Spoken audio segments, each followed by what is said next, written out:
Hey John, Oh my God. how you doing, And buddy? good. Good, good. Welcome to everybody that is joining our OSINT Summit. John, I'm so excited about this. I've been waiting for this for like a year, and now it's here. It's like all the holidays in one. We are psyched. We're glad everybody's here. We will be getting going in about 15 minutes, but we just want to pop in, say hi. You're in the right place. We're going to have a lot of fun the next couple days. And thanks for joining us. Yep. And just to add one thing to that, while you're getting your beverage of choice wherever you are in the world, please go ahead and log into the Slack, which you should have a link for in your registration, your Summit access page. Log into the Slack, say hi. We've got channels in there for pets and snacks and other things. Say hi to us and let us know where you are, and we'll be back here in about 15 minutes.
right.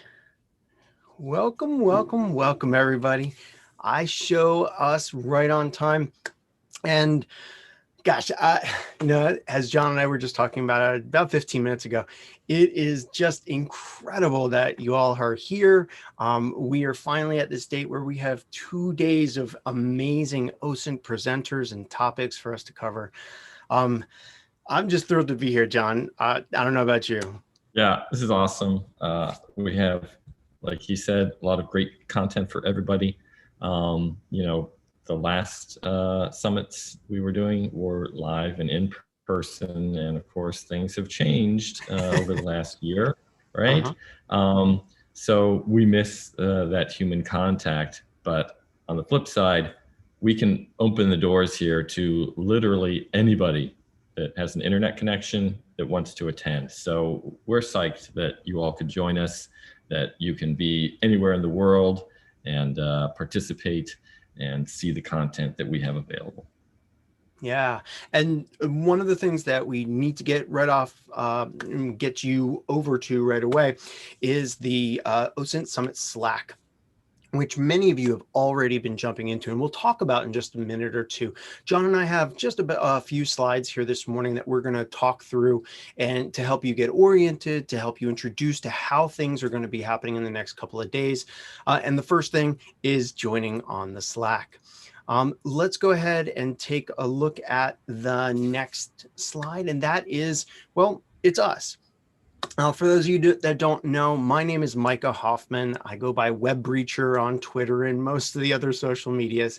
I am thrilled to be the co-chair for this event for the first time. My esteemed colleague, John here, who will introduce himself in just a second, has agreed to be the co-chair with me because with moving from 1 day worth of content to 2 days, and with moving from 150 people to thousands and thousands and thousands, there's a lot more work. So I appreciate John stepping in here.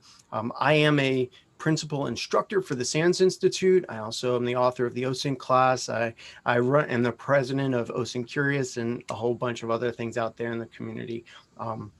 If you don't know me already, John, you want to introduce yourself a little bit? So again, as Micah said, very happy that he asked me to join him as a co-chair. The event has gotten much bigger than it was in the past, so there's a lot to do to prepare and get everything put together, and we're pretty excited about that.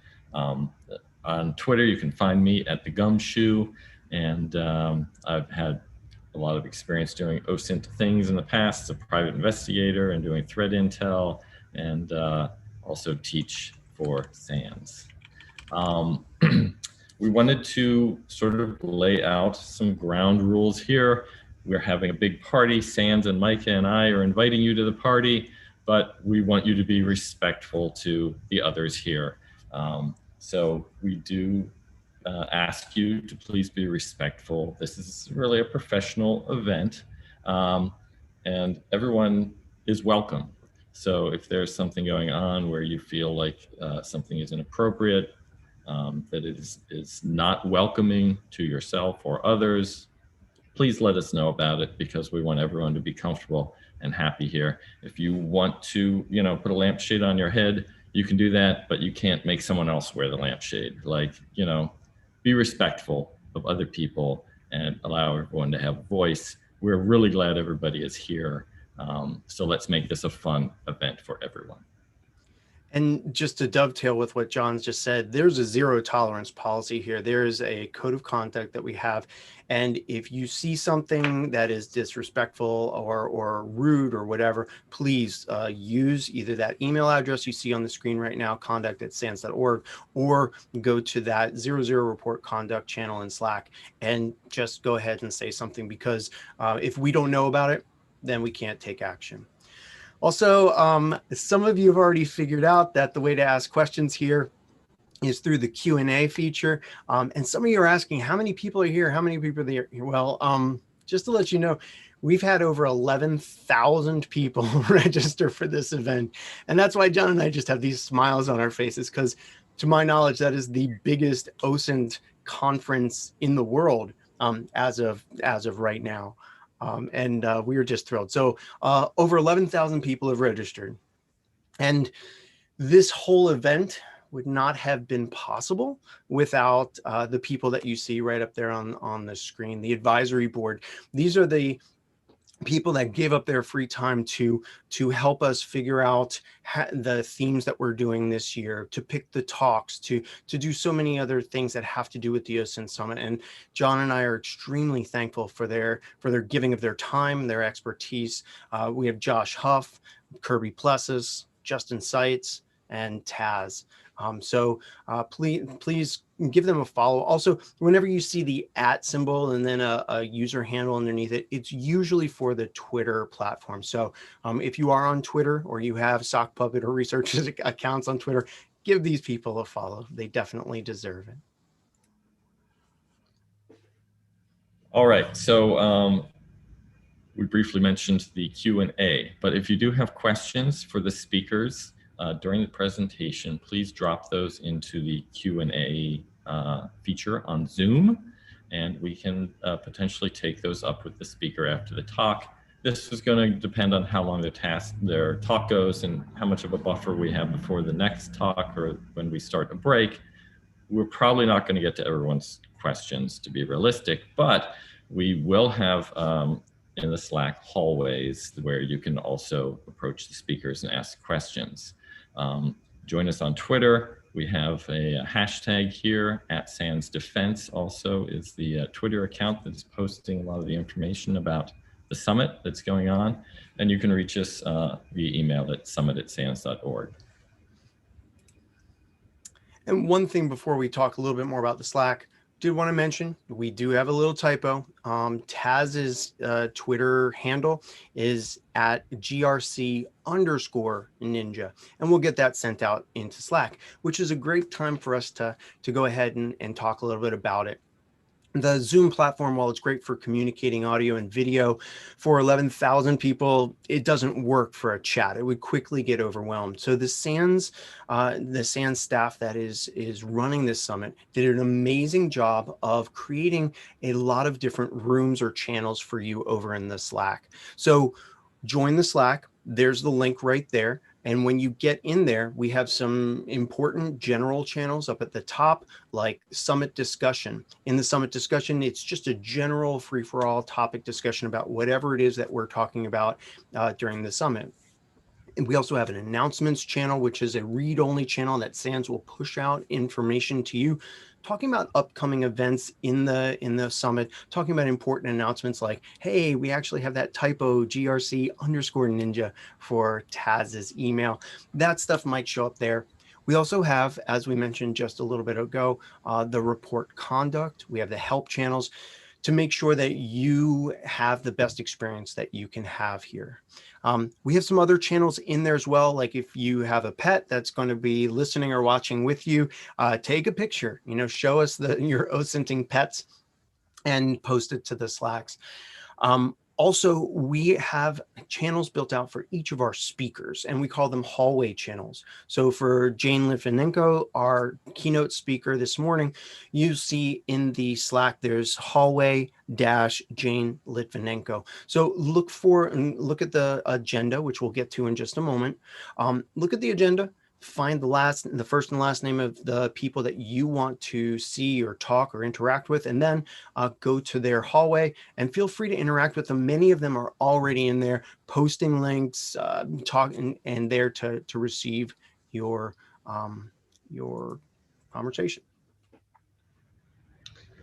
All right, so the presentations will be available and you can access everything through your SANS portal account. This is the link here, sansurl.com, OSINT Summit Access. We're trying to make everything as simple for you as possible so you can go into your SANS account and just get to everything. Yep. And that one place right there, the OSINT Summit page, the Summit Access page, is where not only will you see the information about the summit, but you'll also see the recordings from the previous, well, from the OSINT Summit here. Also, we want to make sure that you are getting the most out of this event. We will have evaluation forms, online evaluation forms for you to fill out. Please take a moment or two to check the boxes. You don't have to type, long paragraphs of content unless you want to, but you filling out evaluation forms about the speakers, about the Slack, about the Zoom, about the platform, about John and me helps us get better. And last year, when we were reviewing the feedback from the students, we heard a lot of things. And one of the main things was, we want 2 days worth of this. We want it more accessible. And gosh, SANS really listened here and made this a global audience and something that is 2 days. So we do listen and we do want to hear what you're saying. So you have multiple opportunities to fill out this eval. Please maybe wait towards later in the day instead of filling it out now, because we're just getting started here.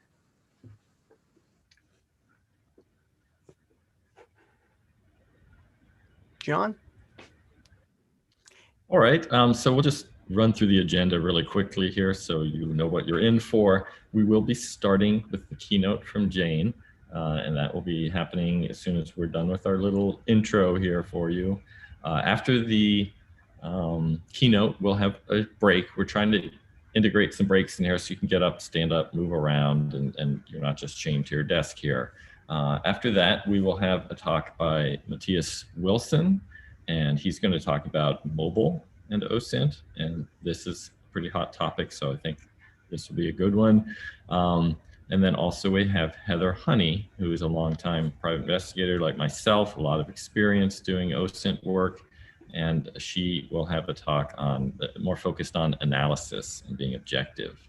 Then we'll get into lunch. We have a bonus talk available at lunch with Jackie Abrams from Domain Tools, and this is sort of a OSINT support for blue teams. So if you're interested in that at all, we welcome you to check that out. And then we'll come back from lunch at 1:30. We will get into, hold on, I can't quite see the screen there. It's Arena's talk. Yeah, so there'll be great stuff. We're packed through the morning. We give you some time for lunch and to take little breaks.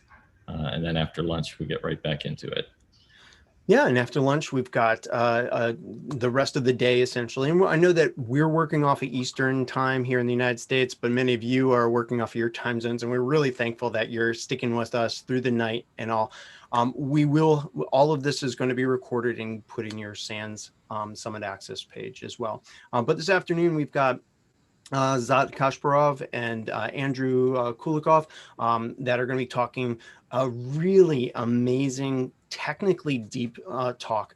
One of the things that y'all asked for, or the people that attended the OSINT Summit last year asked for, was more advanced and expert level talks. Well, we've got some here that are going to knock your socks off. After the break in the afternoon, we've got Igor Maximo talking about targeting and looking at those VIPs, the C-level people in the organization, and seeing how to look at them in investigations. Then we have a Perv who's going to be talking about OSINT tools for the dark web. Can't have an OSINT Summit without at least one dark web talk, right? And I'll just let you know, he does have an iceberg image there. Yeah, you have to have the iceberg image in the dark web talks. Thank you, Perv. And then we'll have another break. Chris Hansen's going to be talking on leveraging OSINT to track CT and cyber threat intelligence actors. And then we're going to wrap up the panel. The panel, hopefully at the end of each day, will be a place where all of the speakers from that day will come back on. We'll do a little Brady Bunch thing here in Zoom. And then we'll just talk about some of the talks that they heard and some of the points that they heard. And it'll be another place for you to interact with the speakers, but also it gives them time to just talk and discuss and share their insights about what happened that day. So before we get into the keynote, there's a couple of other things I want to talk about. First off, some of the people are using the Q&A feature here to send some questions. One question is the content, the PowerPoints and PDFs, going to be available? I believe they will be available and posted after each talk in your SANS Summit Access portal account. So go into your SANS portal account and and take a look there. And Brian from SANS has posted that as well. The other thing is, and this is just a general thing, John and I have reviewed all of the talks that have been submitted, and there's really an amazing breadth and depth of topics that are going to be covered. One of the things that we do want to warn you about just right off the bat is that we're going to be talking about, or our speakers are going to be talking about, sometimes some difficult topics for you to hear. Now, there are, like I said, 11,000 people from all around the world that are watching and listening to this. Some of you might be listening to it recorded. Just know that some of the talks might have some content that might trigger some emotions or might be disturbing to some people. And where possible, we and the speakers will call that out before the talk so that you'll be able to decide, I don't want to listen to this, or I'll watch this with our with the video off or something like that. So just wanted to throw that out there, that we know that there's some sensitive things and important things that our speaker is going to talk about, and we hope that you'll listen along with us. One other thing before we go ahead and talk, John, I got to take off the shirt. The sweatshirt. Take off the sweatshirt. Sure. Okay. This is some of the objectionable content we're talking This about. is not objectionable. It's just a t-shirt. So during the breaks and all, we will have slides circling through, including a slide for our SANS merchandise store, where you can get this year's, oh, that's not showing. There we go. This year's shirt, which says seek, find, understand, and do. And that's the English version of the Latin from last year's sweatshirt. And you can go on there. We've got an amazing set of stickers that you can purchase if you're a laptop sticker type of person, or just a sticker person. And that is all online as well. Cool. John, any questions? No, I think we're ready to go. Why don't you introduce Jane and we'll get started. Awesome. You know what? Before we announce Jane, yeah, sorry about that, John. Before we announce Jane, there's a couple of things. First off, we're not answering some questions about CPEs and other things. SANS is going to be answering these in the Slack. Sometimes when you submit things in the Q&A, we won't answer them here on camera, but in the Slack, they will go ahead and respond to you. So we're not ignoring your questions. We just need to keep things moving. Also, there's something that's really kind of a new thing that John and I have done this year. And what we wanted to do is bring the entire OSINT community together. Those of you that are here at the conference, those that are out there and not listening. And what we've decided to do is just post a 9-question OSINT Summit poll. And it's a simple poll. There's no PII that we're collecting. We're not using it for selling you anything or marketing or anything like that. We just want to understand who's out there. What are you doing? And what are some of the interesting things that are happening in your OSINT world? And so SANS is going to just, I think, post it in the announcement channel. A link to, or will post in the announcement channel, a link to the SANS Summit poll. And this poll is something that you can just visit. It's 9 questions, simple stuff, and just go ahead and take the quiz. We're going to go ahead and take a look at the results. We've already tweeted this out for people outside of the conference to go ahead and answer as well. But we're going to use this just to do a pulse check on the community and see where we're at and what's going on. Yeah, right? we definitely would like to get a view of, what are people doing? What are they interested in? And we have this big audience here. So we thought this was a fantastic opportunity to try and get the pulse of Absolutely. A lot of us doing this work. Cool. All right, well, let's go ahead and kick this off. We're going to start with a presentation from Jane Litvinenko. And as I mentioned before, there are topics that are going to be discussed throughout these 2 days that are a little bit more sensitive, maybe emotionally triggering. Jane's talk is one that's going to be talking about disinformation and misinformation, and some of the topics that she'll be talking about, you may be on one side or the other of an issue. What we're going to be doing, and what Jane and our other speakers are going to be doing, is talking about the facts, talking about it objectively, and what we can learn and use within our OSINT world. So without further ado, I'm going to go ahead and introduce Jane Litvinenko, who's a senior reporter at BuzzFeed News, where she focuses on online mis and disinformation, digital deception, and extremism. Her investigative work has uncovered a secretive extremist organization operating in the United States, disinformation network operators who manipulate social media on behalf of state actors, and online hucksters seeking to scam people out of their livelihoods. During breaking news situations, she brings swift and accessible debunks to global audiences. And Jane was born in Kiev, Ukraine, and resides in Toronto, in Canada. And her PGP fingerprint key is A08. I told Jane I would read off her PGP key. All right, without further ado, Jane, why don't you go ahead and turn on your camera and take it away. Hi, thank you for having me. I really thought you were going to get to the end of that fingerprint. We were joking before today about how my bio should just be the PGP fingerprint. So thank you very much for having me. My talk is about investigating disinformation.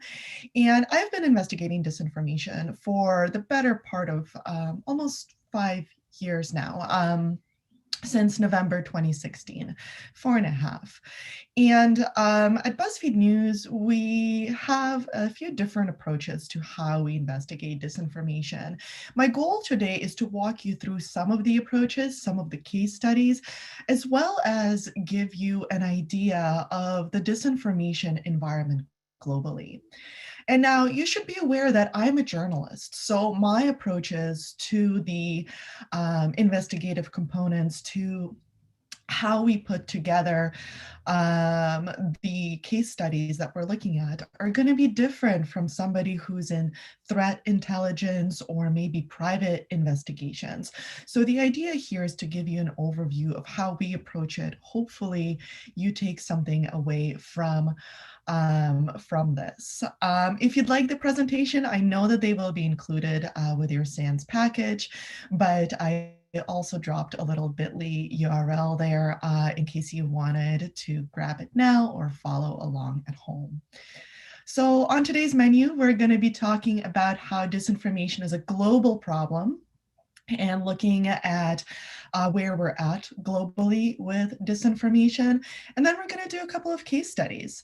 The first one is going to be about Plandemic, a wildly popular video that came out May 7th last year about the coronavirus. And the second case study is going to be about Dominion voting systems, which is a voting system that sort of became the crux of a campaign in the US around the election. So let's dive into it.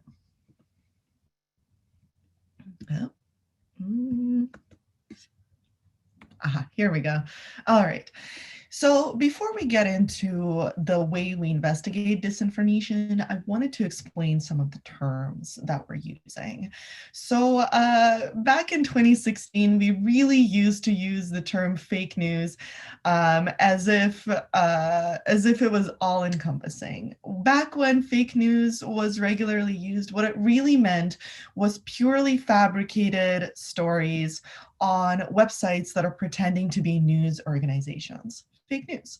Think things like, there's a colony living inside the moon, humans or whatever, something completely outrageous and totally made up. But we had to move on from that language. So now we use the terms misinformation and disinformation. And I also wanted to show you the term malinformation, which is not used as much. The difference between these terms is intent. Misinformation is accidentally sending somebody a piece of false information. Think your grandma in a group chat saying that ginger and lemon will cure the coronavirus. She doesn't mean to mislead you. There's no intent to harm there, unlike with disinformation, where there is. Disinformation is the deliberate spread of false information.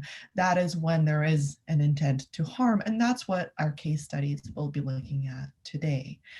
Malinformation is a really interesting one.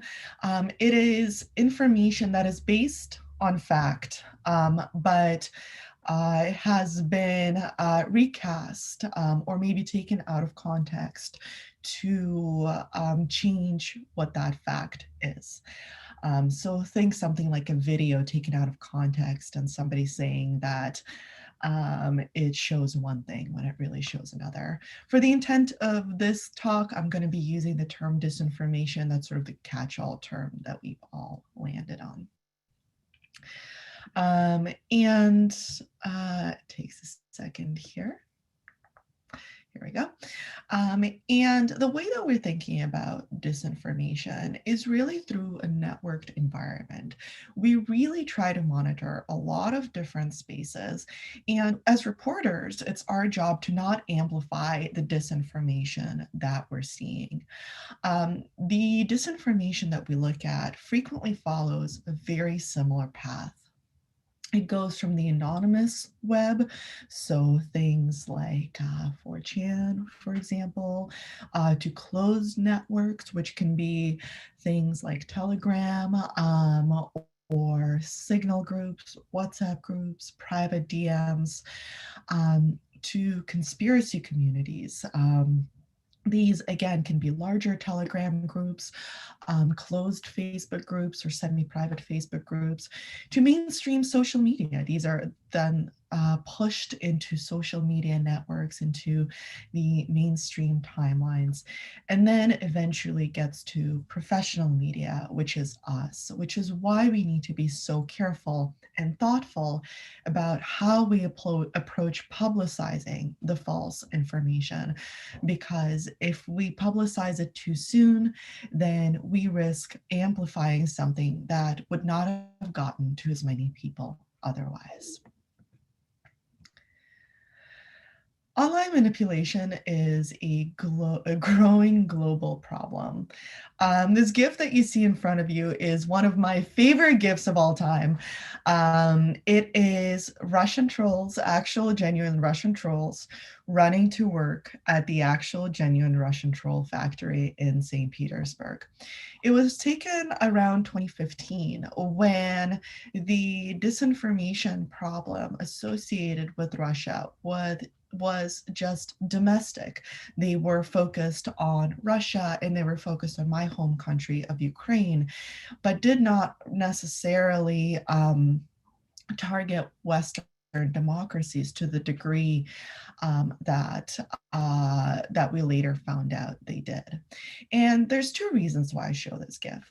One is to remind people that Russia is really what started the conversation around disinformation, both in reporting, in the reported communities, in journalism communities rather, but also in investigative communities. And the second reason is to remind people that somebody has to create things that go on the internet. The internet has a human component. Everything on the internet, even a bot, was created by a human.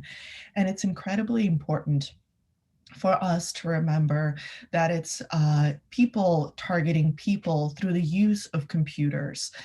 Computers are the intermediary here.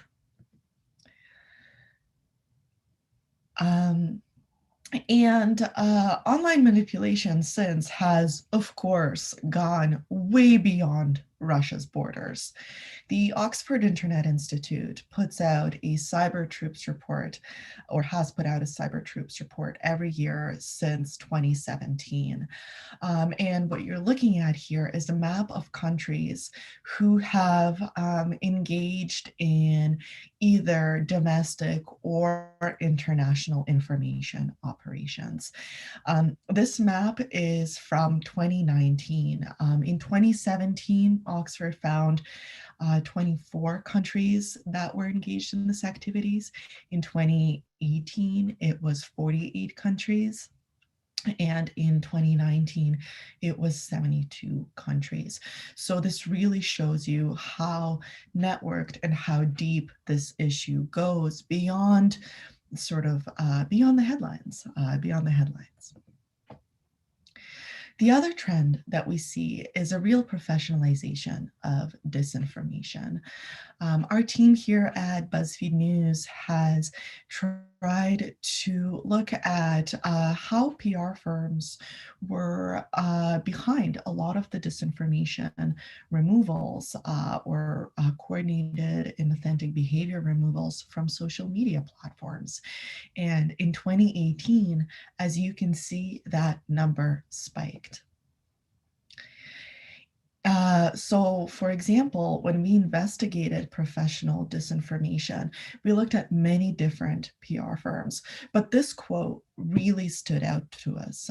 This quote is about the Archimedes Group, an Israeli Black PR firm, which created hundreds of Facebook pages, accounts, groups around the world. And on its website, publicly, it said that it would use every tool and take every advantage available in order to change reality according to their clients' wishes. Really chilling stuff, but also really shows you the degree to which online disinformation has been professionalized. So what's our approach when we look at disinformation? You combine online investigative techniques with your sort of classic shoe leather reporting. So speaking to human beings, understanding how it moves through online networks and who are the people that are making it move. We map out the who, when, and why, and we habitually use OSINT tools like domain registry, images, which includes reverse image search, of course, the best tool in our arsenal probably, geolocation, social media monitoring, but also public document searches and anything else that we can get our hands on to understand the scale of this problem and to understand the big picture of this problem. And where we lack expertise, we rely on researchers, probably a lot of you on this call here, to provide us with expertise that we lack. And the reason why we're able to rely on researchers to provide that expertise is because our team already knows a lot of the basics of OSINT and of online research. So we're able to pinpoint sort of what it is that we need to be able to tell our story or to be able to investigate disinformation further. Okay, now let's get into our case studies. The first case study is going to be about Plandemic, which was about a 30-minute long video featuring Judy Mickowitz. Mickowitz was a scientist who has essentially disgraced herself in her career.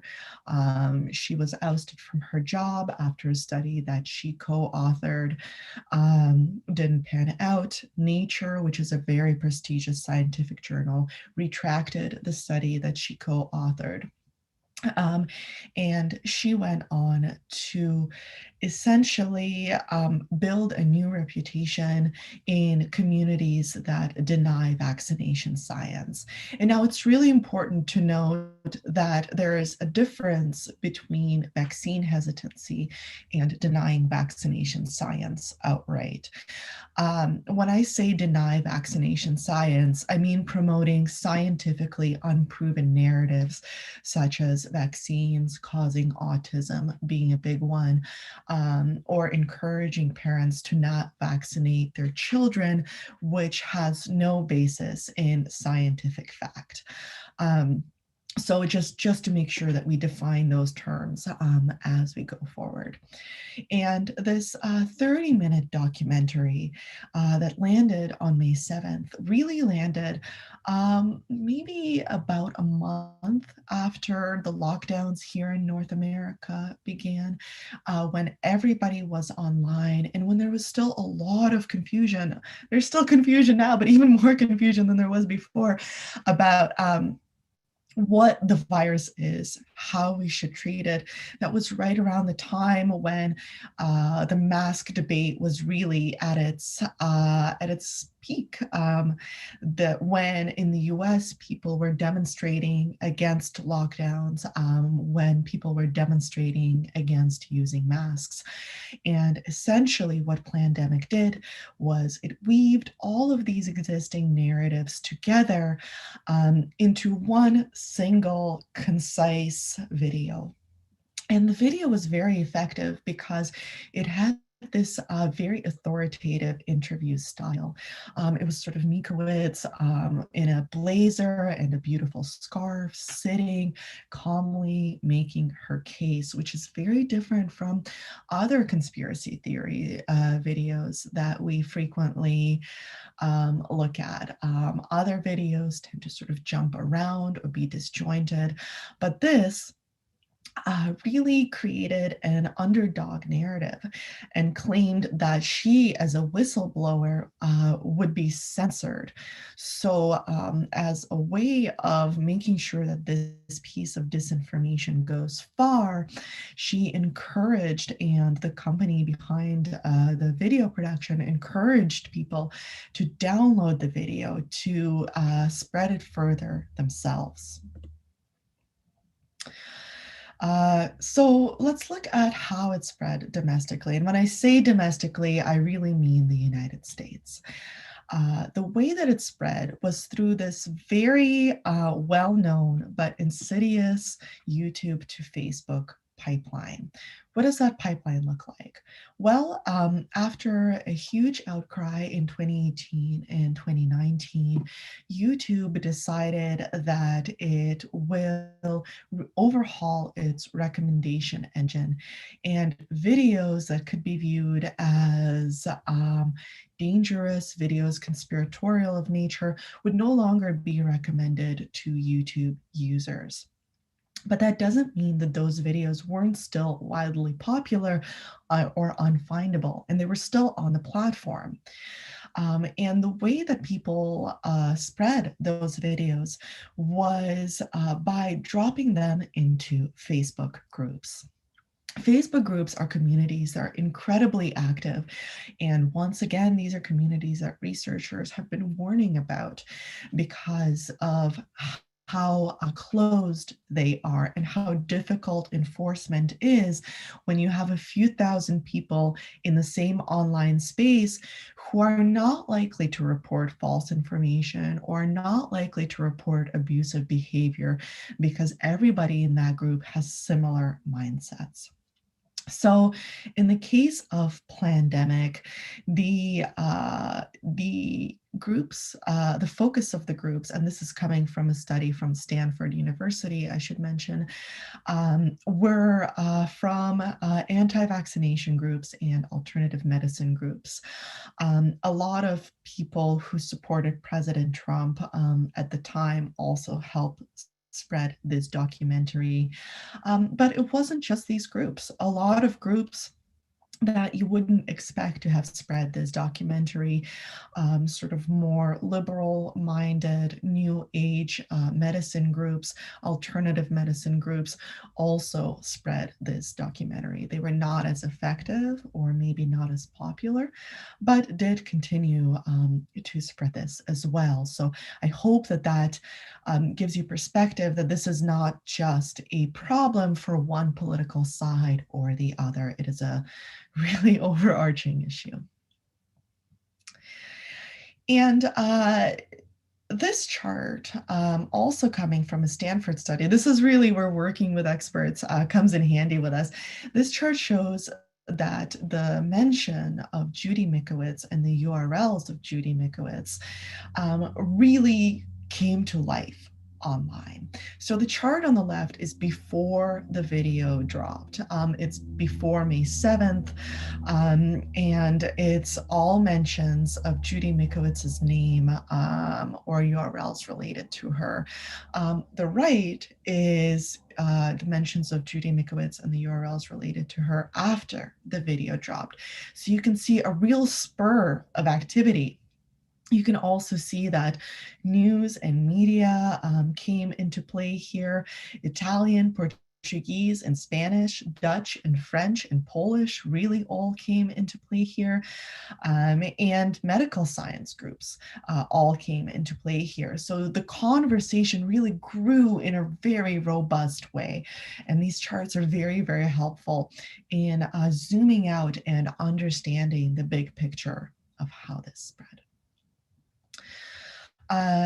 Internationally, Spanish was by far the most popular language that we saw pandemic spread in, but that's closely followed by Portuguese, Italian, German, Polish, Czech, and you would genuinely be hard pressed to find a language in which pandemic didn't spread in. Some of these were with subtitles, some of these were dubbed over, and enforcement on this video from Facebook was really lax in other languages compared to English. Facebook was not as strong at removing or partially removing or ranking down the content in other languages. And here we really see the role of diaspora communities and the long tail that pandemic had after it was spread in English and exported into other languages. So as I've mentioned, pandemic dropped on May 7th, which is really where in English we saw the huge spike. That's when that big conversation happened. But in non-English languages, although the engagement was much lower, which is as expected, the tail, the legacy of this video was much longer, and it continued to spread with various success throughout the end of the month. Now, there was a sequel to Plandemic, and it largely failed. It was a flop, mercifully a flop, to the relief of many disinformation reporters who were studying this. And it's really useful to also look at why it flopped. The reason it flopped is because it was announced before publication. It included very specific, easily blockable URLs that helped social media cut the distribution. The cast of obscure and difficult characters in this 2-hour long rather than half-hour long video, which I had the misfortune of watching, was much more difficult. It wasn't just Judy Mikovits sitting and talking at the camera. It was much more like the classic conspiracy videos, jumping all over the place. It had no clearly constructed narratives. And this is key here. It required a lot of prior knowledge from the viewer to even understand what this video was talking about. So it's really a tale of two pandemics here. One that was wildly successful, translated into a dozen other languages, spread worldwide with lightning speed and difficult to enforce against, versus this one, which was largely a flop and didn't have the same kind of impact.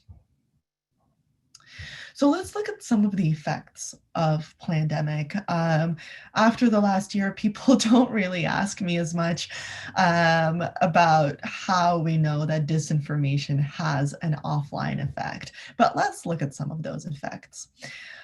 Judy Mikovits published a book right before the Plandemic video dropped on April 14th, about a month earlier.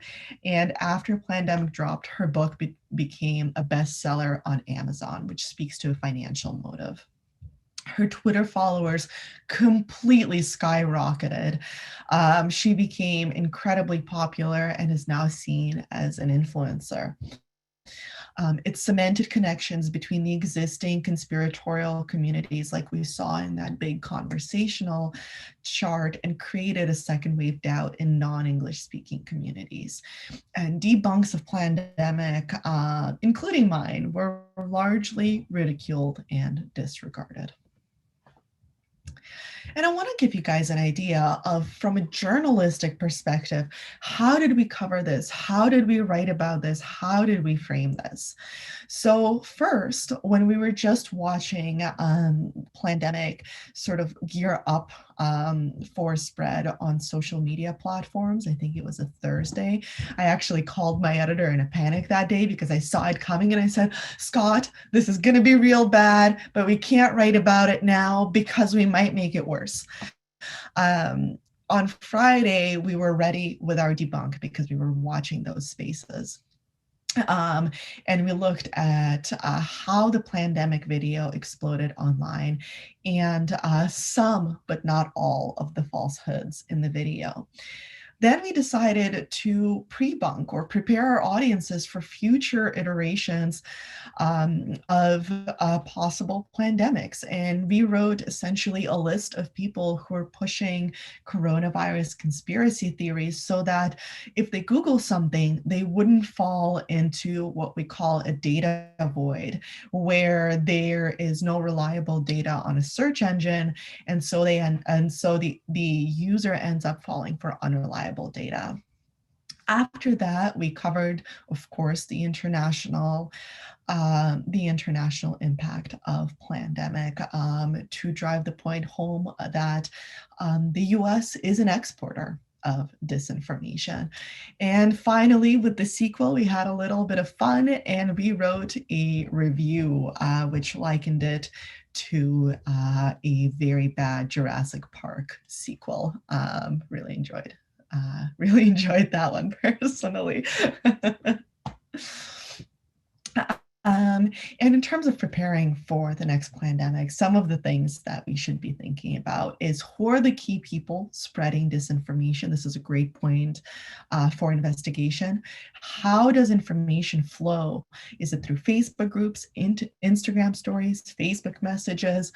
And we monitor both people and channels. This is all really where online investigative tools come in handy. We prepare ourselves for countering key false narratives.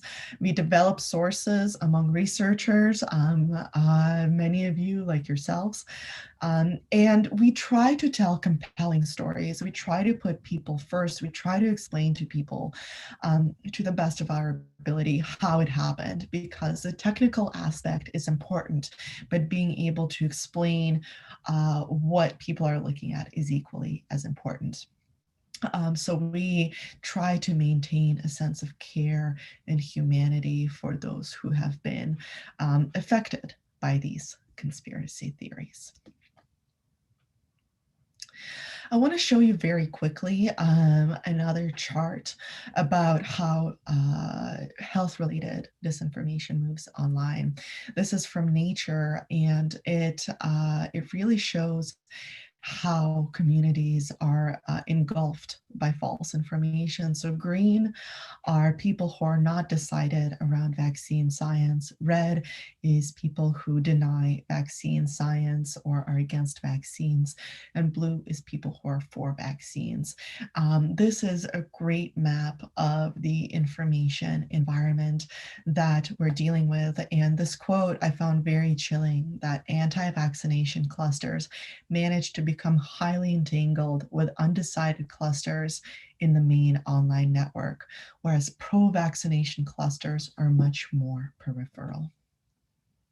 And of course, cannot reiterate enough that the conspiracy theories pushing a lot of this false information are global and active, and are really the red dots that you saw on this map here. So that was our first case study. Just to reiterate, our approach was to monitor the information environment, prepare for a tipping point, continue monitoring through online investigative techniques, the aftermath and how this impacted other regions, be conscious of how we framed our research, and understand what motivated the spread of this content. All right, one more case study here for you guys. And this one is all about how you manufacture a narrative from something that really did happen, but was blown out of proportion, torqued, and changed to present it as something different. This is really the perfect case study in malinformation. And just as a note, this is about the US election, but this is about the US election in November as we were monitoring it, at the time. So during breaking news events, our team puts together running lists of debunks. This is really OSINT with lightning speed. We do it as quickly as possible. Me and my colleague Craig Silverman are the people who are primarily in charge of this, and you might have come across some of these. So on election day, we set out what we always did. We looked at viral pieces of false information through our monitoring channels, and then we set out to debunk them through open source information that was available to us. Unfortunately, open source information is not always available to us, but we'll get to that in a second. Some of these were very easy and quick. A video that was taken out of context, sort of a George W. Bush endorsing Joe Biden, that's very quickly to check, but some of these are tricky. And what I want you to take away from this slide is how big the onslaught of the disinformation was. And as a matter of fact, a study from one of the disinformation monitoring firms showed that the most disinformation was aimed at battleground states. This was Pennsylvania, Ohio, Michigan was a big one, Florida, of course. And this was both the days leading up to the election and on election day itself. And when we called around to election officials responsible for election integrity that day, they told us that the online misinformation has been relentless. In Philadelphia, a spokesperson for the attorney's office said that they have never seen anything like this. And if you look at this tweet, this is just one example of something that we were dealing with. This came bright and early on election day, 7 a.m. Folks, I haven't even had my coffee by that time. I really thought I could have taken a breath in the morning, had a nice coffee, and then logged on. But at 7:04 a.m. Eastern, the first piece of false information dropped. And this is the perfect example where online disinformation couldn't be fact-checked by open sources online. It was a photo of a poster hung outside of an election place. And it essentially showed the Democratic ticket and encouraged people to vote for it. Now, this is not legal to do within 10 feet of a polling place in the US. And so this was sort of the first instance of claims that people in the Democratic Party were attempting to sway the election in their own favor through nefarious means. So what did we do in this case? Well, we talked to people. The attorney's office, or I apologize, the commissioner for the city actually, had to send somebody, a real human being, to that location to see whether the poster was there and figure out what was happening, and then report it back to us. And we were in that situation over and over again. On election day, and it was a real case of not being able to use online investigative techniques to investigate the false information that was spreading online. But of course, one of the main narratives that came out of the US election was about Dominion voting systems. For those who are lucky enough to not follow the US election closely, Dominion voting systems is essentially an election system that provides machines, software, just for ballot counting. It is a Canadian company that moved to the US, and it's not used everywhere across the US. It's only used in some places that have been contracted out. And on the afternoon of election day, we saw this message from Antrim Country, somewhere in Michigan, essentially say we had to change a bunch of votes. We're sorry about that. This is our attempt at being transparent, but we figured it out. It was an error, but we caught the error. Great, the system works as it should. This post, I really want to draw your attention to the social media engagement here. Got only 111 likes, something like 400 shares. By US standards, this is not a popular post at all. This is not something that would have been seen widely outside of this county or outside of the state. But later, or a couple of days later, the White House press secretary at the time tweeted a press conference in which the Michigan Republican Party chair alleges that 47 counties in Michigan suffered from the same glitch as the one that I just showed you. Now, we could not find any evidence for this. The counties themselves were pretty surprised to hear it because they haven't reported any kind of evidence for this. But as you can see, this was a narrative that was misconstrued and applied elsewhere and then amplified by incredibly loud voices. This is the White House press secretary. This is not your grandma in a group chat. The fact here that 6,000 Republican ballots were counted as Democrat in Antrim Country, Michigan was accurate, but because of the malinformation, it was essentially taken out of context and applied much wider than it has been before.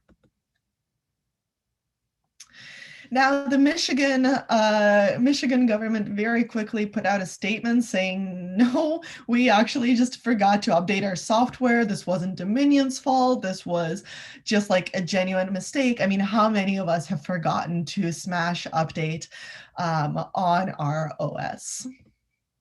But by then it was too late. At that time, just a week later, former President Donald Trump tweeted to his followers that Dominion removed nearly 3 million Trump votes. And as you can see, the engagement, the shares on this tweet were just unparalleled with the original message that Antrim County clerks sent.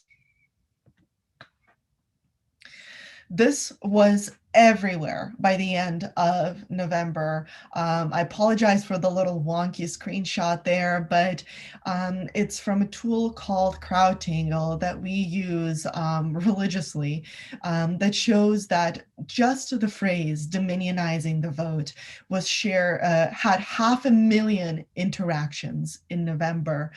Mr. Trump has continued to promote this narrative, and the One America News Network, which was dedicated to promoting this narrative, got over 1 million views alone just on its YouTube channel for this narrative. So if you were already suspicious, right, if you were already bombarded with all of that false information we were talking about earlier in the lead up to the election and on election day that framed the election in a certain way, this gave you concrete proof.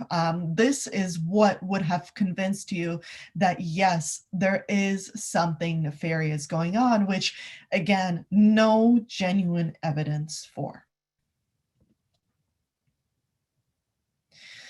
Well, that narrative was promoted for a very long time until Dominion filed a 1.3 billion lawsuit against defamation. And something I really want to draw your attention to is that part of the lawsuit, as a part of the lawsuit, Dominion asked to preserve some of the social media posts, some of the very social media posts that we were talking about, that we were looking at earlier.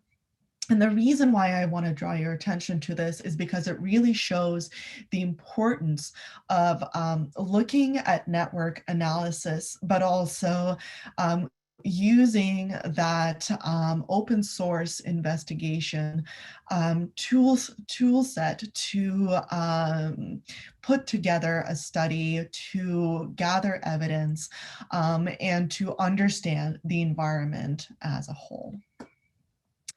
Now, unfortunately, the Dominion narrative has not died. During the recent events in Myanmar, people who subscribe to the QAnon set of beliefs cheered on the military in Myanmar because they claimed that the election in Myanmar was fixed using Dominion voting machines. Now, Dominion has once again come out and said that its voting machines were not used in Myanmar. It had absolutely nothing to do with the election in that country. But once again, we see a real case of the US disinformation environment spilling over and having global consequences. So once again, we use social media monitoring to understand election day narratives and on the ground information, which became an indispensable resource. I cannot tell you how bad it makes you feel to text an election official on the ground and ask them to send somebody to a polling location to figure out what is happening. But sometimes that is the only approach that is available to us. We used basic tools like Boolean search, image search, and geolocation as our primary instruments for fact checking and debunking election day disinformation, which was eventually amplified first by local officials, then by former president's supporters and staff, and then by the former president himself. And to reiterate, this is not just a US problem. So those were our two case studies. And what I'd really like for you to take away from this presentation is that disinformation impacts people globally. We need to think through it from the perspective not of just investigations, but from the perspective of our audiences who really have a potential to experiencing real-world harm. We use usually simple online investigations tools and our own creative thinking in approaching our investigations and how we present those investigations. And there's no substitute to speaking to sources and using human analysis, at least in the journalism profession, in the journalism perspective. If you'd like to learn more about how we approach these things and learn more about the tools that we use, these are three indispensable resources that I'd like to point you to. The first is the Verification Handbook. This was edited by my colleague Craig Sillerman. I also contributed a chapter to it, and this looks at a breakdown in case studies and the tools that we use in the disinformation environment to pull together the same type of stories that I just walked you through. Of course, I can't not plug OSINT Curious, a fantastic project where I personally learn a lot. And as a little disclaimer, I am now on the advisory board, but it is an indispensable resource to those of you who don't know it. I would highly recommend it. And then, of course, if you really want to get your hands dirty, you know, up to your elbows, this is the most advanced book and also the most comprehensive book on open source investigations that that I'll recommend. It's, of course, something like a Bible for open source investigations, which is called the Open Source Intel Techniques. Fantastic, fantastic resource that I keep on my desk at all times. So that's about it. That's what I have for you. I hope that was informative. I will hang around in the Slack for a little bit afterwards for any questions. But if you'd like to reach me, please not all at once. But if you'd like to reach me, you can find me on Twitter, on Instagram, where I'm not very active, but you can find me there, I guess. Or by email if you have an urgent question. Just be patient because there's many of you here. And if you all get in touch at once, it might take me some time to get through to you, but I will always respond. And that's it. That's what I've got. Thanks, Jane. Please stay on here. We've got some questions from people, and I think a lot of the questions that were posted in Slack and in the QA are focused on your tools. You mentioned the case studies. You showed, kind of the thought processes that you went through in debunking disinformation and misinformation. But are there certain sources out there that you're using, public websites, certain tools that you find helpful in the discovery or the analysis of disinformation and misinformation? Yeah, so some of the tools will be listed in the verification handbook that I've already plugged. But genuinely, a lot of the tools that we use are fairly basic. So I'm a big fan of getting extremely creative with Boolean searches, whether that's on search engines or on Twitter when we're monitoring breaking news situations. Reverse image search and geolocation are indispensable for us. And for videos, we use something called InVid Verify, which is a plugin for both Chrome and Firefox. That is one of the best tools that we have for verifying video. Other than that, we use CrowdTangle. As I've mentioned already, they have a free Chrome extension. We also use BuzzSumo for monitoring. And we use domain tools, actually.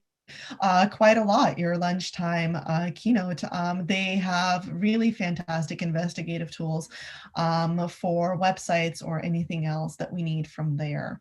The final thing I'll add is the archiving websites. The Go Back in Time Chrome extension has been indispensable. Archive.org, cannot say enough about it, and archive.is for deleted content as well. Those are things that I use day to day. We sometimes like to get fancy, but very frequently in the moment value speed. And that's why the simple tools for us, the sort of more basic tool set is so important. Excellent. Cool. Next question. Let's talk about disinformation and misinformation in journalism. It's kind of a meta topic, but there was some discussion in the Slack and a question or two about that. How do journalists try to avoid or prevent bias from creeping into their articles and disinformation from being spread through the things that they report? That's a really fantastic question because over the last 4 years or so, we've seen a real campaign to manipulate journalists and to manipulate the way that that journalists present information. This can take place in the form of sort of fake sources reaching out to you over DMs, fake documents being sent to you, but also frequently as something as simple as amplifying false information when it shouldn't be amplified. And we do see a lot of that in our industry and in our work, and that's because there's no perfect way to understand when you should or shouldn't cover something. The tipping point is a very subjective measure. So you really have to bring in a lot of your experience. The type of things that we look at are, does it have Does it have a potential to cause harm? Has it gone out of the online space where it was originally conceived? Has it reached large audiences, or has it been promoted by somebody with a large audience? And the final thing that I'll say is the bias question is very, very real. And the BuzzFeed newsroom attempts to be very conscious of it. Everything from the makeup of the newsroom, so that you have people with different perspectives to turn to, is important. And also, as I was talking about during the case studies, the way that you frame the story is important, because that's how the audience will perceive it. No industry is perfect, and that includes journalism. I can only speak for myself and our newsroom to say that we do our best. And of course, one of the best ways that we have addressing bias in our work is to lay out the evidence for our readers, to show them where that original image came from, to give them the 2 minutes of the video rather than the 15-second clip, to provide that context that they could, in theory, retrace themselves if they wanted to through open sources. That is why we so very passionately believe in OSINT and the OSINT approach. And I think one of the resources that you mentioned, the verification handbook, that shows detailed, steps and has exercises on how to reduce bias, how to make sure that what you see is the entire thing, not, like you said, taken out of context or otherwise manipulated in some form or fashion as well. So, okay, thanks for sharing that. Here's another question that, so you're familiar with deep fakes, I would assume, right? Those videos where somebody essentially makes somebody else's video say what they wanted to say. And right now there's a kind of it costs a lot of time and effort and has a lot of technical things that need to happen in order for those videos to be made. But we're seeing that a lot of this technologies eventually gets refined and simplified. So do you find within the world of disinformation and misinformation certain things more challenging to debunk right now, or is it generally with enough OSINT, enough searching, you can pretty much find the facts you need? So, if we're looking at the deepfake context specifically, I think the most important thing to mention is that it is used very widely in more than 95% of cases to harass women through primarily through pornography. That is the primary use of deepfake technology that we see now. And actually, it's something that's currently under investigation in Italy. So although we don't see deep fakes used as much in the sort of day-to-day information environment, we do see this technology being used in a really genuinely awful and unsettling way. In terms of how it's used in that day-to-day environment, we haven't really seen very much of it. There's been a couple of cases here and there, especially in the North American context. We haven't seen much of it. And those cases day-to-day have been completely unconvincing. But there are two things that the deepfake technology does that I want to touch on. One is it seeds a lot of doubt in people who are on their toes about this technology. So, for example, when Mr. Trump got diagnosed with the coronavirus, we saw people doubt whether he was giving his own statements or whether he was using deepfake technology to appear healthier than he actually was. We saw no evidence of that, but in order to In order to check that claim, I had to reach out to something like 8 different experts on video and deepfake technology for their own understanding of what this would have looked like if it was an extremely convincing, extremely high production fake. So it really seeds a lot of doubt in audiences who are aware of this technology. And the second is not necessarily deep fake videos, but GAN-generated images are used in creation of fake personas online. In late 2019, we found a network that we eventually came close to possibly attributing to UAE. Of course, the attribution portion is very difficult, but we strongly suspect it was part of a UAE disinformation campaign that used GAN-generated images and fake personas to spread disinformation online. We've also seen Russian disinformers use the same tactics. So that's sort of the overview of the deepfake field and how we're thinking about it. Thanks, Jane. And there are a lot of other questions that your listeners, your audience has for you. Most of them are around what tools you're using. And I know that you listed off a bunch. I know that you showed some in there. So Jane is going to be heading over to her hallway channel in a little bit. We're going to take a 15-minute break so we can get Matthias Wilson in here and get the next talk set up. But Jane, I have a feeling once you get over to your hallway, you're going to have a whole bunch of typing to do with all those different sites and other things. Some people have been in there already putting like CrowdTangle and other sites that you mentioned in there, but people want to know how you do what you do. So Jane, thank you so much for sharing your time with us and for being our keynote. Really appreciate you being here. Thank you so much for having me. This has been really fun. Really excited to chat with everybody. Drop your questions into the hallway Slack. Excellent. And so now we're going to be going into our break. We're going to be back here. As you can see, there's timers on the screen for 14 minutes. Any of those questions that you submitted via the Q&A that Jane didn't get a chance to enter here will be moved over to her hallway channel. Also, many of you asked about CPEs and how you get those.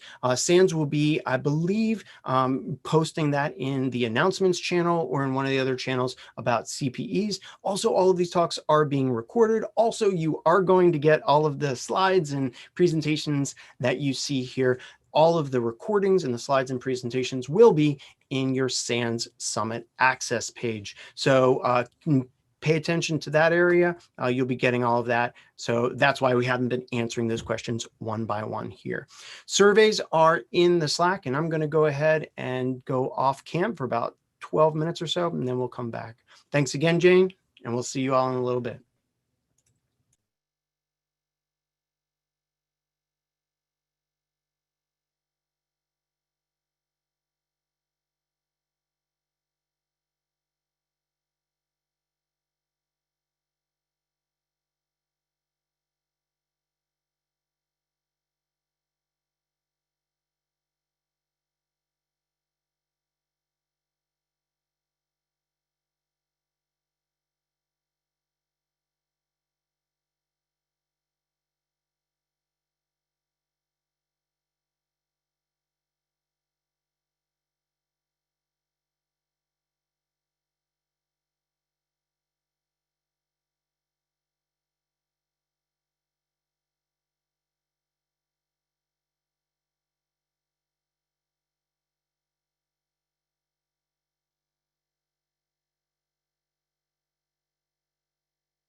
Mic check 1 2 1 2. Should be good.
All right, we're about to get started again after our break.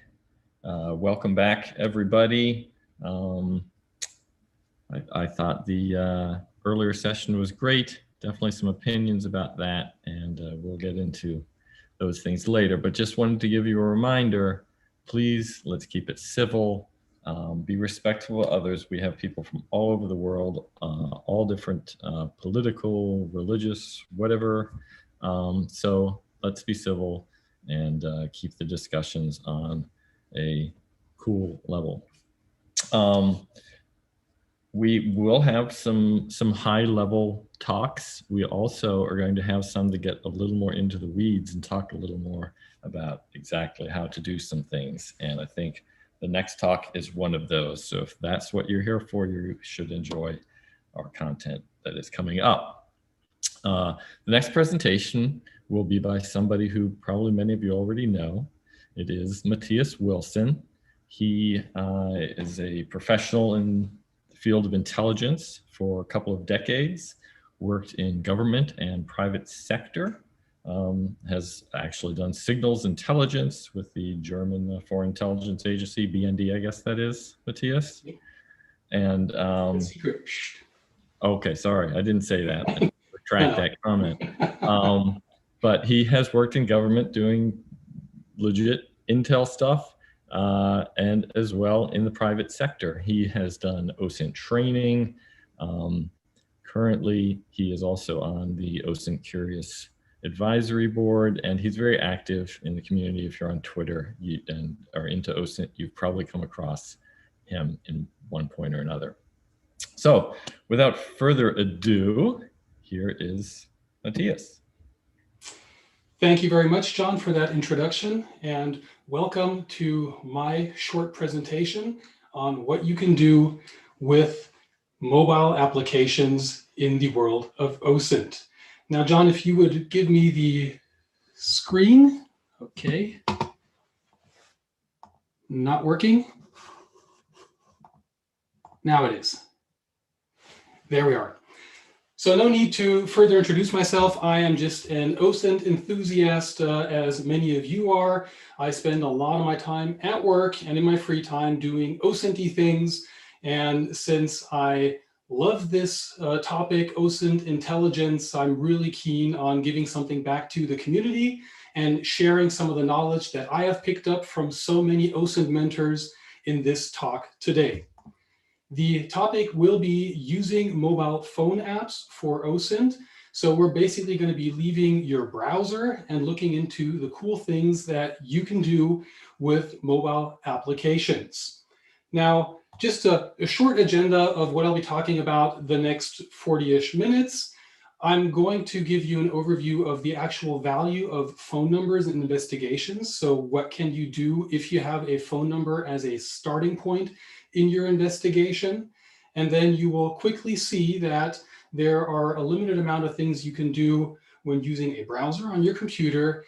And we can basically broaden that scope by using mobile phones. And there are different techniques and different methods to actually gain additional information, additional data based on something so simple as a phone number. We'll also look at what you can do with the information that you win using these methods. So it's basically going to be a walkthrough through kind of a complete investigation, starting with basic OSINT techniques and then going into the things you can do with your phones, and also showing you the possibilities to win information, get data with those techniques, and use them in other tools that some of you are probably already aware of. And last but not least, I'm just going to wrap it up and give you some of the key takeaways that I think are important when looking at using mobile phone apps for investigations.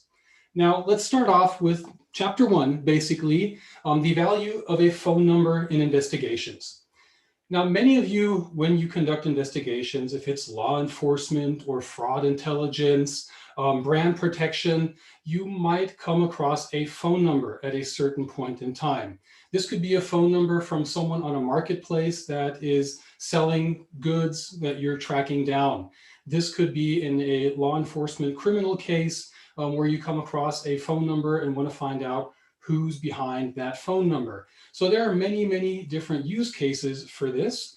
The one that I chose for today, and this is just in theory, I'm not going to show any personal data belonging to any individual, but the case that I will be showing today is basically a law enforcement case.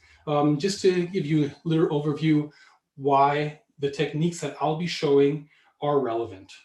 So let's just imagine we're in a law enforcement unit and we arrive at some crime scene and there is a phone at that crime scene. Now we take a look at this phone and we see it's a very old phone. It still has buttons. I mean, my daughter wouldn't even know what this is. And we are able to look into the phone because it's not protected by PIN, password, or anything like that. And we can see that there are incoming and outgoing calls. There are text messages. But unfortunately, we do not have any contacts, any names saved on this phone.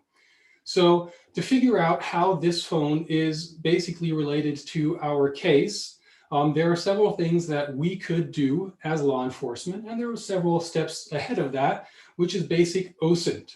So we look at the phone again, send it to the digital forensics guys, for example. They also don't come back with anything. And now the question is, what are the next steps? What can we do with the information on this phone with the phone numbers? Can we link these to any individuals, for example?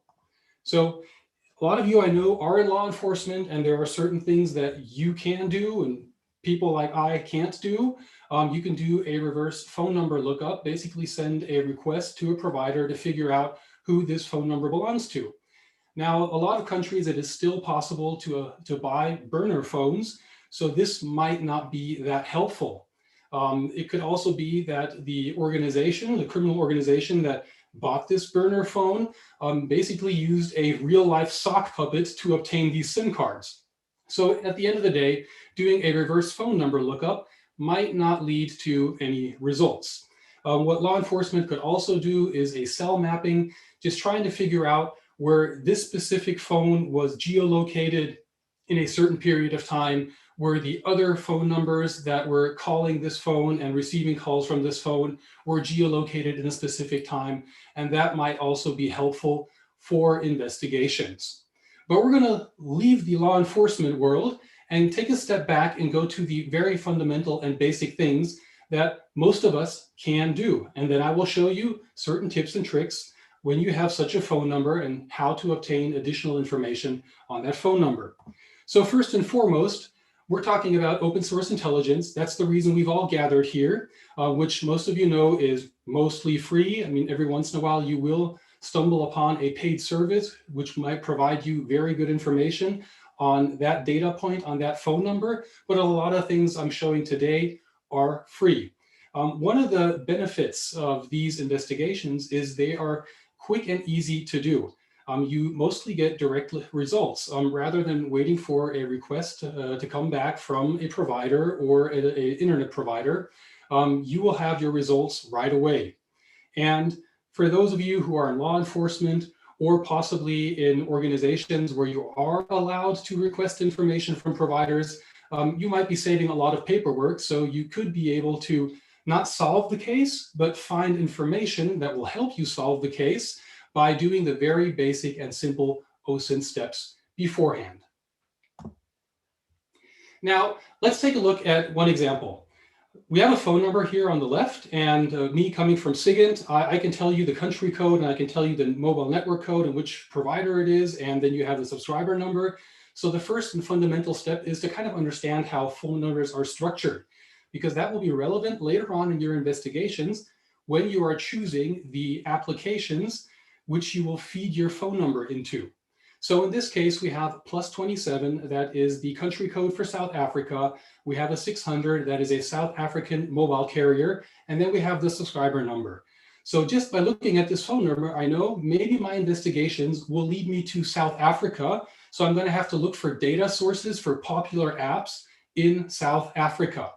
Now, the first thing that we can do, and that is very, very simple, is just Google it. And not just Google it, Bing it, DuckDuckGo it, Yandex it. Just use search engines and use basically all the Google dorking that you can, because there might be different ways to write this phone number. So this way, as I have written it, without the spaces, different numbering blocks, just try things out, and then you might get results if you're lucky. Here you can see this phone number actually belongs to the South African COVID hotline. So I actually, in preparation for this presentation, just Googled phone number 123456. It was the first thing that popped up. And as you can see, it has a fairly large footprint on the internet.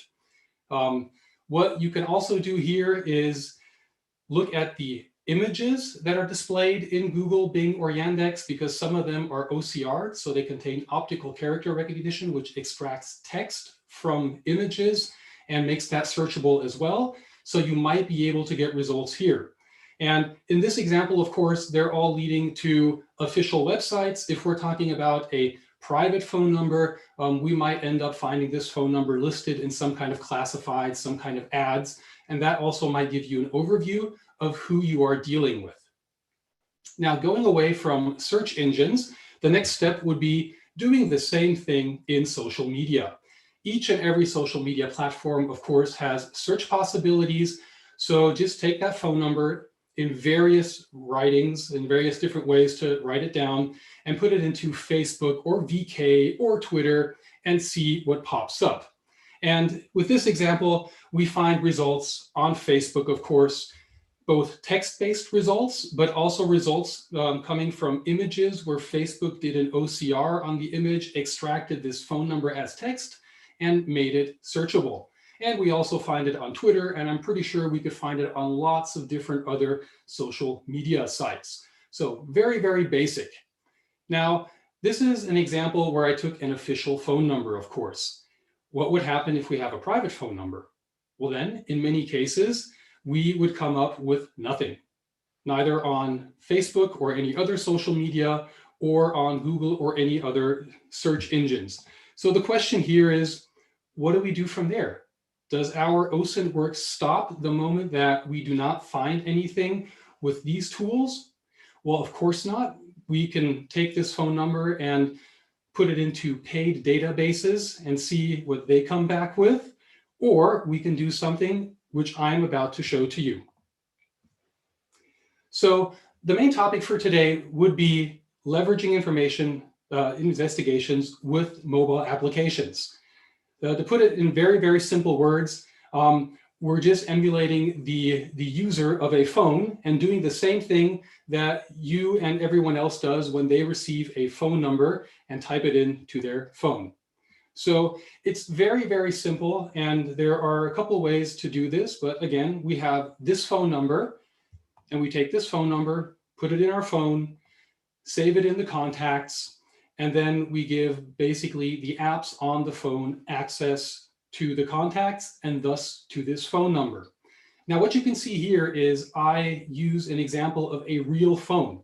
So when I do my investigations, I have lots of different phones that I actually use, where I would save contacts, save phone numbers, and see what happens. The reason for this being, if I do this on a phone, there are certain applications that work better on a real phone than in a virtual machine or an emulator. Also, I tend to use an iPhone, one of the 2 old iPhones that I have, because there are certain things that might work better on an iPhone as well. Just one example, if you have an Apple ID, you are able to log on to various different services with that Apple ID without having to provide your phone number or an extra email address. So it's just kind of another layer of security. For example, you can log on to TikTok using the Apple ID, and then TikTok will not get your phone number or your email address, and you can still use TikTok the way that I will show it later on.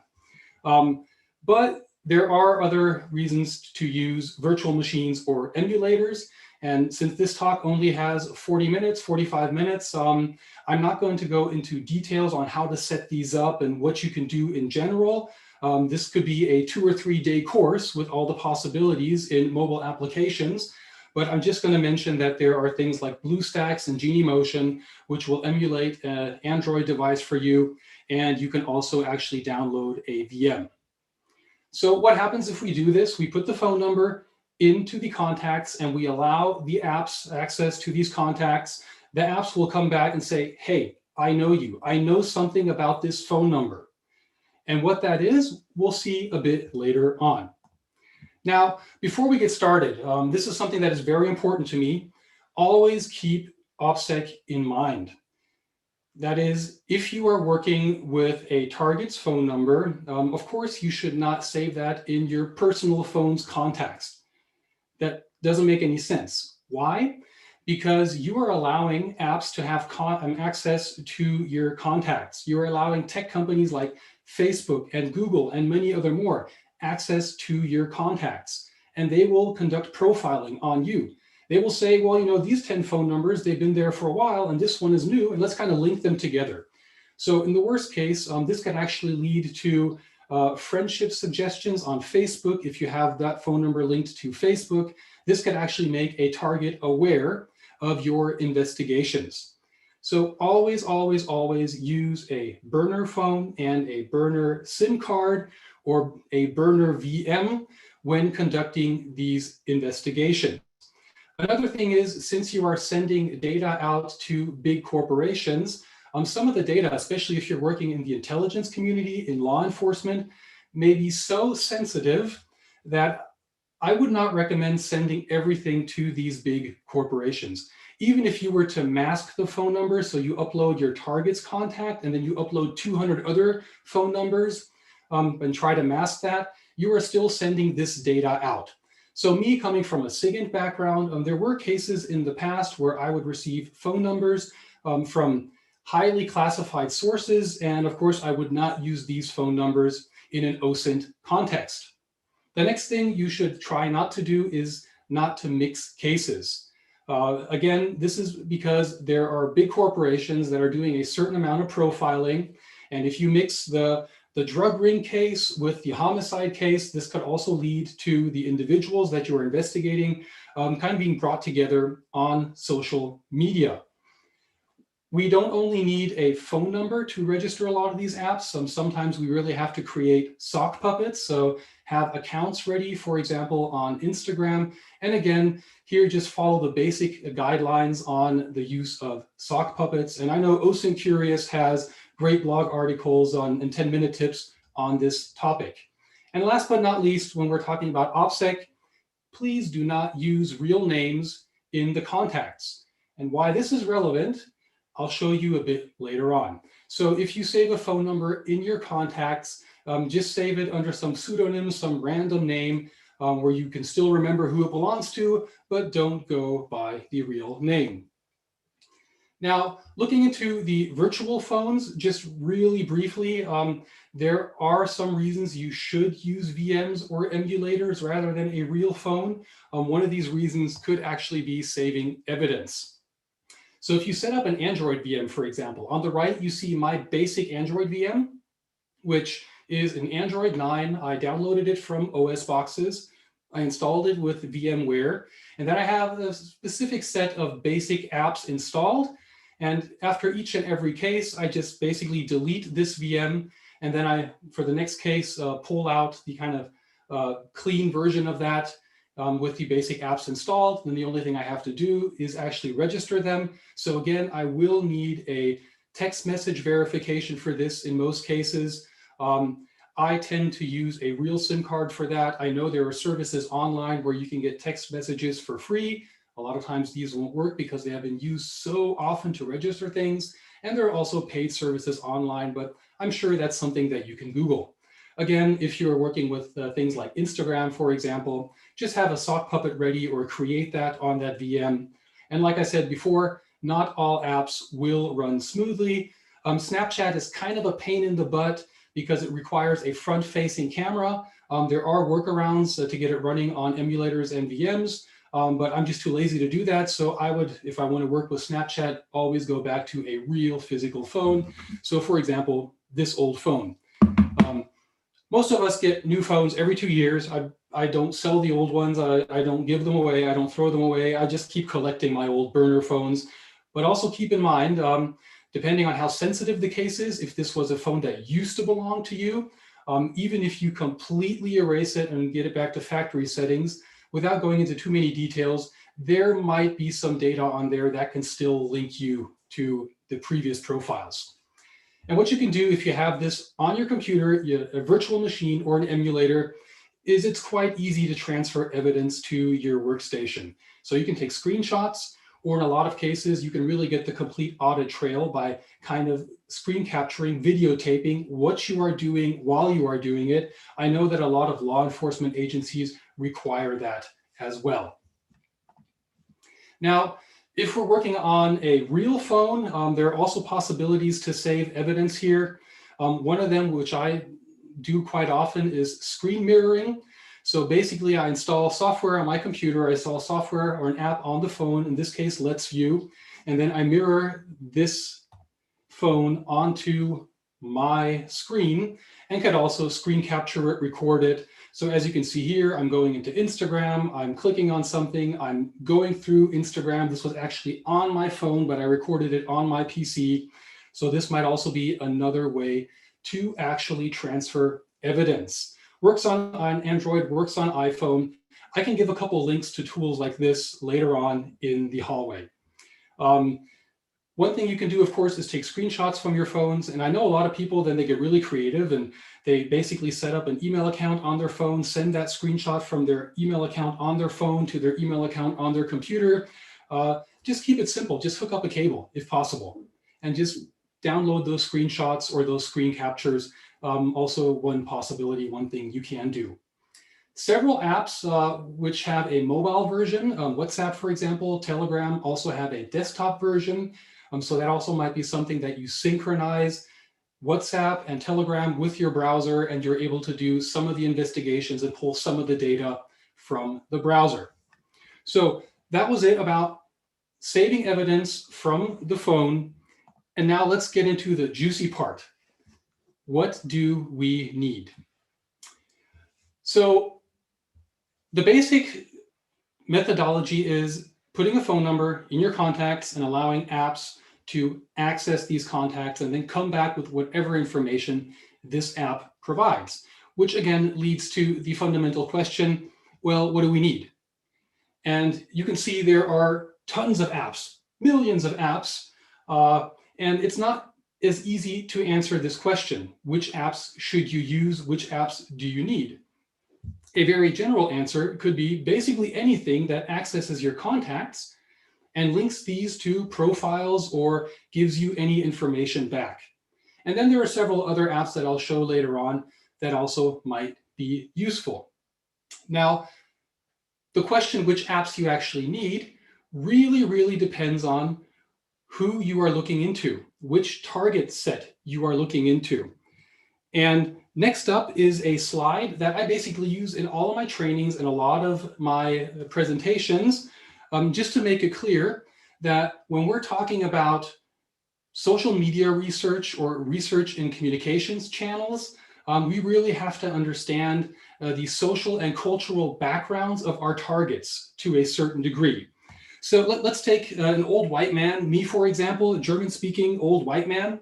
You might find me on Facebook.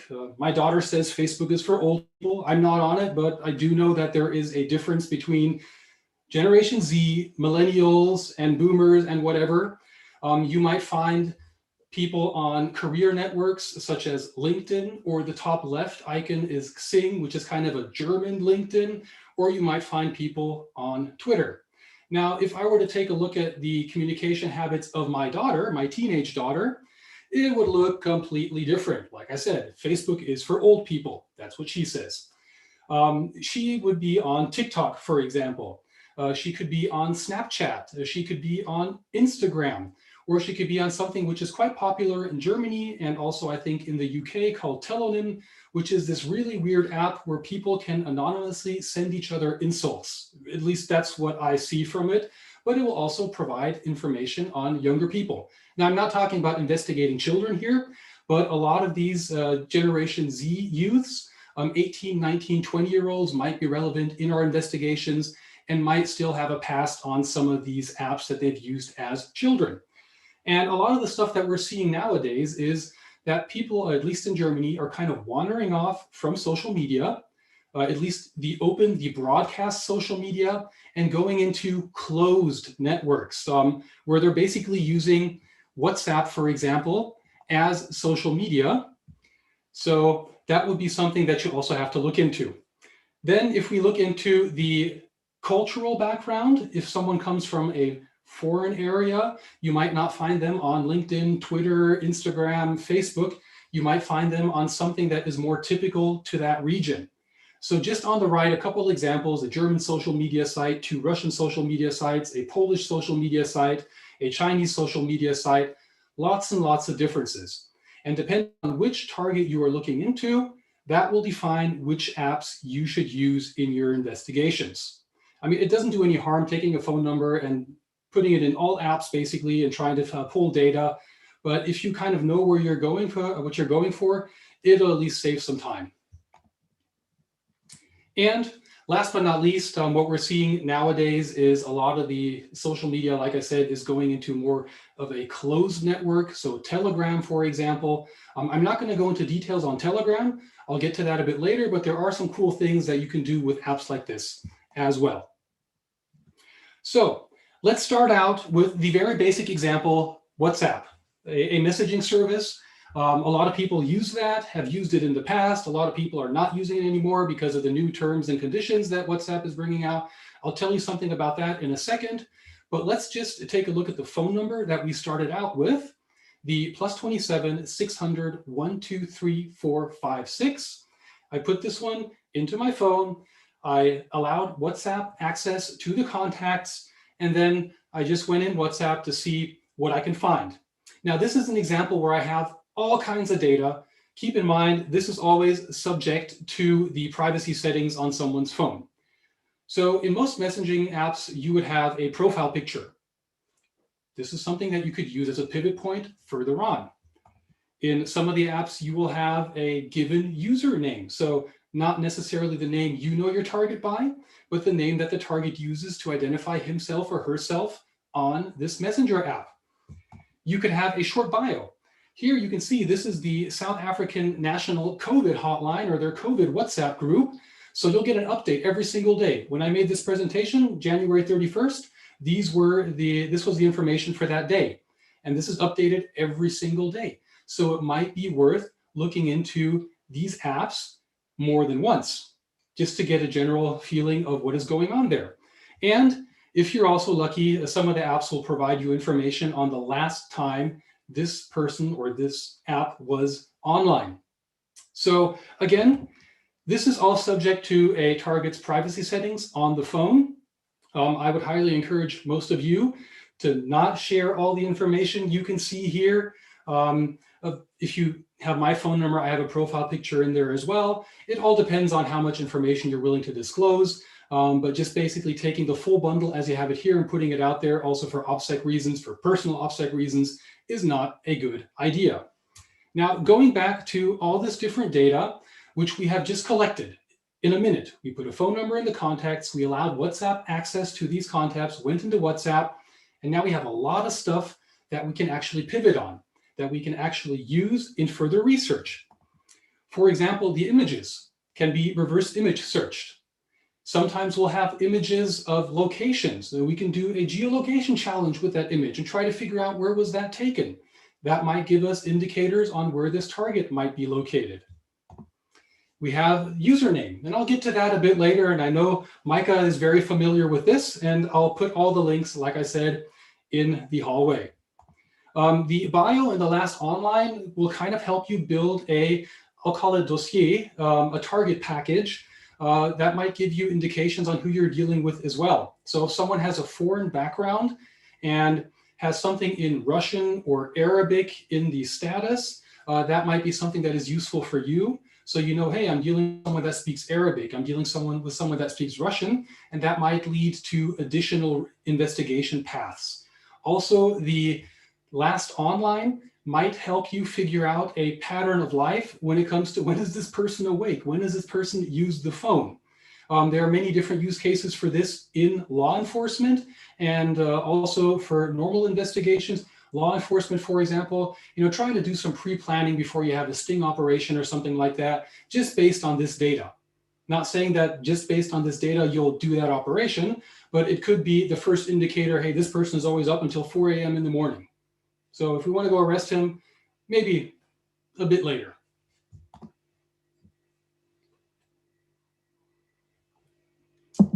Now, pre-COVID, I used to spend a lot of time every day on a commute to work, sitting on the train. So I would use my phone for OSINT. If I was conducting OSINT investigations, for example, getting a profile picture or something like that, some of the things that I mentioned, for example, reverse image searching, can be done on your phone as well. There are several apps that will send them out to Bing, Yandex, Baidu, TinEye, Google Earth image search, but you can also go to the apps or websites themselves and then just basically reverse image search things directly from your phone. And as always with reverse image searching, you have to get a bit creative. You have to crop the images sometimes. So you see here what I did on one of my burner phones. I took a picture, uploaded that to Google Lens, got some results, started cropping the image to see how the results change. So a lot of the stuff you can do on your desktop, you can also do on your phone. So here another example of using your phone to actually conduct OSINT investigations.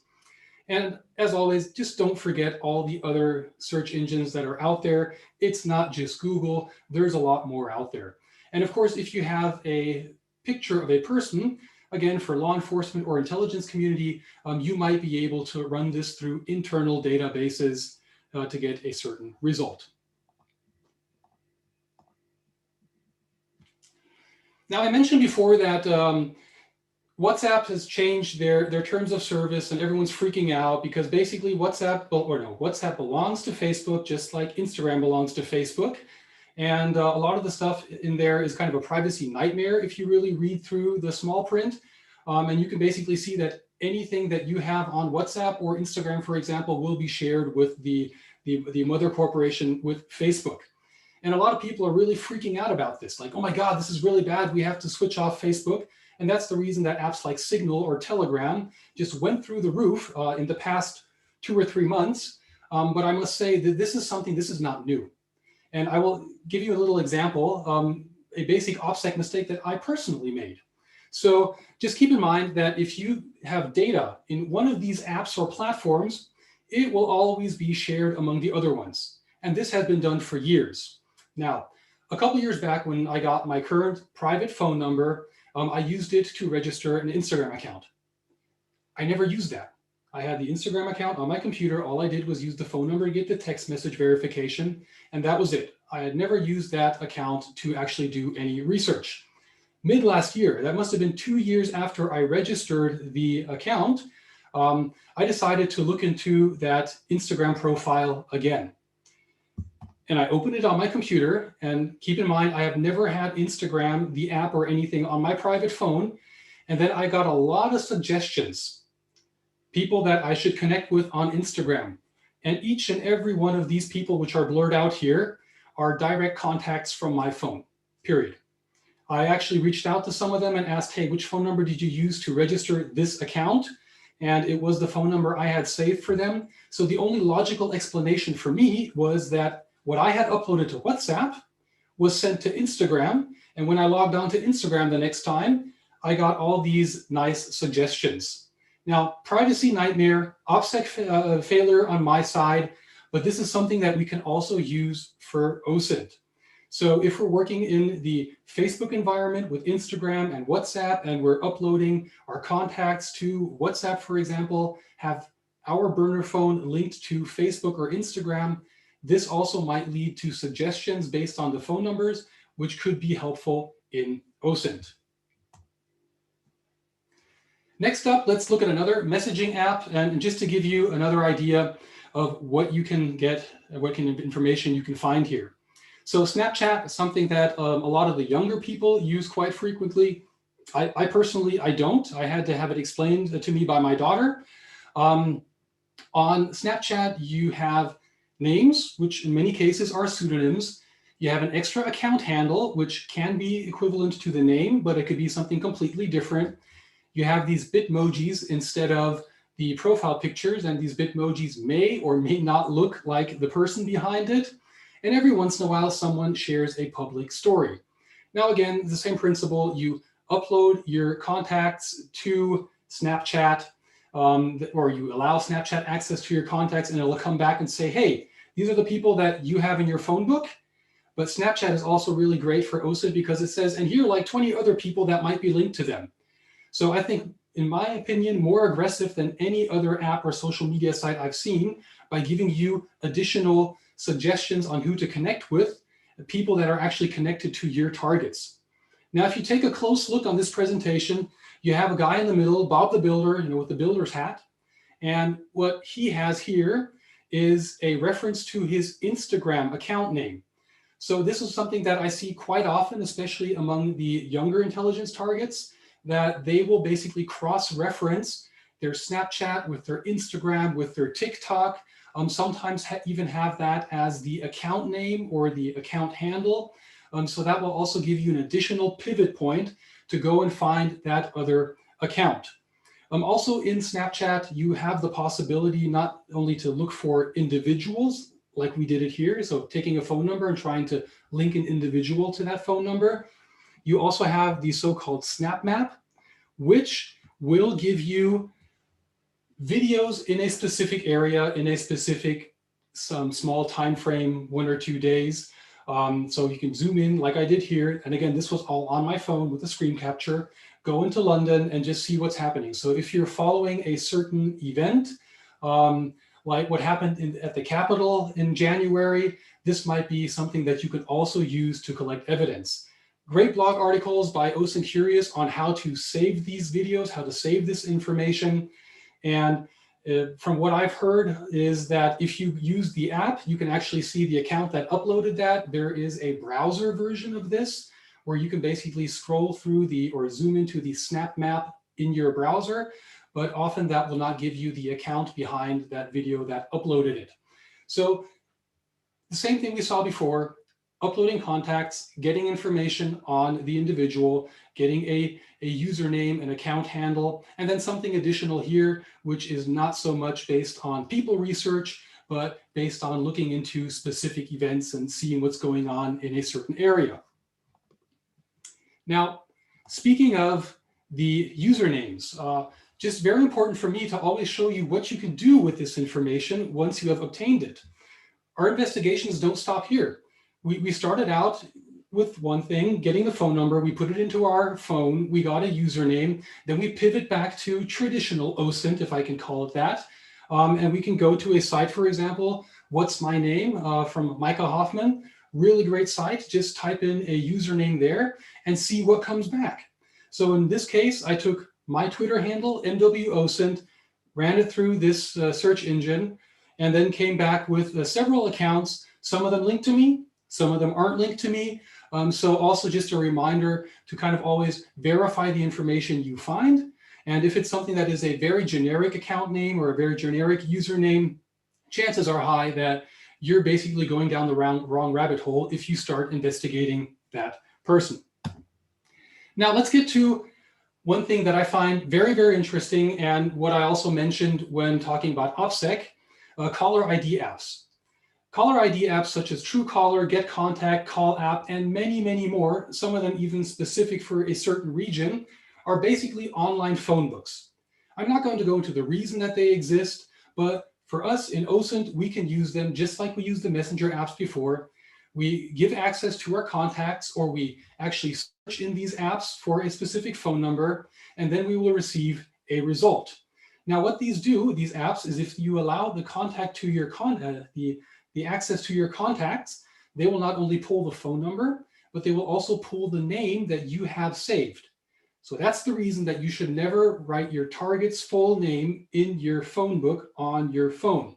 And on the right, you can see a very interesting example from a recent Bellingcat investigation where they used GetContact, had a suspect in the Alexei Navalny poisoning, put that phone number in GetContact, came back with 3 different entries.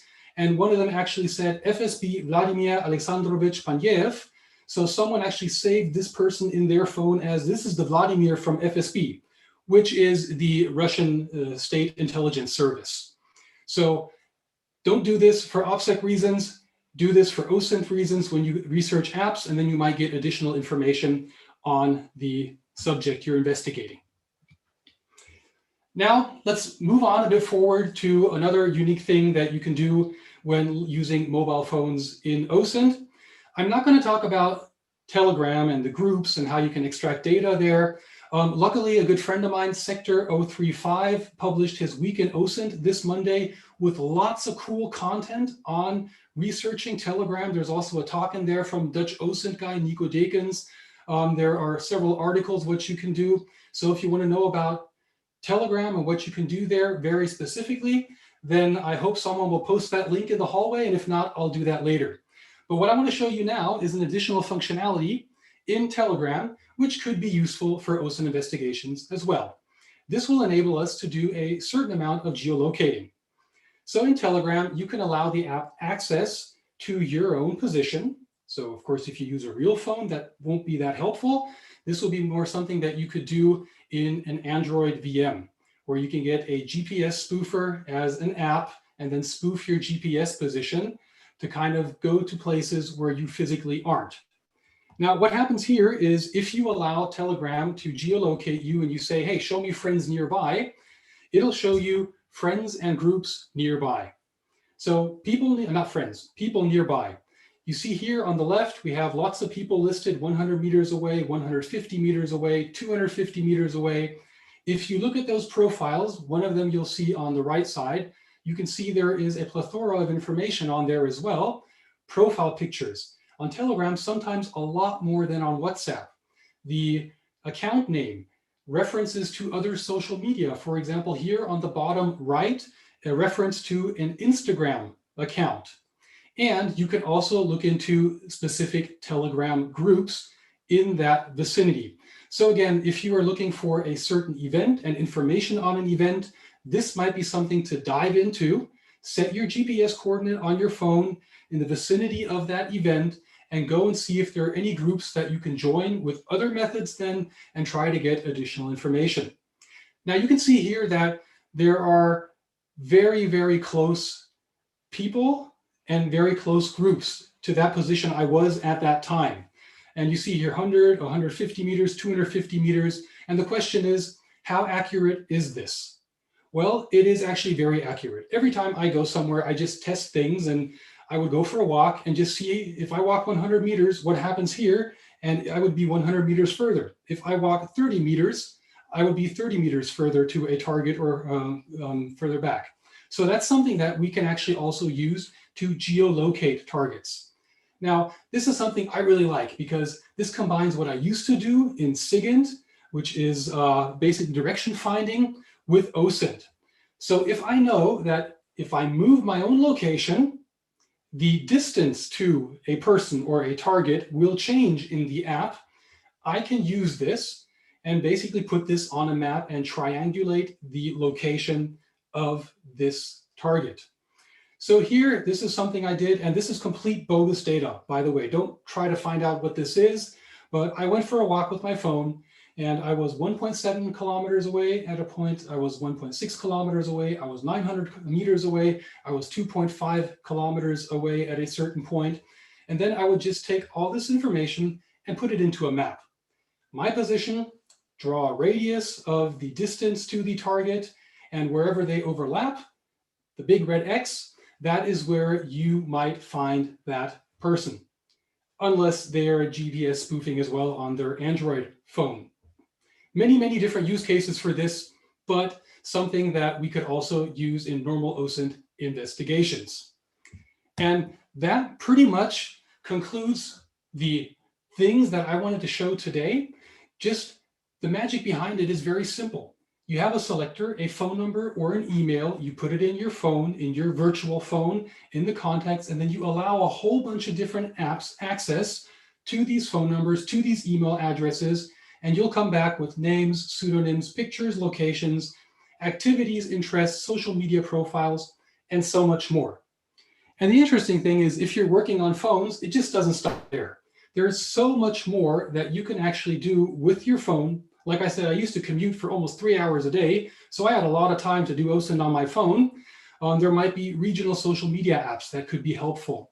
Information on license plates. If I'm in Italy, I have this nice little app where I can type in license plates, and it'll give me the vehicle identification number and the information on where that vehicle is insured.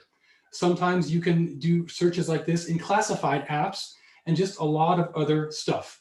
But again, the methodology is pretty simple. So to end today's talk, just a couple key takeaways. Using mobile apps on phones or virtual phones will often offer data or access to data that is not available if you go through a browser-based search, or it is not as easily accessible as using a browser. And as everything with OSINT, it's more about the combination of apps and techniques that will provide you with pivot points to move from one app to another or from one app back into your browser. So this is something that should be implemented into a whole process. For law enforcement or those working in the intelligence community, this is something that is less invasive than official inquiries with data hosts. So it might be the first step before you send out that inquiry sometime. So again, something that is cheap but very effective.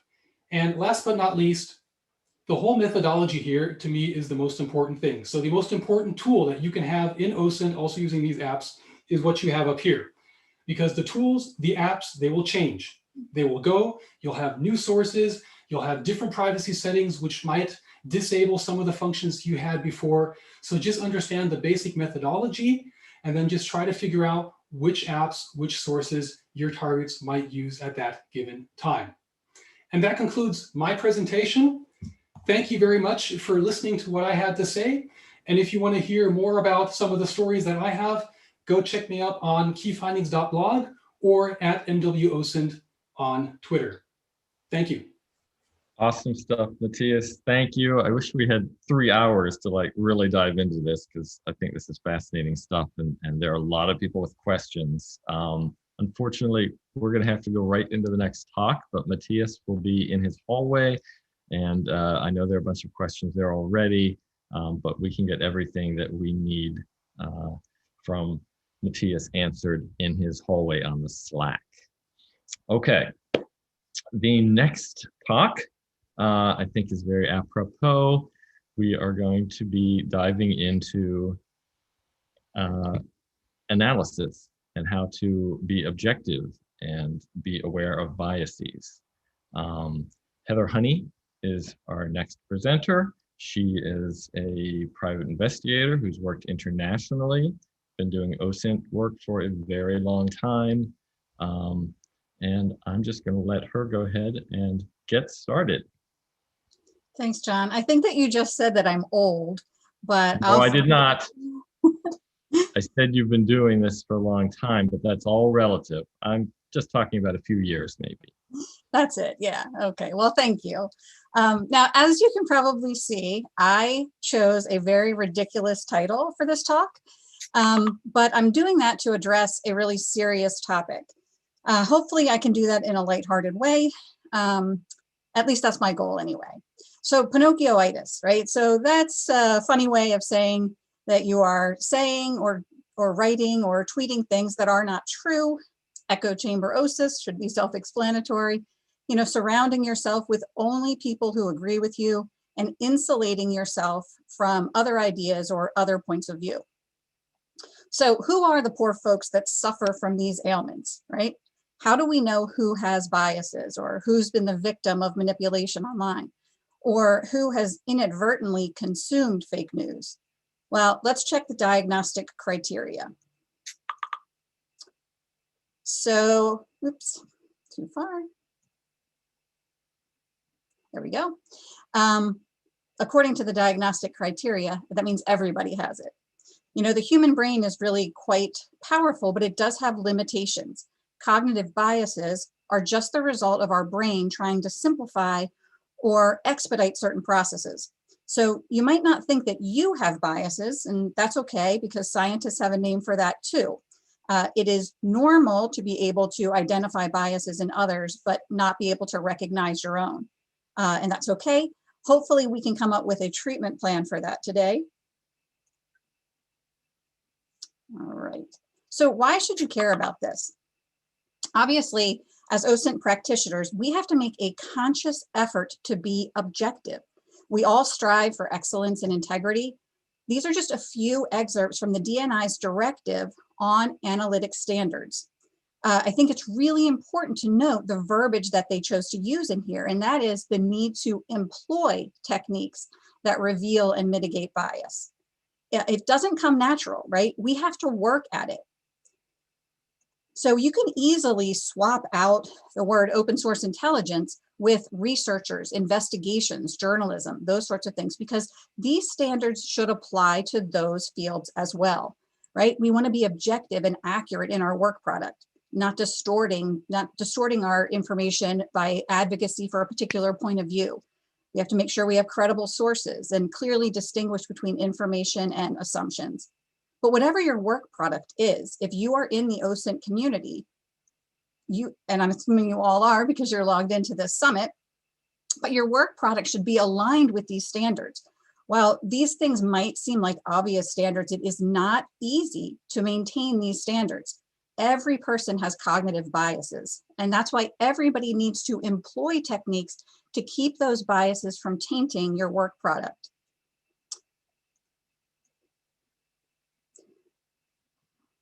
Sorry about that. Gone too far. There we go. So, you know, the word bias tends to have a very bad reputation. So I thought it would be a good idea to add some similar words, some softer synonyms. So if we think about our biases, at least some of our biases, as preferences or predispositions, I think it makes it easier to acknowledge that we have them. Now, for this talk today, I'm going to kind of stay away from those hot button issues like racism and sexism. We're really not going to address those. we're not going to address them directly, but one of the things that you can start to do to improve your critical thinking skills is to be aware of your own biases.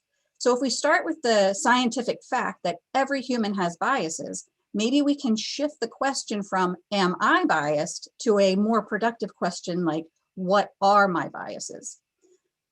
All right, so I'm going to show you the next slide, and I want you to think about your immediate response to what you see. Don't think too much about it, right? Just what is your gut reaction? All right, so if you are fundamentally opposed to Apple and you would never dream of using an iPhone, you might have scoffed at that image. And I guess one of the advantages of being virtual this year is that I won't ask you to raise your hand and say that your initial reaction was that, gee, that apple water is probably delicious and high quality. Right? So even if you wouldn't admit that out loud, maybe in your own private thoughts, you realize that your brain was predisposed to want that apple water. Or perhaps you had the opposite reaction. But the reason that you felt anything at all is that something happened in your brain, almost like a quick automatic assessment. All right, so let's, super touchy.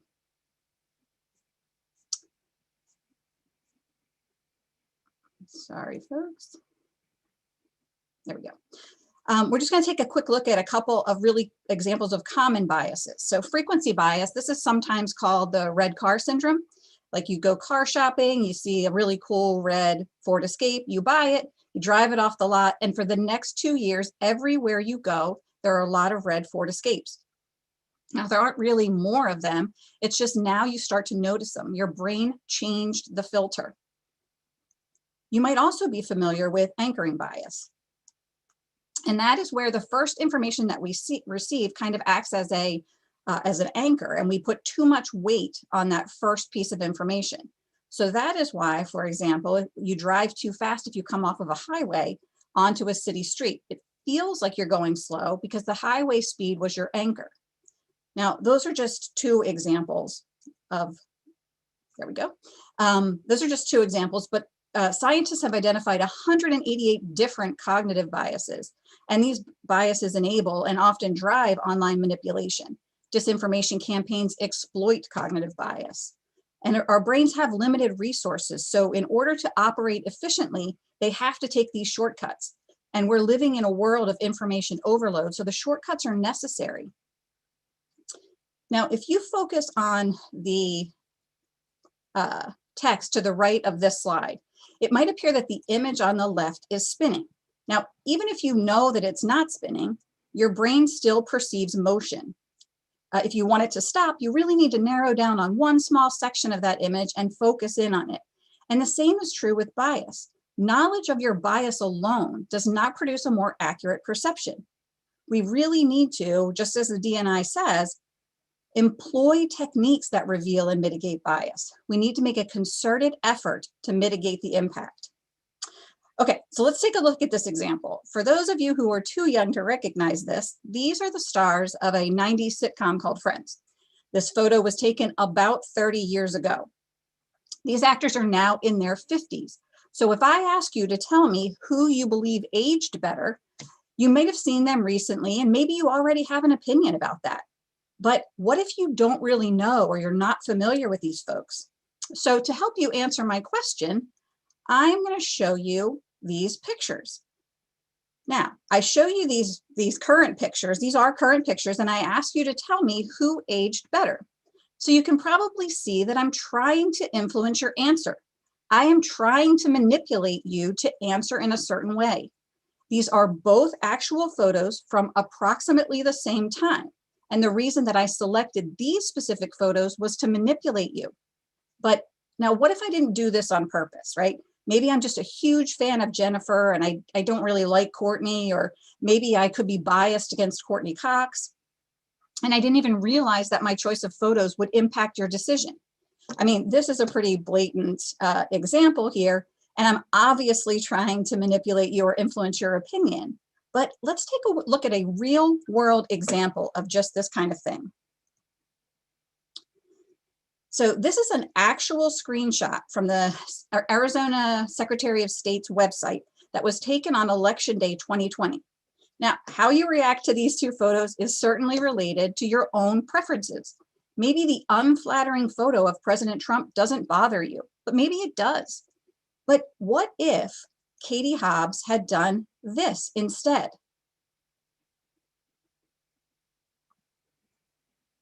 Again, the way that you react to these two photos will depend on your own preferences. This is the Secretary of State's website used to provide information about candidates for political office. Now, I don't think that Katie Hobbs should try to influence my decision. So you might prefer one of these men over the other, but why don't we strive for impartial and unbiased? I think that should be our goal, right? We should try to recognize and reduce online manipulation. And we should give Courtney a chance. So why is this so difficult? Well, it's because bias permeates nearly all of our sources. Obviously, social media, news, search engines, pretty much all online content can be influenced by these cognitive biases. So if you inadvertently reproduce content that is manipulated, it could potentially impact your own credibility as an analyst or an investigator. So of course, we are inundated with disinformation and misinformation online. And Jane had a wonderful presentation this morning and shared some great strategies that they use for investigating this. But look, there's universal agreement that disinformation is a serious threat. And what we know is that our adversaries are sowing the seeds of discord and distrust, even on topics that they don't necessarily pick a side. So they look for wedge issues and exploit every opportunity. And sadly, we provide a ripe target. The thing is, though, misinformation is often spread by unwitting social media users. It seems that Russia sort of sees US and other social media users, I don't mean specifically just the United States, but sees social media consumers as useful idiots. And many experts agree that the goal is not to promote one party or one issue over the other, but rather the goal is disgust. So here are a couple of examples of this is from the Internet Research Agency indictment that was a result of the Mueller investigation. And this just show how our adversaries are exploiting bias and trying to inflame existing issues. Now, these are two ads that ran on Facebook the week before the 2016 presidential election. These are cheap ads for Black Matters and police randomly killing people with drones. Both of these ads were designed and paid for by Russia. And this was more than 4 years ago. This slide here is actually two professors, Darren Linville and Patrick Warren from Clemson University, are doing some amazing work in this space. And I highly recommend that you check them out if you can. Here is one Russian troll that they outed. And as you can see, this account had more than 20,000 followers. Maria Shriver, an NBC News journalist. I'm having some technical, I can't really control the screen. I don't know, Sarah, if you can help me here, but it's not letting me. There we go. Is it possible that somebody else is also on here? Heather, we can change slides for you if that's what you prefer. What I got it. It's just it seems to be changing without my without my consent. Okay, there we go. Hopefully that's good. Yeah. So this particular Russian troll was outed by these professors from Clemson. And as you can see, there was an NBC journalist that retweeted it. The Chicago Tribune awarded this troll with Tweet of the Week. And again, the troll was simply hyping hate. Twitter ultimately did suspend this account, but only after the team from Clemson called it out. So again, these tactics evolve, and they seem to be shifting away from sort of writing their own content in favor of sharing authentic content that supports their narrative. So this is a really interesting thing. This was actually part of a sealed indictment that is no longer sealed. But in July of 2017, the IRA spent $80 to promote a flash mob outside the White House. They got a pretty good turnout, but the crazy part is that this was a real organization. And the real organization that they partnered with had apparently no idea that Russia was promoting it. You know, useful idiots, that's how they see us. And these operatives have infiltrated authentic US activism and are driving the wedge deeper and manipulating social media consumers. I really like this quote from Professors Linville and Warren, and it basically says that effective disinformation is embedded in an account you agree with, not the ones you disagree with. And they don't push you away, they pull you in. And they do this by exploiting our biases. They're trying to make us hate each other, and they are really, really good at it. So here's your first prescription. Again, recognize and make a conscious effort to mitigate your own biases. So again, this is a treatment, not a cure. We're never going to get rid of bias, but it is, it's a good start. Okay, so you might not realize it, but you can also be manipulated by search engines. Dr. Robert Epstein's testimony at the Senate Judiciary Committee is really quite terrifying. You know, he's done research into something that he calls search engine manipulation effect. And what he found is that search engines have the ability to manipulate the thoughts and behaviors of their users. And in the, you know, I mean, it could be up to 2.5 billion people. So I encourage everyone to read this full transcript, the testimony, and the research behind it. But the basic idea that he's putting out there is that search engines can change what people think by manipulating search results. And the worst part about it is that users don't even seem to realize it. So if you go on to Google, and I know that's probably hard to see, but if you go on to Google and you try to figure out which computer to buy, you'll get a list of search results. And without thinking too much about it, the results that you see will influence your perception of which computer is best. Consider this. If you ask a friend, Mike, what the best computer is, you likely value his opinion. And you will think, you know, Mike says this one is the best. If you ask your friend John the same question, you might get a different answer. In your mind, you weigh those two opinions. We don't tend to look at search results like that. Most people look at search results as facts, but the results on DuckDuckGo are different because there is not one correct answer.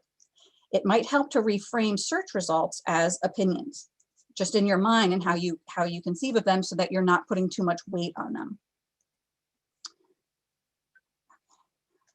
The National Academy of Science actually published this search engine manipulation effect research, and it's really, really pretty compelling. So it's definitely worth your time to read it. And I'm going to put these links and others in the hallway as well. But Dr. Epstein actually continued that research leading up to the 2020 US election. And he says that he found evidence that Google was deliberately trying to change people's thinking up to the US election. So if we think about that, you know, Google absolutely dominates the global search engine market. You know, they have a lot of power.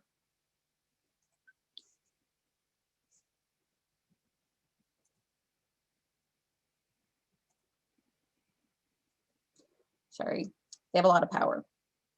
And you can see by this study that was done by an ad agency shows that about 88% of all clicks are on the first page of your search results, and almost 30% are on the actually on the first result. So if search engines manipulate what results appear on the first page in support of a particular cause or in support of a particular company, that impact could be huge.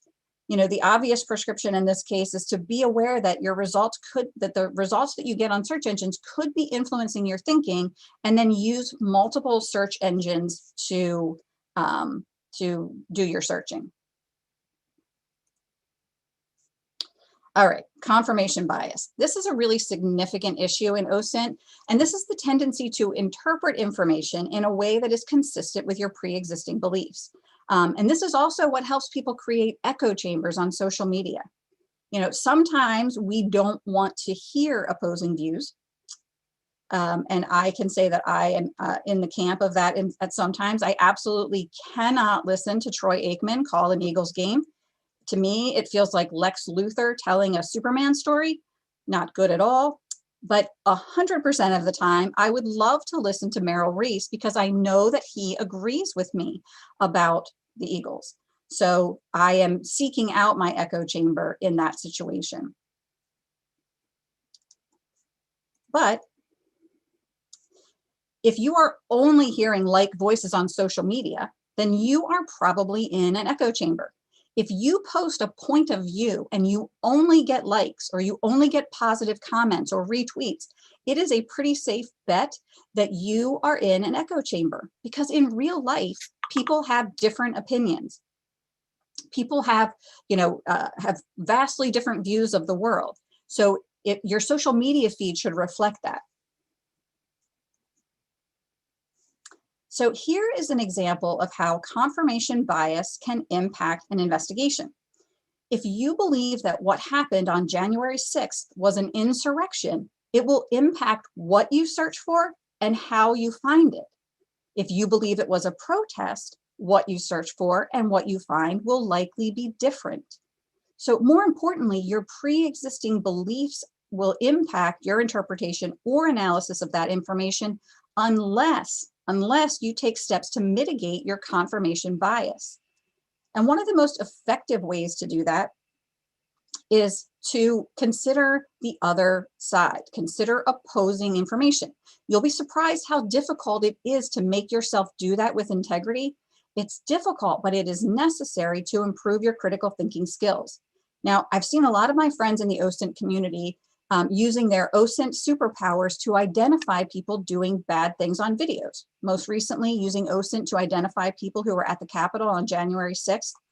But what's interesting, though, if you look at the people who were doing that, and maybe you're one of them, the law enforcement agencies over the summer were asking for help to investigate, asking for help online to identify some of the people who were associated with the looting and the riots over the summer.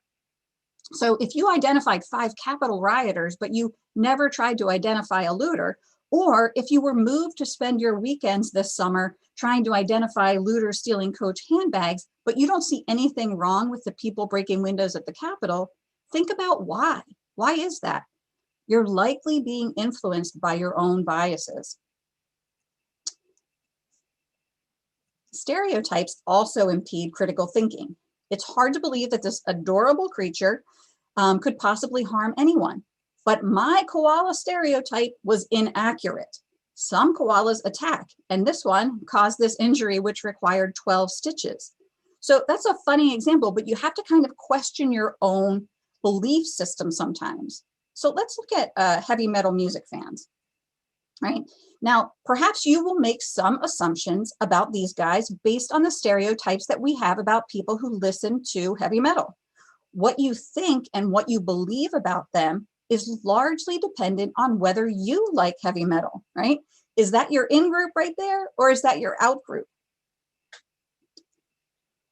The problem for OSINT, though, is that if you let those stereotypes drive your research, you will find a lot of information that will reinforce those stereotypes: murder, Metallica, Slayer, congressional testimony.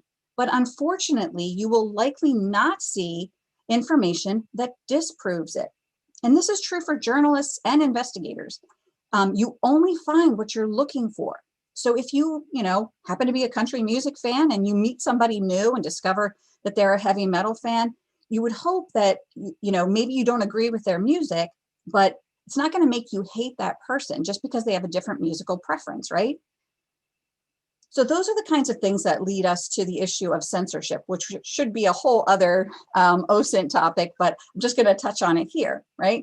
Because there's a couple of different ways to approach the issue of censorship. Philosophically, right? Do we want all heavy metal fans to be ostracized?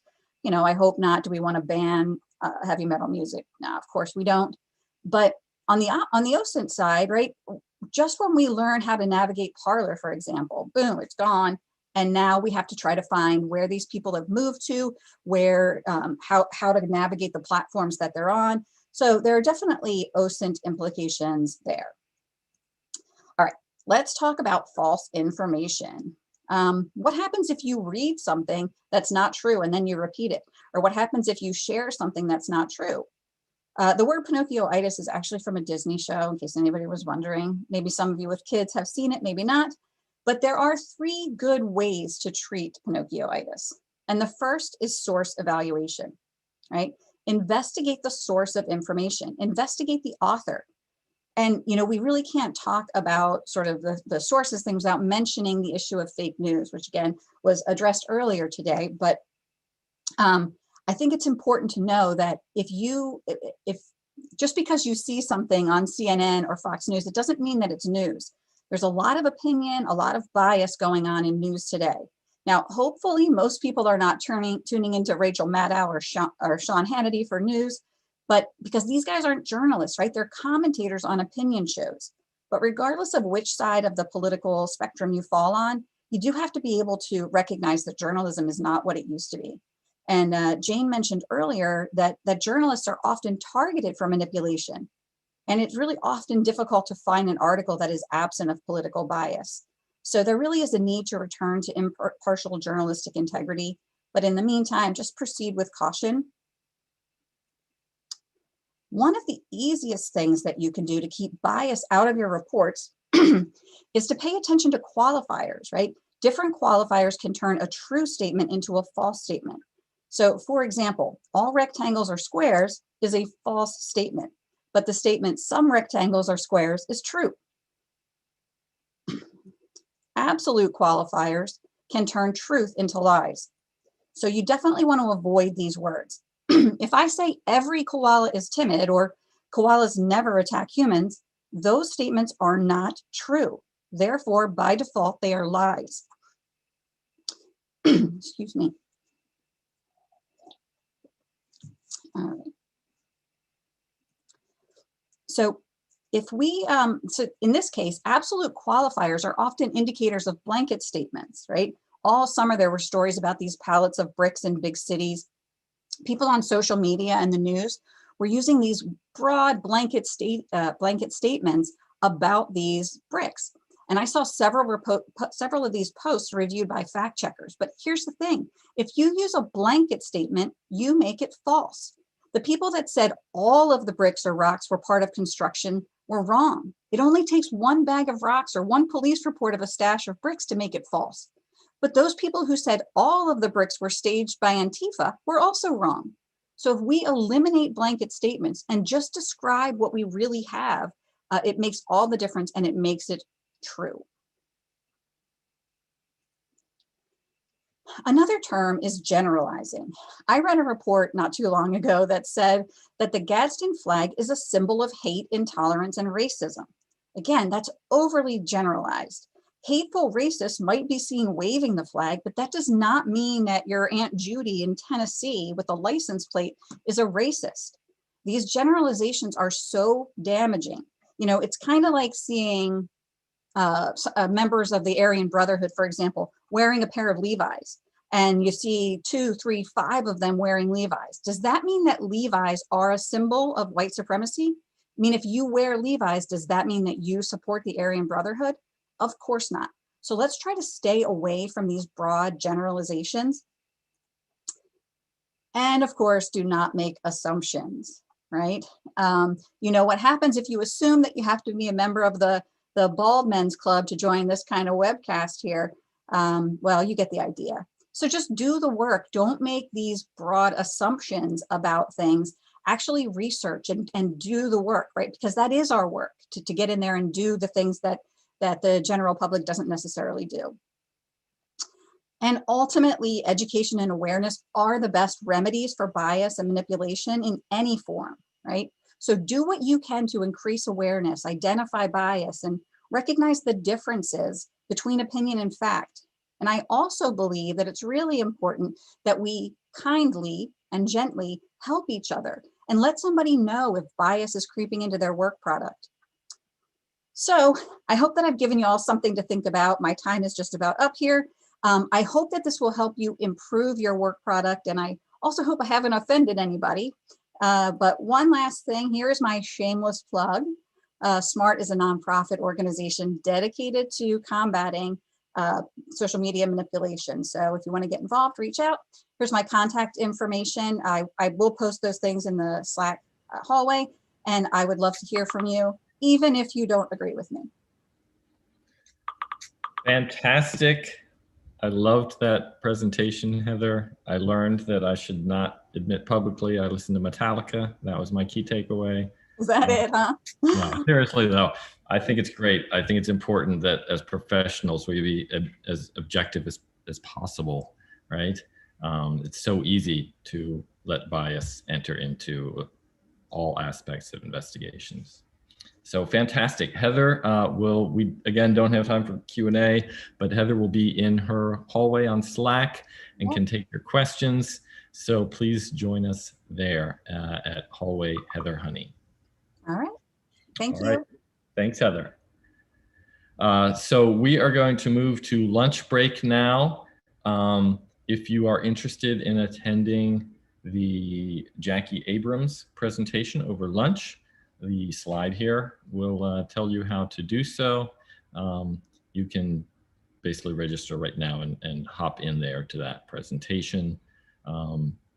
Certainly, if you are doing any sort of network defense blue team work and interested in OSINT, I would say this is a can't miss. If you're just interested for other reasons, please check it out. We will be back at 1:30, and I will see you at the end of lunch break.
Sound.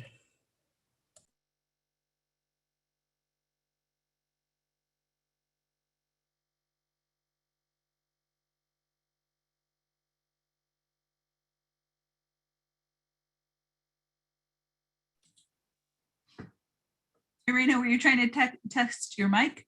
You can go ahead. Yes, seem to be working, right? Yep, you sound great. Cool.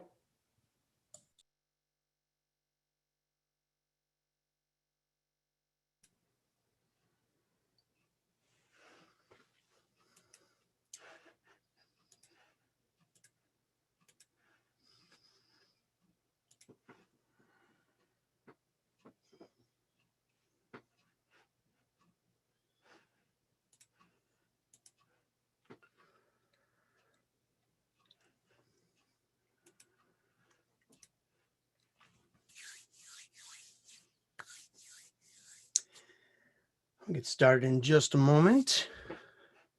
Just a moment over here. All right.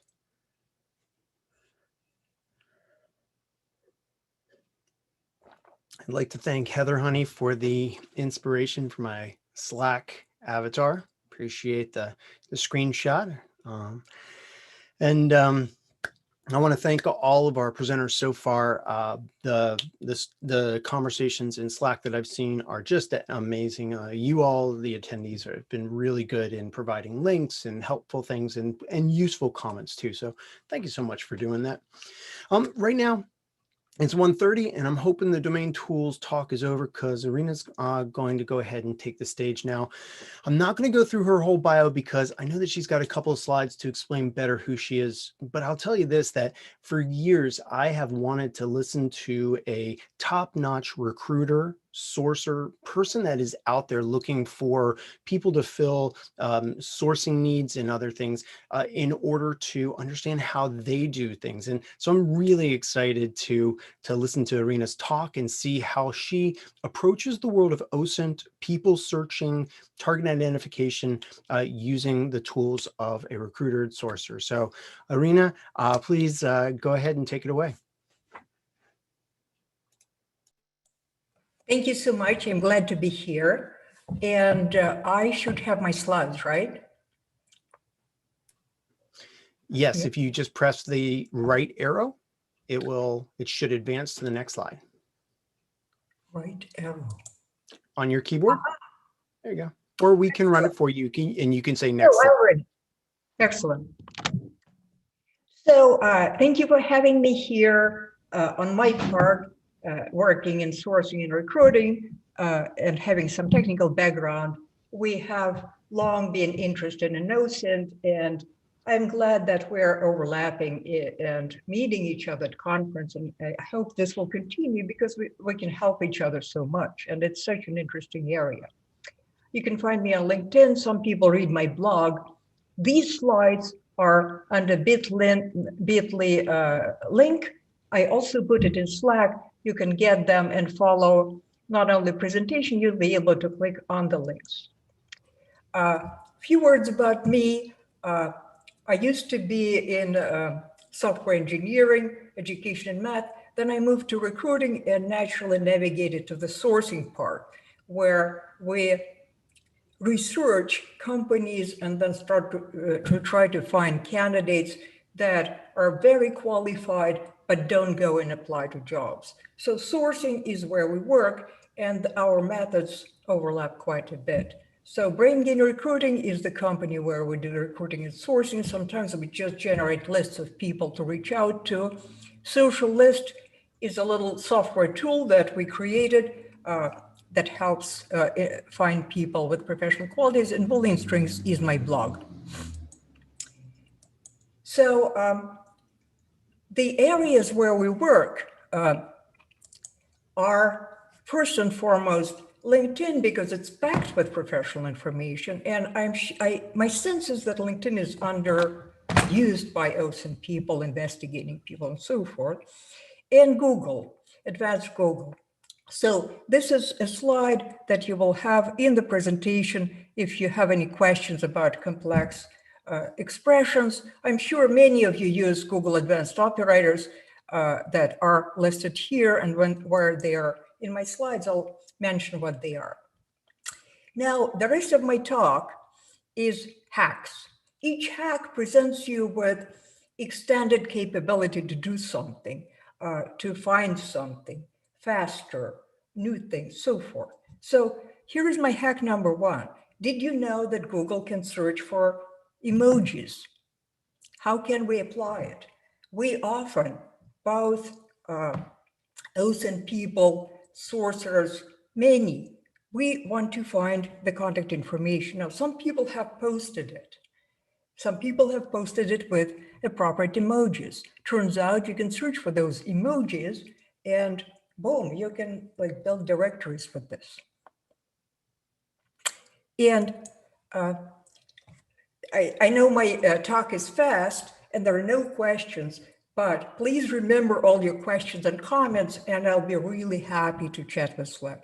Now on Twitter, you can also search for emoji, same story. You can be searching for emoji for contact information. On LinkedIn, if you put a symbol like a phone, LinkedIn has no clue and will not search for it.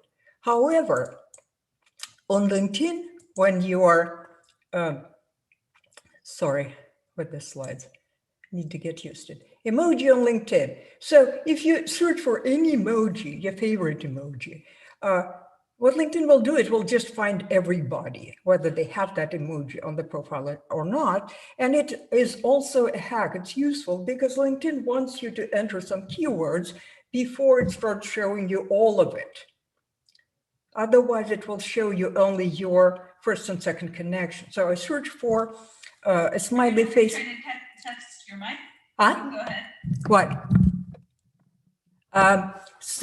Yes, seem to be working, right? Yep, you sound great. Good.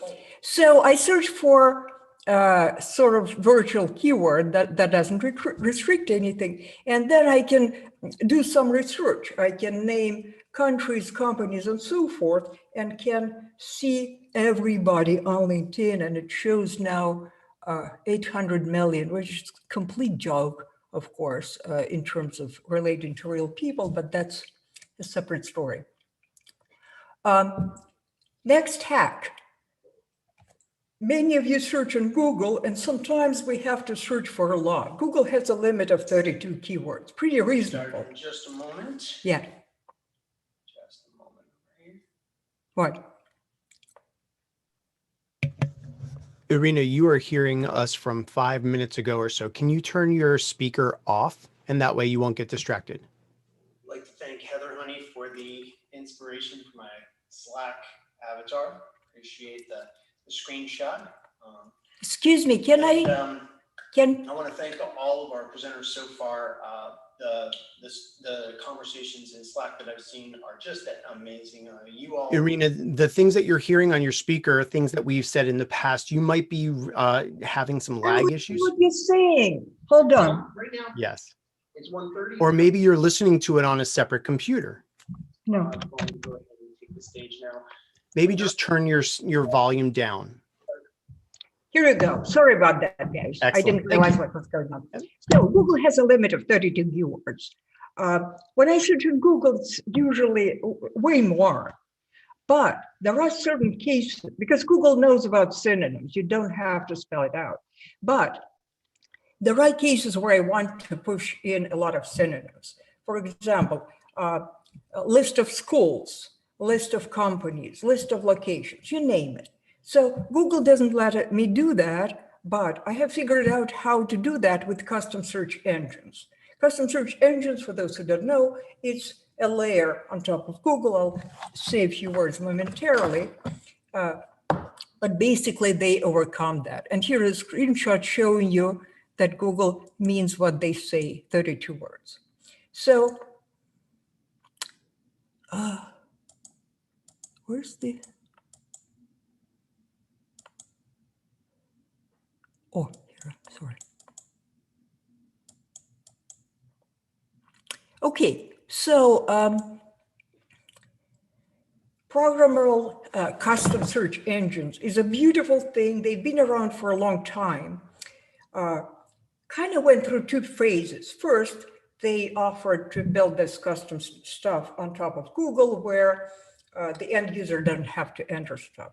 And then there was a second period where custom search engine have become a forefront of Google's semantic search that I'll mention.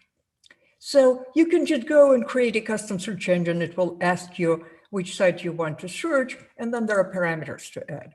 Now, in custom search engines, there are synonyms, and you can customize search and say these 5, 10, any number of words are synonyms. But you can also name synonyms words that are not synonyms, because it's just a software, right? So it's like Humpty Dumpty. Defining synonyms. The control panel allows you to define variables and a list of 10 synonyms for them. So I've defined variables F1, F2, and so forth, and defined them as Fortune 100 companies. So searching for, making synonyms for a developer, programmer, so forth doesn't make sense because Google does it. But here I'm creating synonyms for Fortune 100 companies. If you want to get your feet wet here, you can create an XML file, define synonyms, the ones you want, and upload it. Don't have the time to teach you that. Please connect with me. I'd be happy to explain how it works. The resulting search is this, Fortune 100 companies. Now, invisibly to any of our search, there is an appended OR of all of these companies. So I search just for the word layoffs, and the results show layoffs at many of these companies. And typically, we won't be seeing pages listing all of them. Typically, it goes to just one of them. That's how the operator OR works.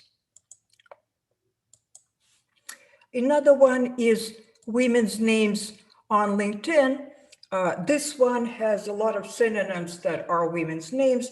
As you might be aware, we are trying to make our workspace more diverse, and quite often we are making sure that we reach out to diverse candidates. So I search for competitive intelligence, you see the results, they're women. So this is some stuff, this is long OR strings, this or that, or that, or that, pushed into the custom search engine because Google cannot deal with them. Next hack, and please remember your questions. Find documented images. I know everybody searches in Google, but do you ever search for documentation images? There is tons of it. Why? Because some sites put an image of the document on top of the document itself, and if it's public, it can be found in images. And this is SiteGov, strictly confidential, for internal use only, not for distribution.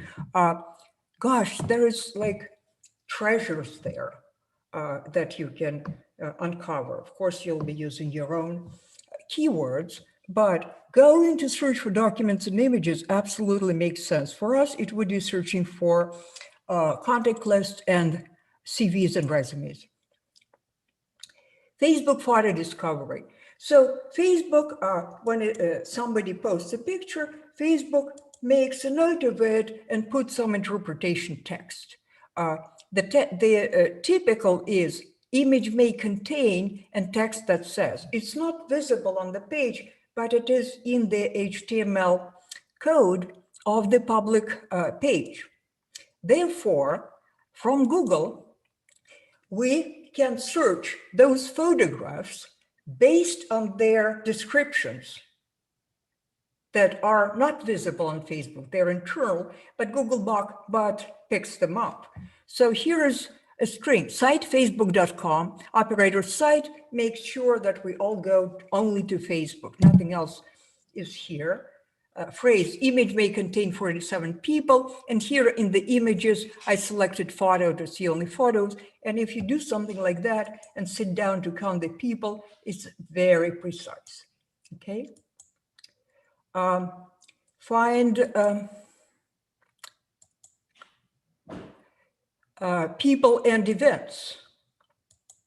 So here I'm looking for photographs. I'm sorry, just scrolling doesn't work very well.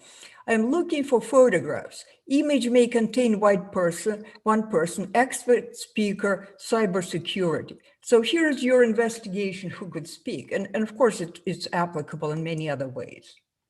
The next is image may contain weapons. So you could be searching for things, whatever you're searching, in those images. Okay. Now, if you wanted, if you click on any of these images, just X-raying Facebook, you will get on a page where there are lots of images, and that image is lost somewhere. If you want to get straight to the image, straight to one page where this image is hosted, use just this after Facebook, because that's where the images are hosted. Okay, so the number one reason to source in images, to search in images.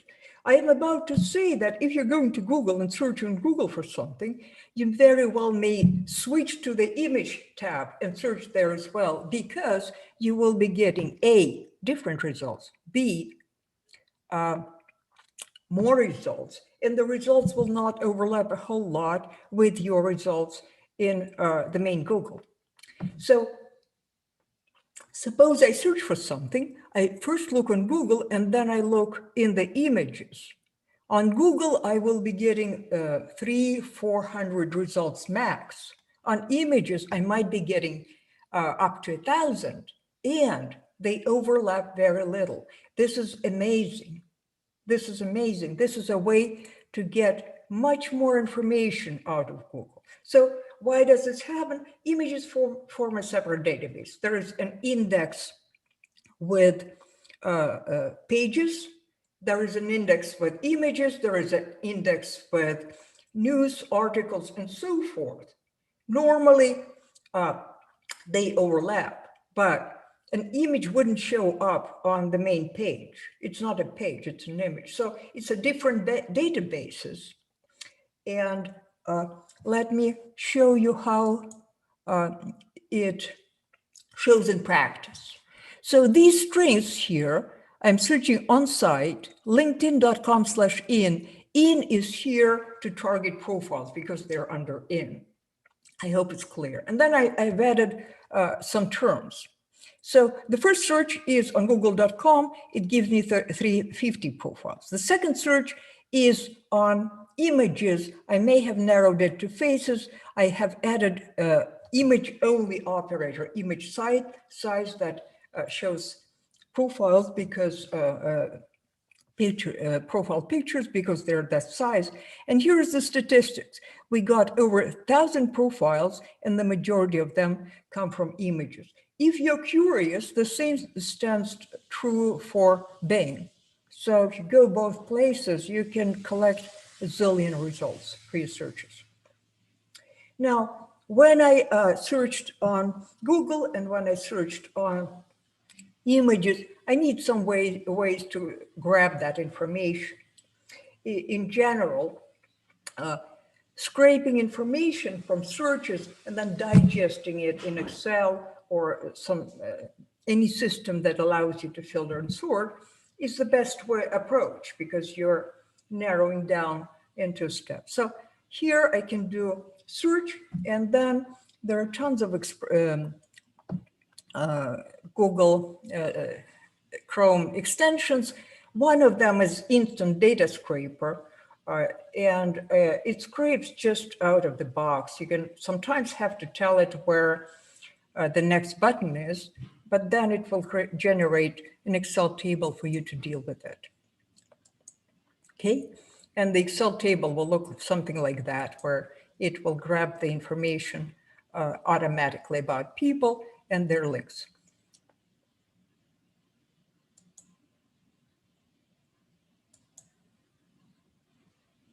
Okay, next thing. We already heard, by the way, the talk about the the phone number, and finding information about that. That was pretty close to what we do. So here we start, and all of OSINT loves that, start with somebody with an image, could be somebody's face, we find that that person elsewhere. But the images we work this way could not only be pictures of people, they could be logos of organizations, school associations they are related to.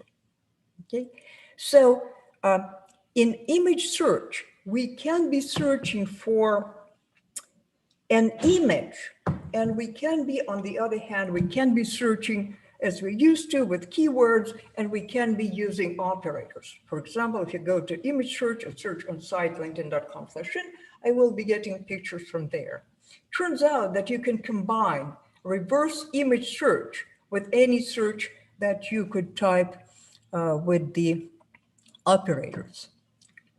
So here's an example. Site linkedin.com/in-architect finds people who are architects. I'm combining it with the reverse search for a logo of a company. The result of that are people who work at this company or used to work. Same story with schools. I use a logo of the school and some keywords, find people who went to the school. And an interesting application is here on the site Zing. Men and women have different standard images if they don't upload their photo. So I can find all the women who have not uploaded their photo using the same trick. I hope you like that. It's kind of fun. Number 7 is a hack that also goes to words that we cannot see on the page. This image 4 is sitting somewhere within HTML of LinkedIn public profile, but it can be searched for. So if we search site 4, image 4, and then something, we will be finding interesting stuff. And that is done just from Google. So we can be searching for company, school, association, group, posts, shares, and likes. All of the content as well, because it's accompanied by images. So here's an example search for you. I said image for CIA. I assure you that the majority of these people work at CIA. That's how they were found. Okay, certification, same story. You can say image 4, the name of certification, a variety of certification that can be found this way, done. What also makes it to the public profile is activity shares. So you can be searching for whatever person shared, activity called working from home, activity called looking for a job, stuff like that. And obviously, LinkedIn itself wouldn't let you extract information so beautifully. Okay, so certifications, activity. What's next? Okay, LinkedIn profiles in incognito are this. So if you start looking at LinkedIn profiles without logging in, after the first or second, LinkedIn will stop allowing you to do that, to go there. And quite often we want to look at public profiles for various reasons. We want the person to know that we visited the profile. We want to see different information that is on the public profile. We want to invent how we're going to search for profiles like this, so forth. Google mobile friendly test easily generates what we need to see. So that's that. I also suspect that if you go and do inspect and switch the agent to some mobile in Chrome on desktop, that will be good as well.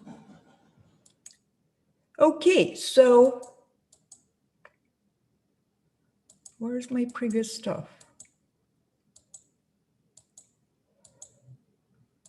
I have to work on my arrow clicking skills.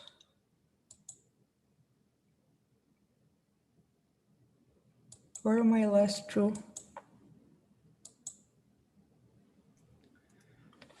Rena, we are just about out of time. Okay, We'll go back this to is the the slide. last thing, and the previous was this. No? Okay, so, oh, all right, excellent. So this book on custom search engines that I touched very lightly, but there is a piece that I left in the slides that you will have access to that will give you some flavor. Custom search engines are a very interesting thing. And here are my slides. And I will meet you in Slack.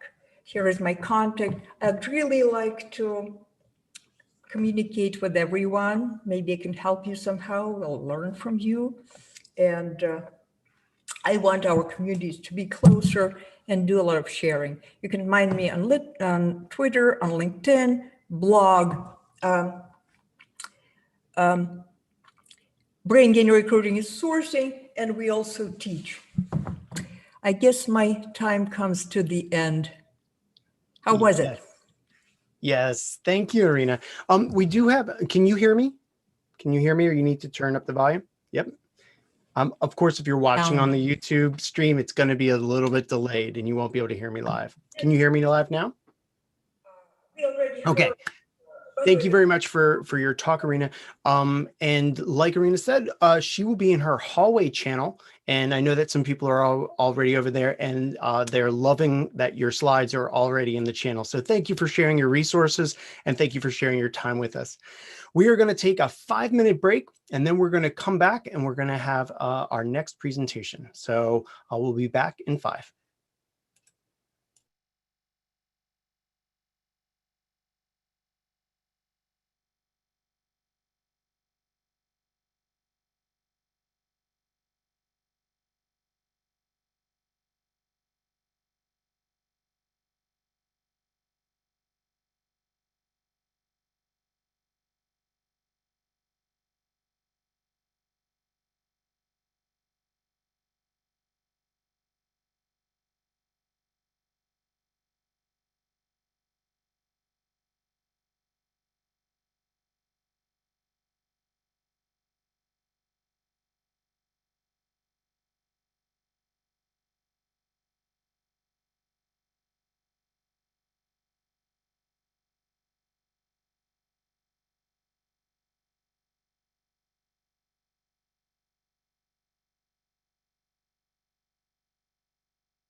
All right.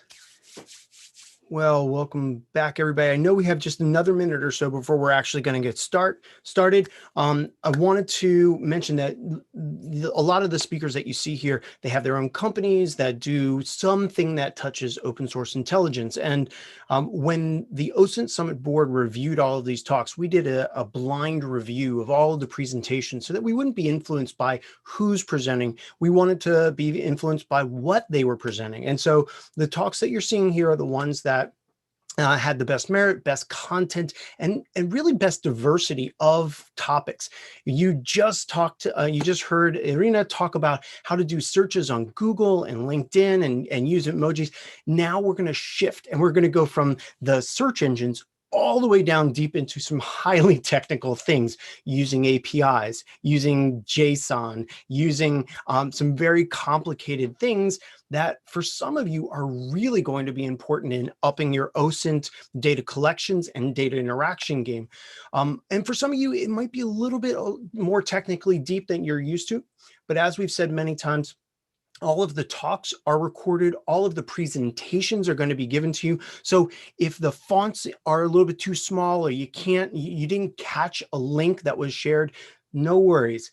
All of that's going to be in your SANS Summit Access portal over where you logged in. And you should already be seeing some of the presentations that were given already uploaded. Videos will be coming out in the next couple of weeks. So no worries if you didn't catch something, you will get all of the information. And right now, I'd like to introduce our next two speakers. We have Azat Kashparov and Andrew Kulikov. I'm hoping I said those names right. Both of them work for the Social Links company, and they're going to be presenting on extracting and analyzing social networks and social network data efficiently and very technically. So I'm going to turn this over to our speakers now. Please go ahead and turn on there you go. Okay. Thank you, Mika, for introduction. We're ready. Azat, you're here.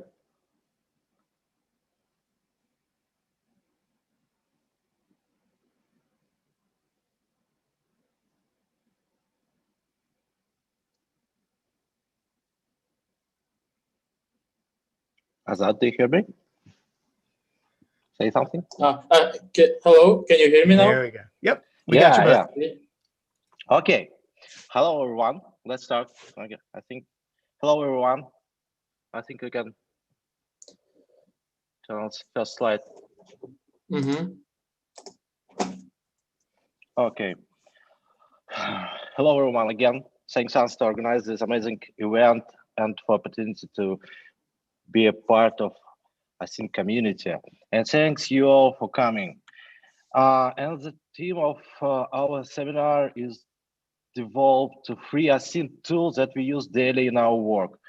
We have specially selected the tool which don't require programming skill but can provide the full cycle of resource investigation. But first of all, the next slide, please. But first of all, I would like to introduce myself and my today's expert. My name is Andrei. I'm CEO and CPO of Social Links, and Azat, head of research and development department, the best specialist in data gathering who I ever see. Okay, next slide. And a few words about why we can talk about it. For 6 years, we have been developing OSINT data gathering and analysis tool. During this time, we have analyzed more than 50 different data sources and developed more than 1,000 data gathering methods. Our platform, Social Links Pro, is used by 10,000 users who make us average 17 million requests per year. In 2020, we closed 1,400 change requests and issues connected with the changing and sources which we use to gathering data. Everybody know about changing and UI, Facebook UIs last year. This is a good example. Our average SLA for closing such issues is 8 hours. It means that we should find new methods for getting information very fast. And today we are going to share with you our experience. Okay, and now I give you word to Azad, and we should enjoy the seminar and get new knowledge. Azad? Okay, thank you. Thank you. Hello, everyone. I would like to start by telling that there are many different types of open data sources, such as websites, special libraries like TDLib for Telegram, REST API like People, Companies House, database leaks, darknet, and even Android and iOS. But today I'm going to be talking about the first one, investigating websites. I will share with you tools that I use myself. They are free and easy to learn. You as an investigator can use them to, next slide, agenda. Then I'm going to cover, this is what I'm going to cover, DevTools. DevTools is a tool that is built in your browser, JSON viewer. With this tool, you can study your JSON structures in convenient way. Also, I will show you how can we send our HTTP requests inside our browser, and later I'll show you how can we send these requests outside our browser with special programs. Then I'll show you how can we trace all the traffic that is made by your browser and your programs. And at the end, I'll show you a couple of useful tools that I use also during my investigations. And I will start by telling about DevTools. DevTools is a tool that is built in for web developers, but has proven itself very useful for async community. So we use this tool, and I'm going to show you how I work with this tool in Google Chrome. In other browsers, they have the same functionality. I will start with practical case. This case will show how I work with LinkedIn. To work with LinkedIn, you have to log in this site, but I also warn you that you should never use your own account for these purposes because you risk banning your account. I actually did ban my own account. It was a big loss, so never do that. Next slide. Here we go. I have also this is a screenshot. I've opened the post in LinkedIn. This post was made by Bill Gates. This is URL address. And I opened in this post the list of reactions, the list of profiles who made these reactions on this post. And when I scroll down this post, a new batch of reactors is loaded. And I want to know what is happened under your browser. To see that, I open DevTools. You see this at the bottom. You can open it by clicking F12 on your keyboard, by clicking F12, or just from this panel. And I have to open. We have to open the tab that is called Network, and there we will see all the requests that are made by our browser. Then I just scroll down a bit, and a new request appears here. And when I click to this request, I see the request. I see the URL that is called, and I also can see that all the parameters that are used in this request. The first one is count. We defines how many profiles we are expecting from LinkedIn start. Works like offset, points where we should start, and thread URN actually is an identifier of this post. And also we can see headers. The first one, accept. This is special for LinkedIn. It impacts the output of this network. Then also we see CSRF token, very essential token actually. You will see it later. Referrer shows where we are located now. With this URL. User agent represents our browser. And also I've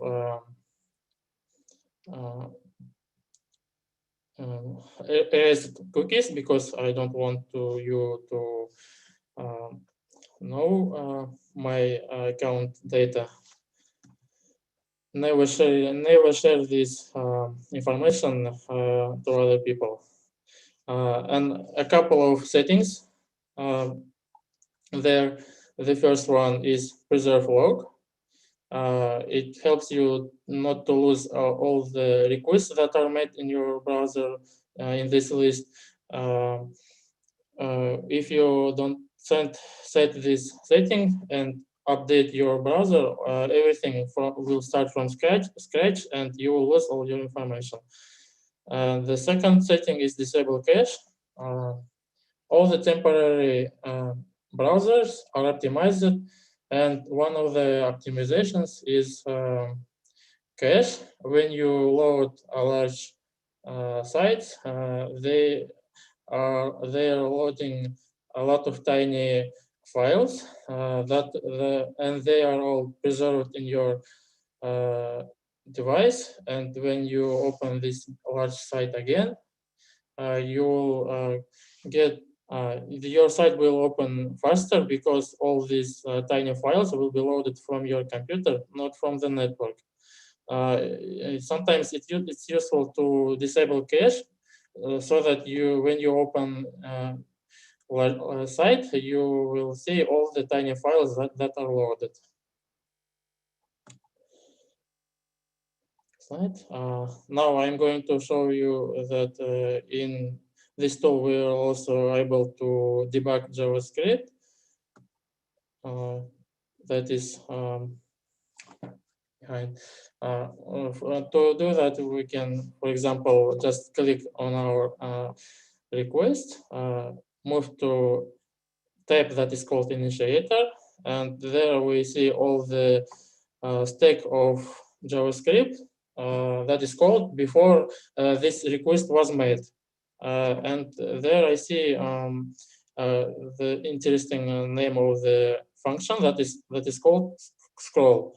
And this function defines what happens when I scroll down this list. I can click on this file, and it will move me to the JavaScript itself. But as you see, it's not readable. It's not formatted. But I can just click to pretty print, and all my script is readable now. Yes, and this is that function. I can also put there breakpoints. It means that when there is a breakpoint and program executes there, it will see that I wanted it stop there and give me control over this program. So when I scroll down, it stops. And I see all the call stack, all the variables, and I can also decide what should this program do,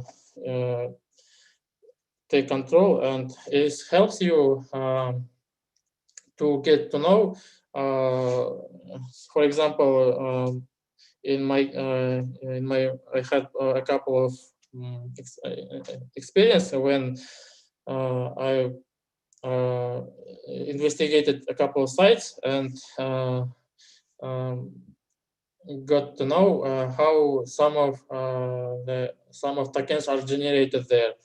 It was really useful. Later, I was able to program it and use automatically. The next thing I want to talk about is a function that is called edit intercent. Unfortunately, it's not present on Google Chrome, but you can use it in Firefox. Yes, these screens are from Firefox. You have to just find the request that interests you and click by right click of your mouse, and you see this dialog appears. That is called new request. You see all the parameters that are presented here. You can change whatever you like, and click send, and your request will be sent. Sometimes it's useful, but there is also. I also want to show you how can we study the responses from, for example, LinkedIn. I have a couple of tools that I want to share that they're called JSON Parser Online and Online JSON Viewer. To do that, I have to get the JSON. Here you see this JSON in my from our first request. It's presented on the tab that is called response. I just have to copy it from there and paste it there. And now this unreadable long string becomes readable. Everything under we can see names, occupations, and all the data that is obtained from the LinkedIn. This tool, I often use this tool, but sometimes I also use the second one, Online JSON Viewer, because it works faster with especially with large JSONs, and it's also better when you open JSON that has HTML inside this JSON, so it represents this HTML better. Now I'm going to show you how can we send requests from our browsers by using special extensions. I myself use yet another REST client. I'll show you. First of all, I just have to copy my URL of that request and set and click send request. But my result is my request is failed because something is just copying this URL is not enough. It turns out, and it says that we need some CSRF. But I remember that I had this header that is called CSRF, and I can copy this header from my request from DevTools to this extension and see and send my request again. Now my request succeeds, and I see a response. But interesting fact that I didn't put any cookies, but how about authorization? It turns out that when we are in the same browser, cookies are sent automatically, so you don't have to worry about it. The next thing. Yes, and now we're going outside our browsers, and I'm going to talk about Postman. This is really powerful tool. It can help you a great deal of time. With it, you can manage a lot of requests easily. First of all, it has the thing that is called workplaces. When you change workplaces, everything is changed in this program. And inside workplaces, you can create your collections. Inside your collections, you can save your requests. And also you can log in this program, so that when you move to another device, you can log in there too, and your all data will be synchronized, and you just continue your work in this device without additional stuff. Now I am going to show you how we can easily copy requests from DevTools to Postman. It's done easily. Just right click on your mouse, copy, and copy as curl. And this request, when just and in Postman we have to click import, then choose raw text, copy, and what is left is to click continue. And our request is 100% in Postman. You see all the parameters there. You can change them, disable them, enable, or add new ones. Everything is under your control.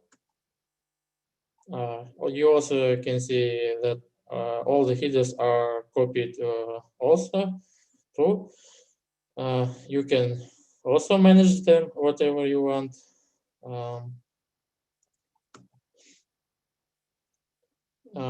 Then we can also send this request and get results. You see that everything works.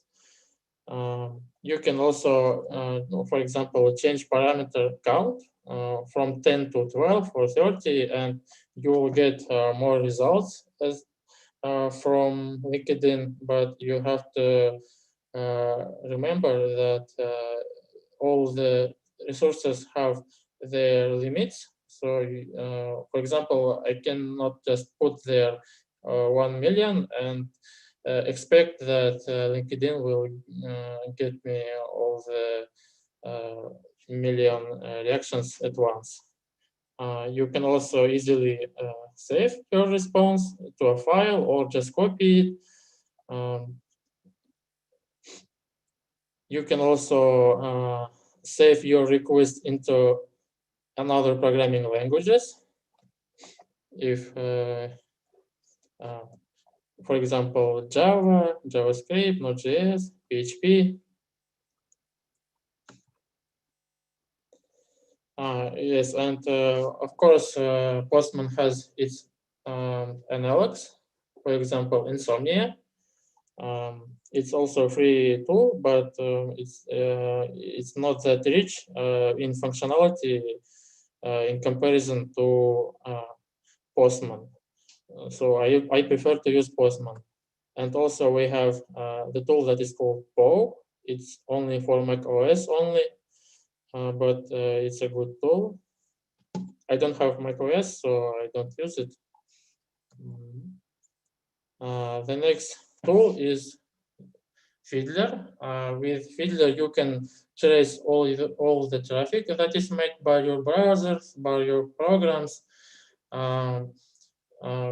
It works like a proxy. So that means that it's not easy for this program to decrypt HTTPS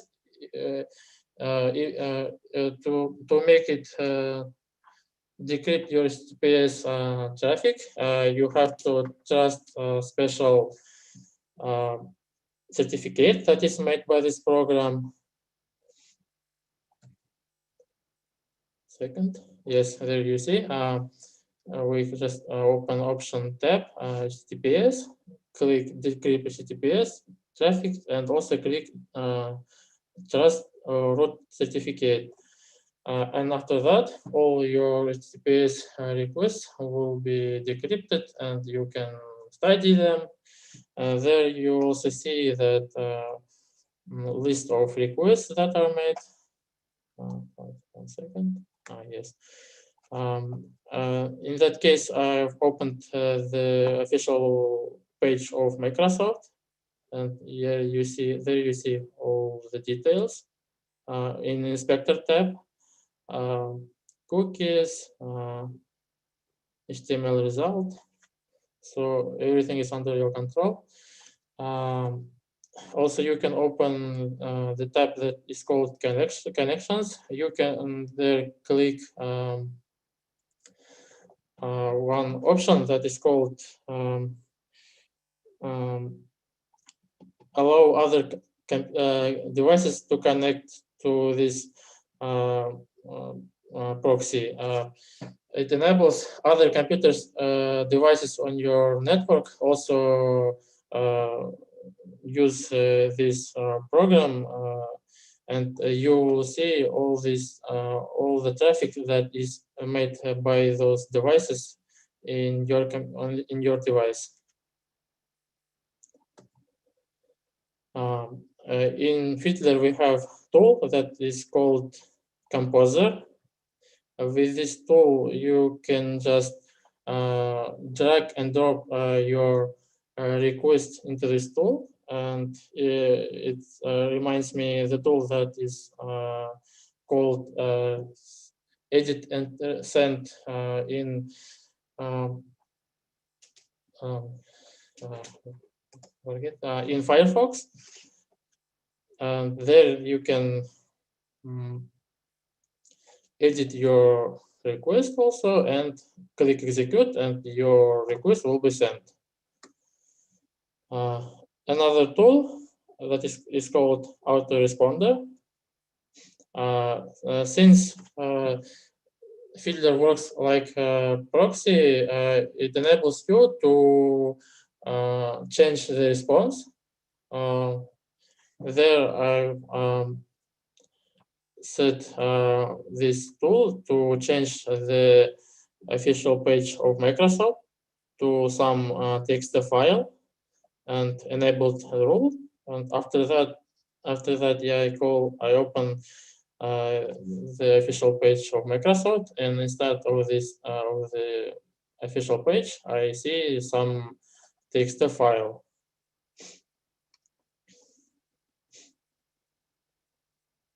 But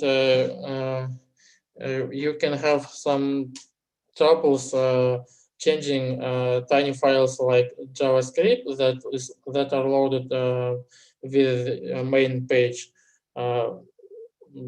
because of course policy in your browser.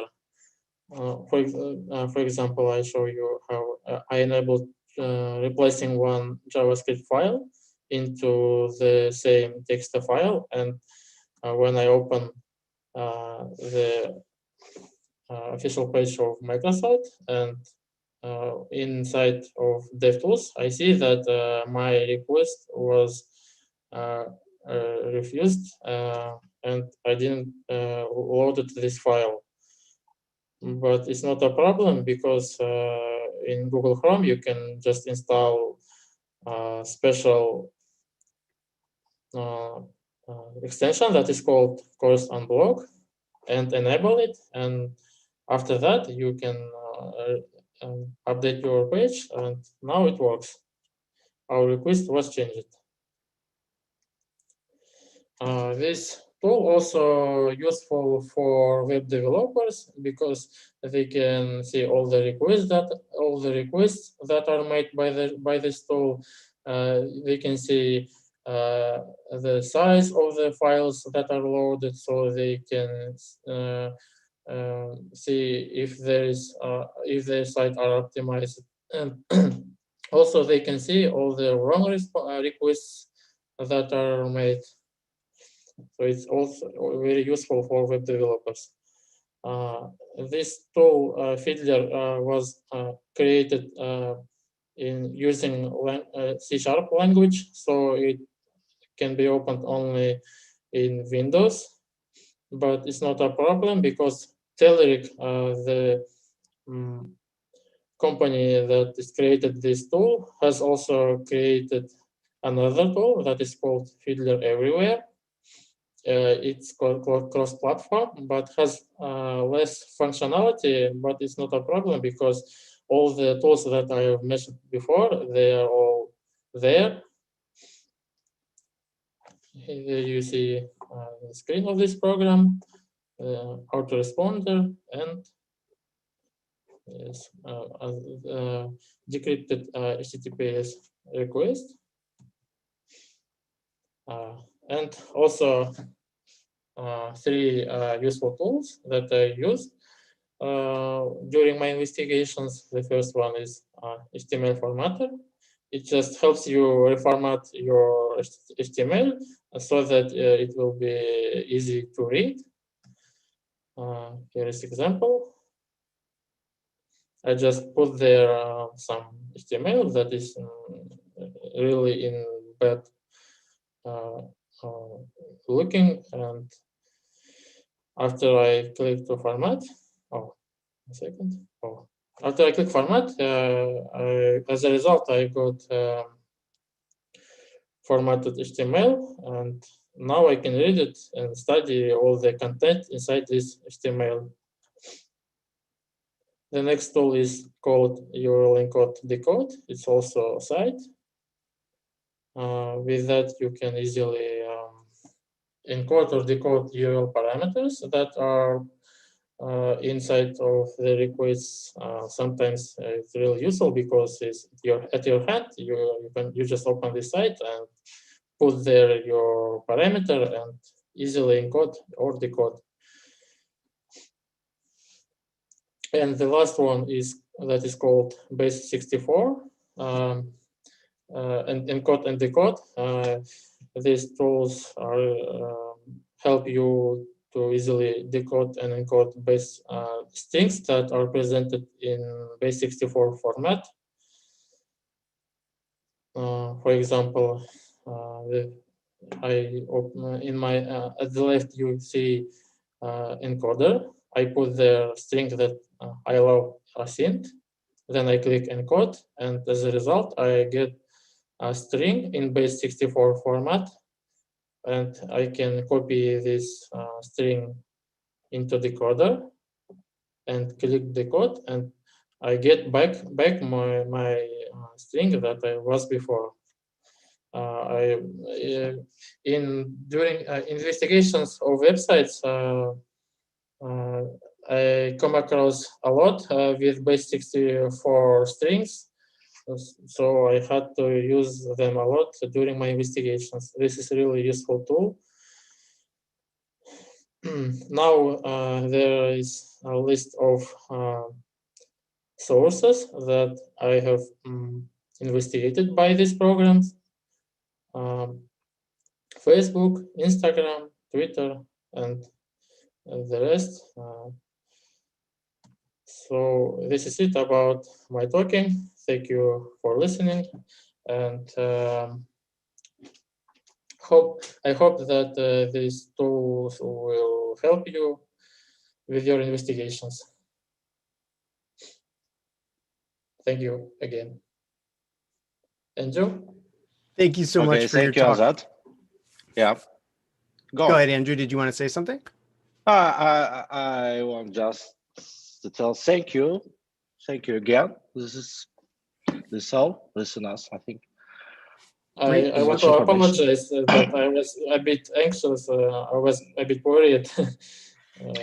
So your talk was very technically deep, and there are a lot of questions that are waiting for you over in the hallway. But one of the things that people are asking is Why would you do this? Why would you go through all of this? I mean, we just saw all of the amazing data that Arena was able to pull down just by doing Google searches and LinkedIn. Why would you go through all of this to like work with the API? What does it give you as far as OSINT? You can first of all see what's inside. For example, we had experience when first Facebook changed their interface, but these requests were still working. So we were still able to get data that is not presented in the website. We can also build some utilities. For example, in our previous previous presentation, Irene was showing the extension that was able to gather all the export all the profiles that she was searching. So yes, to get to know the data itself, but outside your browser, I think that is automate and just know that these requests exist. Okay. So what I'm hearing you say is that by using the techniques that you showed here, you're able to see things that are happening in your browser that you might not be able to see like on screen. For example, yes, for example, the outside your browser, there might be more data than you see in your site. Okay. It happens a lot in my experience. Right, and that's an excellent point. And you brought up Facebook too, which we were talking about over in the Slack channel. That when you do a Facebook query and you add a filter to it, it does some of that base 64 encoding that you were talking about, decoding and encoding. And if we can decode that, then we can find that special data about the ID or whatever that Facebook is doing in reverse. Yes. In Facebook, they decode their IDs. Yes. Okay, very good. So we have some other things for you. What I'd like to do is maybe go ahead and have you go into the hallway, into Slack, and then you can respond and help all those people that are looking for all those resources and to really touch base with you. Thank you, and thank you, Andrew, for presenting here at the conference. Thank you. Thank you, Mikas. You're welcome. Bye-bye. You're welcome. Bye. And everybody, we are right now going to transition. We've got a break from 2:45 to 3 o'clock. We're going to extend that just by a little bit. If you haven't gone to the OSINT Summit merchandise store to get yourself one of these, or you haven't gone and filled out the summit survey that I sent out earlier, or you haven't filled out the evaluation form, please go ahead and take some time to do that. Grab some coffee, do a bio break, and we're going to be back after this brief break with a couple of more talks that look to be really amazing. So thank you for sticking around, and we'll see you soon.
All right, we'll get started here in just a moment. But again, I just wanted to say that I truly appreciate how we've got, thousands of people here in our Slack, in our Zoom, all coming together from all parts of the world, and just how accommodating you are, how accepting you are of other people's languages and skills. As I mentioned in the Slack, I'll mention it here too.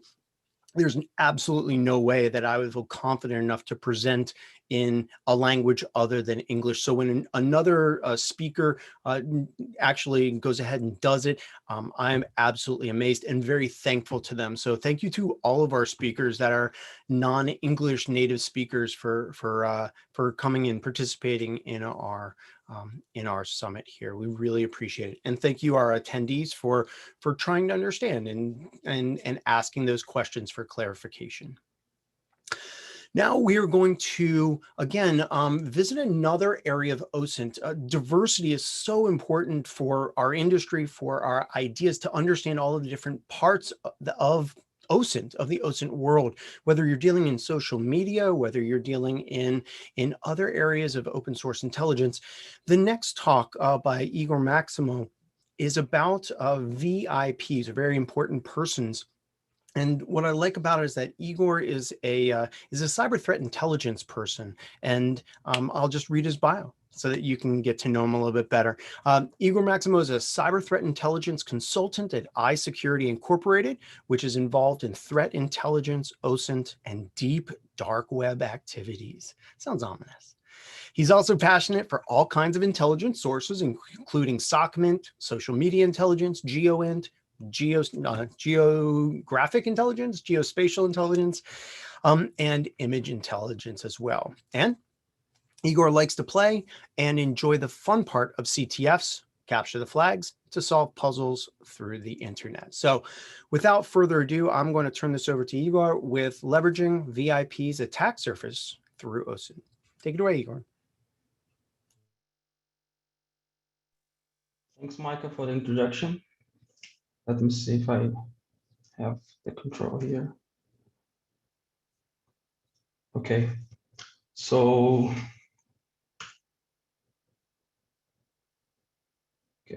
as Micah has said, my name is Igor. I am a cyber threat intelligence consultant. I'll be talking about leveraging VIP's attack surface through OSINT. So first of all, before we start, I like to define what an attack surface is. So basically, the attack surface is all the possibilities of an attacker to use to leverage and breach a company or a person. And I'll be talking about gathering this kind of data on the open source data sources. Okay. So first, this talk is based on an article that was originally published on the Test magazine last year. So it's just a video version of the article. I added some things and I removed some other things, and I'm giving this talk right now. Okay. So before we start, I'd like to bring up here two news of the last years. Some of you might already know, but here two cases of VIPs that were harmed in some way. One virtually, and another one was physically harmed by giving by what these two news have in common. So one of them, the Twitter CEO, was hacked using a SIM swapping technique, and his account has been hacked using this. And the other one was the manager of Exmo Bitcoin Exchange. The method to use to find the Exmo manager was through leaked travel plans. I don't know how these travel plans have been leaked, but this is how he has been kidnapped. So the one thing in common between these two events is their personal identifiable information has been leaked on the internet. So here we have different cases that originally was the information that was used was leaked information about them, not necessarily a technical information as a password or an account and an email address, was their personal identifiable information. Okay. Here's an example, as an example of a well-known forum on the dark web.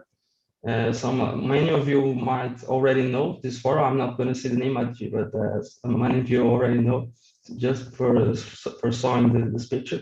So here we have an article on a post that was published by a user of this forum that he was just basically posted a lot of information about C-level people, such as email addresses, phone numbers, passwords, and he was selling this information on the dark web. So a little bit about me. My name is Igor, as you know. I'm a threat and dark web intelligence at iSecurity. It's a company that is based in Canada. But I'm from Brazil. I live in Brazil, specifically in the state of Ceará. This is actually not the flag of Brazil. This is the flag of Ceará, the state that I was born. Okay, so I'm also an OSINT investigator, and I am a certified threat intelligence analyst for the AC Council. Okay, so a little bit about the agenda of this talk. First, I'm going to introduce some terms and define some things. After this, I'm going to show you some methodology of collection analysis that I usually use on my investigations. A few techniques and tools about that I use to collect VIP's data, only using the open source intelligence. And at the final part of the presentation, I'm going to show some conclusions. Okay. So VIPs, who are they? What they do? How they live? What they eat? So for you that do not know, VIPs stands for a very important person. So basically, is a person that has a high influence within the company or some other organization. Okay, basically, usually they are the C-level partners or managers of this company. They could be also be the board of directors of the company, and basically the decision-making people, the people that makes decision, the important decision of the company. Okay, so after this definition, I ask myself, aren't we forgetting someone that is important too on an organization on the network level? Yes, I personally consider the network administrators and security administrators as a VIP, because despite of the fact that they don't have influence of decision in the company, they have usually high privileges of access within the company. So if they if they are compromised, they could to lead the company to a breach or a hack or something like this. So I consider them as a VIP too. So the same importance of the data of the common VIPs are also the importance of data of network administrators and security administrators. So methodology and collection. So I recommend before you start investigation, you ask yourself some key questions. So basically there's three questions that are highly important to answer before you start digging on the internet. So I ask, what is the purpose of your investigation? So you have to know what you're going to do. If you receive a case or an incident, you have to know. You have to define define this clearly on your head. What's the purpose? So what are you trying to accomplish? So what is the final result of your investigation? And more importantly, what does a customer want answered, right? So there's no even if you bring a lot of data, a lot of results on your investigation, you manage to collect a lot of important information. If that's not what your customer wants, it would be like nothing to him. So I think, because my point is you have to define your objective on your task and know what you are going to accomplish and do this. Okay. So about the data of VIPs that can be collected. So here I listed a couple of them that are important on investigation. Okay. So the name, the picture, description, email address, telephone number, and VIP assistant contact detail, which is rarely is fine, but it is still possible to find the VIP assistant contact details. So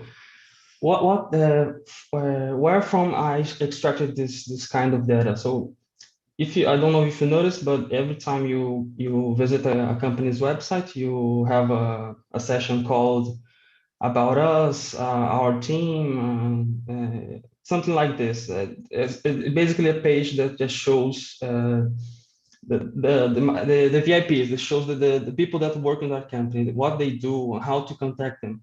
So this is I think this is a marketing page purpose where the company wants to show the people, its customers who are managing their company. But in my point of view and point of from the perspective of an also investigator, that could be there's possibility to be valuable information on that page. So the name, this is the basic information. You can get this easily. The picture, I'm going to show you on the next slide how to use each one of this information on the OSINT, okay? So another tips for an efficient data collection phase is for you to not waste your time on useless things. So answer the key questions that I mentioned before, which is basically the requirements that you have to know what you are going to look for. So another tip is to follow a well-defined process and framework. So I recommend that this is actually something that I learned from one of Michael's presentations on YouTube that I watched. And it's to follow a well-defined process as before you start an investigation or a search, you have to know what phases do you usually are more efficient to use. So I don't know, Google Doc, social media search. I don't know. If it is important to follow a well-defined process if you want to be objective on your investigation. Okay? So one thing that I like to say is actually written here, is the amount of data is directly proportional to the chance of you getting lost if you decide to not follow the process. So it basically means that the amount of data on the internet is huge, right? So if you're looking to something that is pretty generic, if you do not follow a process, you will get lost easily and will not manage to find what you're looking for. This is basically what the meaning is. So one thing that I love to do, that I do, it is not only for investigations, but a lot of things that I have to decide. I use a mind map. There's a lot of mind maps on the internet to download freely. I specifically use XMind. It's very important to me to use a mind map tool because I turn my thoughts and materialize these thoughts in a mind map, and I can process data a lot more easier. Okay. So this is an example of the page that I was talking about. So basically, I use the Google Doc here to find the leadership, a page called leadership in the title. So a lot of different companies have this same style of page where the VIPs are listed. And usually the VIPs have the names, their email addresses, the phone numbers, and the descriptions. So basically in this doc, I search for a page that is titled as leadership and has a phone number and has an email address. So the leadership keyword here can be changed to a lot of different things. And it could be our team, it could be board of directors, it could be about us. You can find a lot of different information based on your keywords. So in this example, I used the leadership and came these results. Okay. So this is what it looks like the page that I was talking about. So usually it's a page that has all the pictures of the VIPs and their positions on the company, what they do, what they are responsible for. And you can see here the picture, the description. Okay. It's an example of not only the definition of the. Usually, when you find a VIP page like this, it's not listed only the position. It has a very descriptive details of.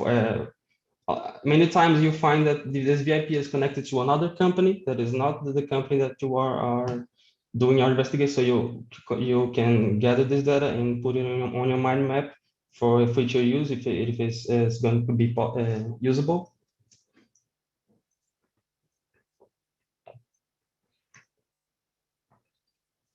So here let's assume that I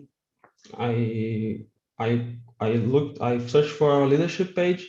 I found a VIP that I chose, and I got his email address. So I searched for his email address and I excluded the company website, and I got the Twitter of this VIP. So here's an example. The same email address that was listed on the VIP page, it is also available on the social media of this VIP. So here if this VIP is not using this account for strictly professional purpose, if it is a personal account, you can use either for social engineering, collecting other important information that might be on the bio of his Twitter account, or any other additional information that could be useful on your engagement. Here's another thing that you can find. Many companies have a lot of hidden pages that are PDF files that are hosted on their website that is signed documents. Sometimes these documents have to be public, sometimes are not. But even the documents that have to be public by law, they can be dangerous to a company. For example, some hospitals have the government obligates the hospital to host some signed contracts on the internet with the signature of some VIP. So my point is, you can find this type of documents on this website and use the signatures to leverage some kind of attacks, such as phishing emails. You can forge a document for another cyber attack. You can impersonate the VIP. You can act as the VIP to harm some other VIP or to harm a partner. Okay. So here again we have the list of the kind of data that we can extract from a VIP. Okay. That is usually found on the company's website. So I'm going to show you how to leverage the data. So I like a lot to use the reverse techniques on OSINT. Basically, reverse it means that you gather a data and you try to link this data to other sources, kinds of sources. For example, reverse Whois search. You can grab the email address of the VIP and try to do a Whois search and try to find on other domain names that are related to that VIP, what the domain names that has been registered on his name, and also the image that is most of the times it is available on the companies. The image of the VIP, you can try to reverse search for that image on the internet and try to find other places on the internet that photo has been hosted. One thing that I like a lot is the username lookup. If you manage to find the email address of the VIP, you can delete the domain. You get a name, username, and you use that username to do a reverse username lookup on some tools that I'm going to show you on the next slides. And you can find if this VIP has accounts on another websites or platforms or whatever. The same things applies to email search.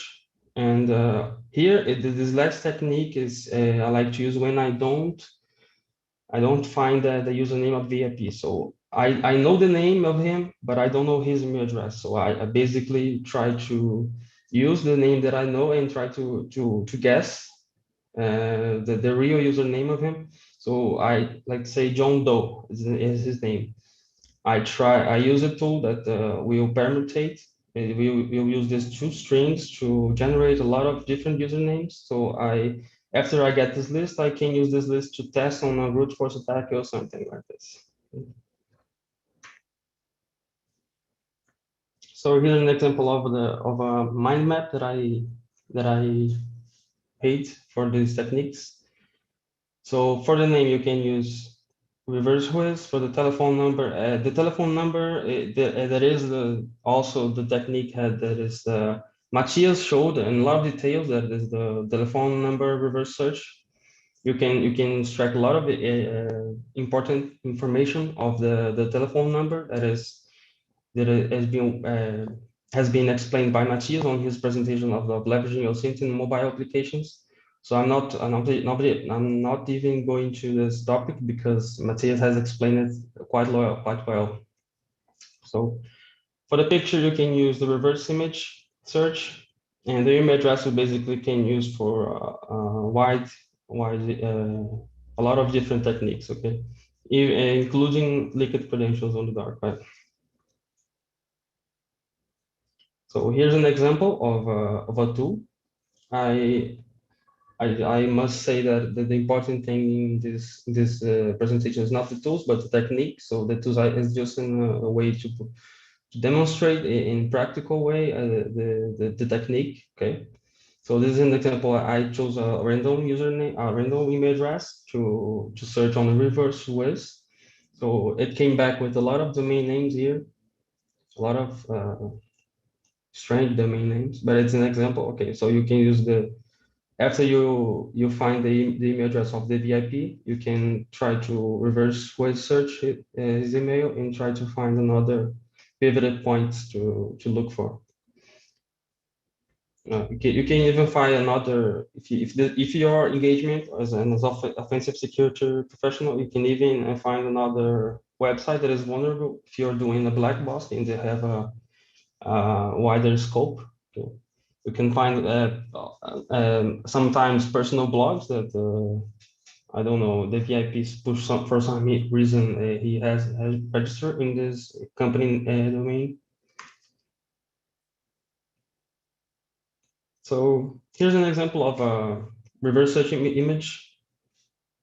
I basically took a picture of a monkey here that I extracted from one source, and it is basically found the same picture or the same or is very similar picture on another website. So you can, for example, use the VIP image here and try to use a reverse image tool to try to find another sources, another places on the internet that this picture is hosted.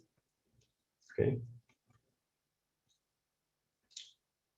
Here we have What's My Name app, which is a awesome tool. You can use the reverse username search here. You can basically search for the username and the tool will retrieve where the username has been found. This tool has also, I think, been shown on the materials presentation. So here is that case that I mentioned that when I don't know the email address of that VIP, I basically took the name. I tried to find his complete name, all his name, like John Smith Alberto. So this tool basically they use the tool used the 4 strings words and try to give me all the combinations, different combinations for the use of these names. So basically I get these usernames and I put the email address or the domain name of the company on the last part of the name and try to find a valid email address. So here we have an example of is similar to the email address reverse search, but here we have this tool uses the technique of password recovery. So you can inform it the email address of the target and also the names. And the tool will try to find a lot of different information in Google on breaches and pastes and try to find a lot of if the target has accounts on different platforms. Okay, so this is basically the meaning, the purpose of this tool. So here it is an updated version of that last mind map. So with the name of the VIP, we can from the name we can try to find his social media. We can try to find third-party websites, profiles, personal blogs. The picture basically on the most of the times you can't really predict what you are going to find based on the picture. So I put basically digital footprints because it's some general information that could be important on your investigation. So the description here it shows the roles, previous company that the VIP has worked, and the email addresses. So this is all the reconnaissance space. It's basically a passive way to collect data. Okay. On this other type of data, you can actually perform some action. This is type of attacks that you can use after you gather that data. Brute force, phishing, vishing, smishing, social engineering. Okay. So to conclude here, I'd like to say a few points that as a conclusion. Okay. So executive digital exposure could lead to physical risk. That's the example that I showed on the first slide, that I showed that news of the small Bitcoin manager that has been physically harmed, that was kidnapped in Kiev because of the travel plans that has been leaked. Okay. So in my personal perspective, VIPs are not just C-level persons, are not just the strategic people. They are also the people that have high access on the company, and they're also VIPs. So I think this is it. I think. Awesome. Thank you, Igor. And thank you for presenting. Like I said, the links to tools and resources are right there, and also in the Slack channel for Igor, we've already posted his presentation, which has some of these things. You've gotten a whole bunch of great comments in your hallway channel there. A lot of them were coming from the fact that you were using a methodology. You mentioned things like, if you don't use a methodology, you're going to have a problem when you get overloaded with data. And then showing the ways that you organize that data using mind map and other techniques. Well done. Thank you so much for doing that. Thank you, Michael. For presenting here. Okay. Cool. All right. So we're going to turn this over. We've got about 4 minutes here. So why don't we, I think we're running a little early. So do you want to go ahead and start the next talk now and just transition there, Chad? Yeah, why don't we do that?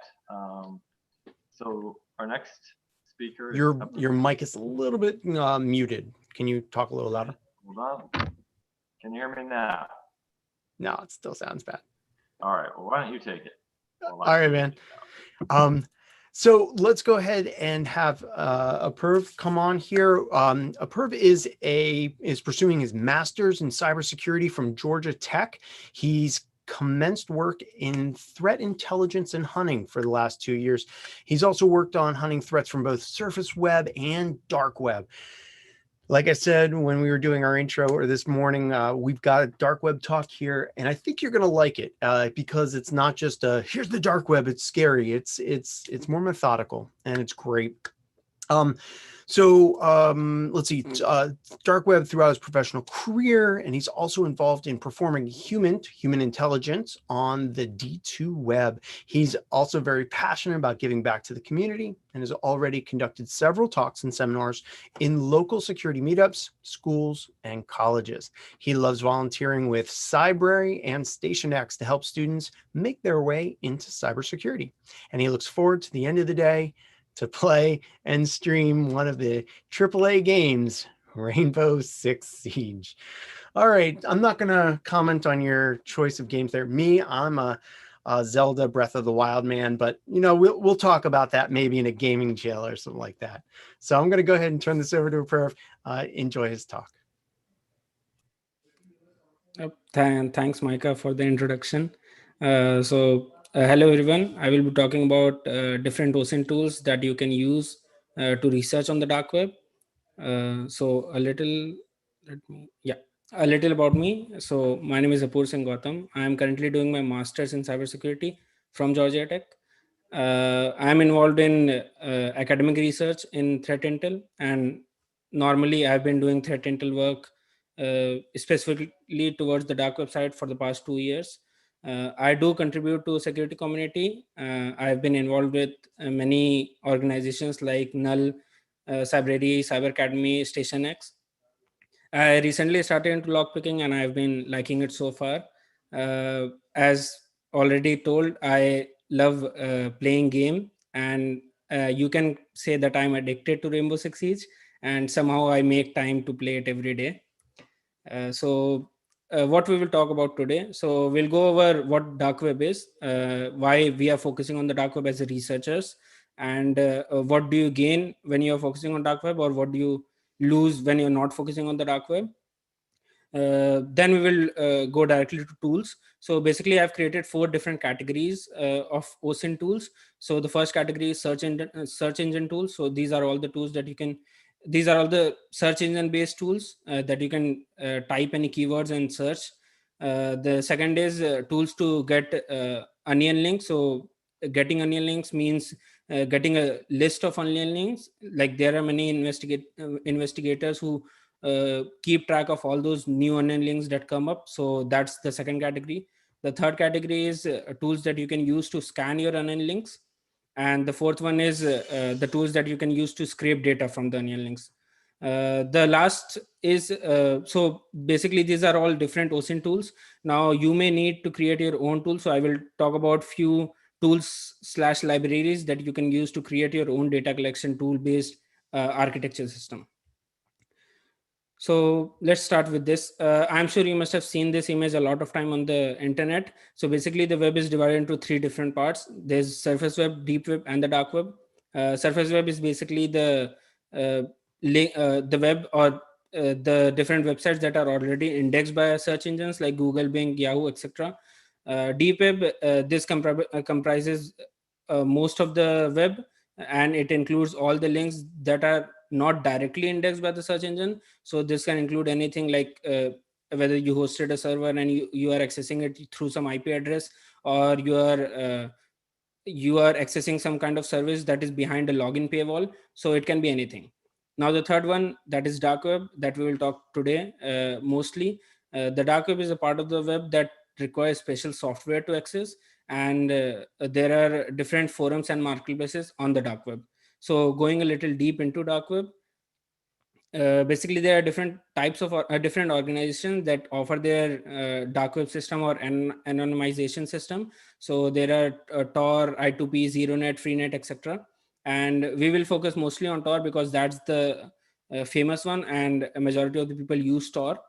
So basically how it works is your traffic goes through several different routes, or what do you call, several relays, and that's why it is hard to determine where the traffic is coming from and where the traffic is going. And that is why people use these type of system to hide their activity, or if they don't want to be monitored. And if you don't know about it, as you can see in the right side image, the URL is a type of alphanumeric characters, and it can be, for Tor specifically, it can be either 16 character or 56 character, and it's based on the cryptographic algorithm used behind that. So there are different types of forums on the dark web, or forums or marketplaces on the dark web. And we as a researchers, we usually focus on forums that that we have requirements for. So suppose you are a vendor organization and you have client in banking system, so you will want to focus on credit card forums or dumb shop forums where different credit cards are being dumped. So according to your client's requirement or according to your requirement, researchers focus on specific types of forums. And so these are different types of forums that you can find on the dark web. This is an example of how different users, they put different types of services or products to be sold on the dark web. And like there are different Trojans, rats, there are different as a service, like ransomware as a service, malware as a service type of products being sold on the dark web. Now, why are we focusing on this? Like, why is it necessary? So as I already told you about, there are different forums and marketplaces that deal with different stuffs. And these are the places where actors or users, they talk about different types of attacks. They sell their tools, they sell their malwares, ransomwares, and they try to, if they are going to attack some other organization, in most cases they try to recruit different actors also on the dark web. So if you're doing research correctly and timely, you can find, or you can get to know about these things before the attack even happens, or in many cases you can get to know about the compromised assets or data breaches before it comes to the surface web. So in majority of the cases, dark web is the first place that actors sell the data if they compromise it from some organization. So if you are doing that research timely, then you can identify these type of things. The second thing to talk about are the impacts. So there are a few impacts, direct and indirect impacts. So obviously the direct impact is if a data breach has happened, then your information, whether it's personal, healthcare, trade secrets, it is lost. Some of the indirect impacts are reputation, revenue, and legal penalties. So you cannot, I mean, if a data breach has happened and someone is selling on the dark web, then obviously you cannot decrease the direct impacts, but you can decrease the indirect impacts because you get to know that before and you can take appropriate actions.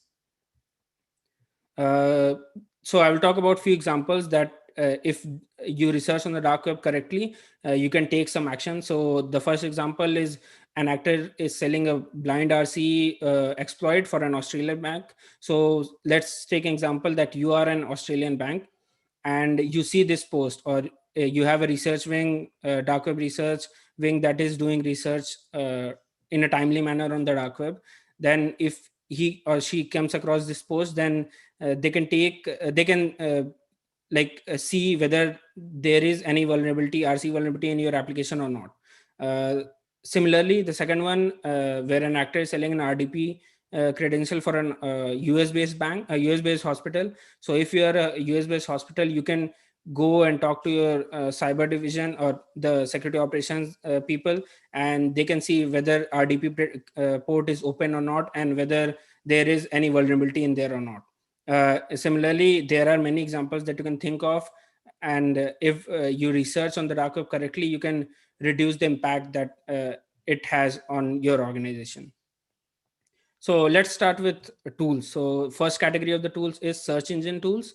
Obviously, these are not exhaustive list. There are many tools, but I've used these. The tools that I will be talking about I've used and tested it before, and I did research for new tools, but either they were not updated regularly or they were not working correctly.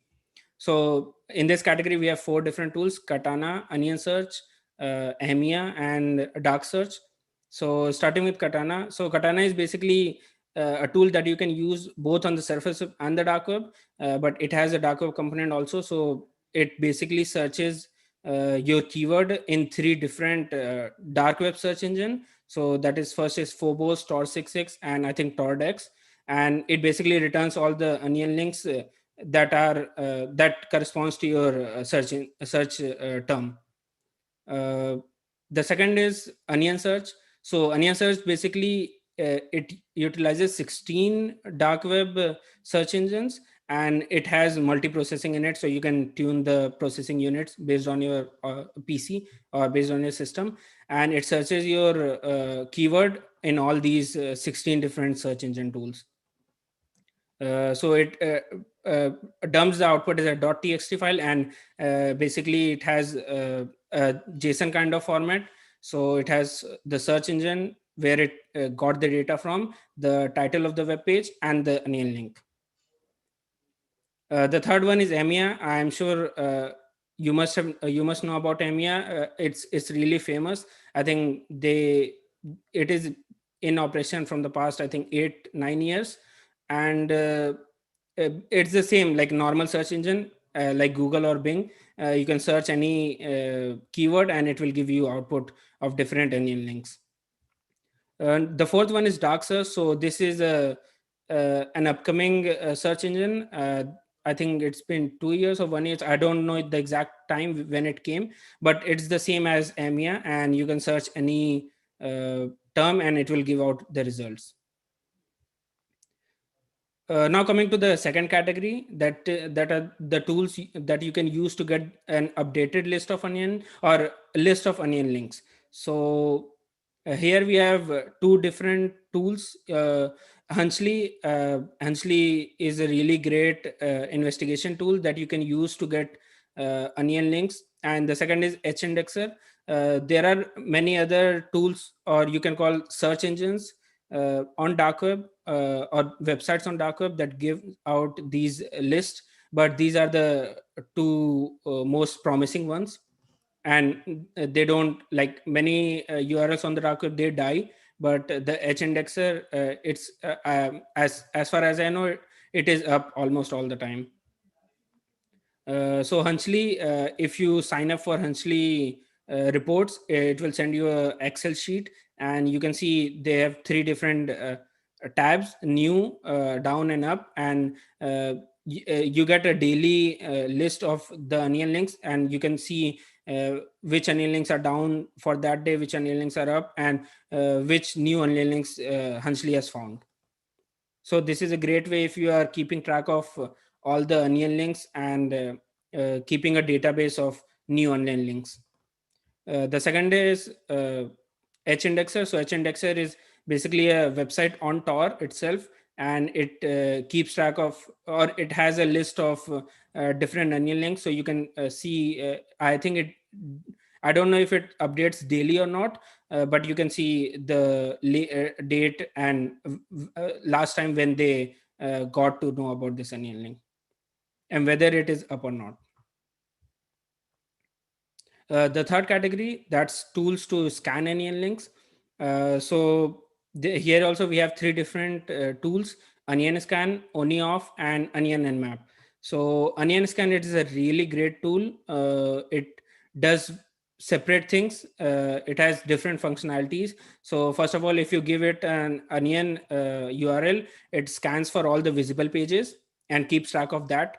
The second thing it does is it scans for different services and looks for different vulnerabilities in different services. So Onion Scan is also good for those people who are hosting their own dark web onion site, so that they can scan their own website and see if they have any vulnerabilities, or if they have some kind of data being leaked, so they can use Onion Scan and search for that.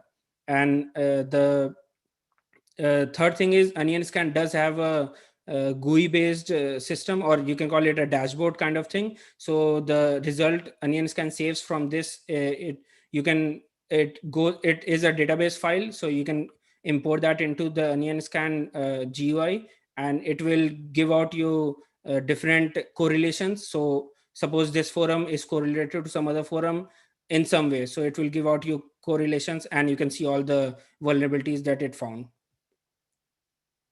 The second tool is this OniOff. This is a really simple tool. It just takes your onion URL and gives out whether the site is up or not, and also gives out the domain of the, or what do you call it, the title of the site. So what the site is for. And in this way, as you can see, this was a DuckDuckGo site. You can give out a list of, or you can give a file to this, and the file can have multiple onion links. The third tool is Onion Nmap, and as the name suggests, it is basically Nmap for onion sites. It basically runs proxy chains, or uses proxy chains to connect to Onion or Tor, and you can supply, you can use it to, you can scan for all the ports also. In this case, I have scanned for port 80 and 443, and it basically does what normal Nmap does. It tells you whether the port is open or not.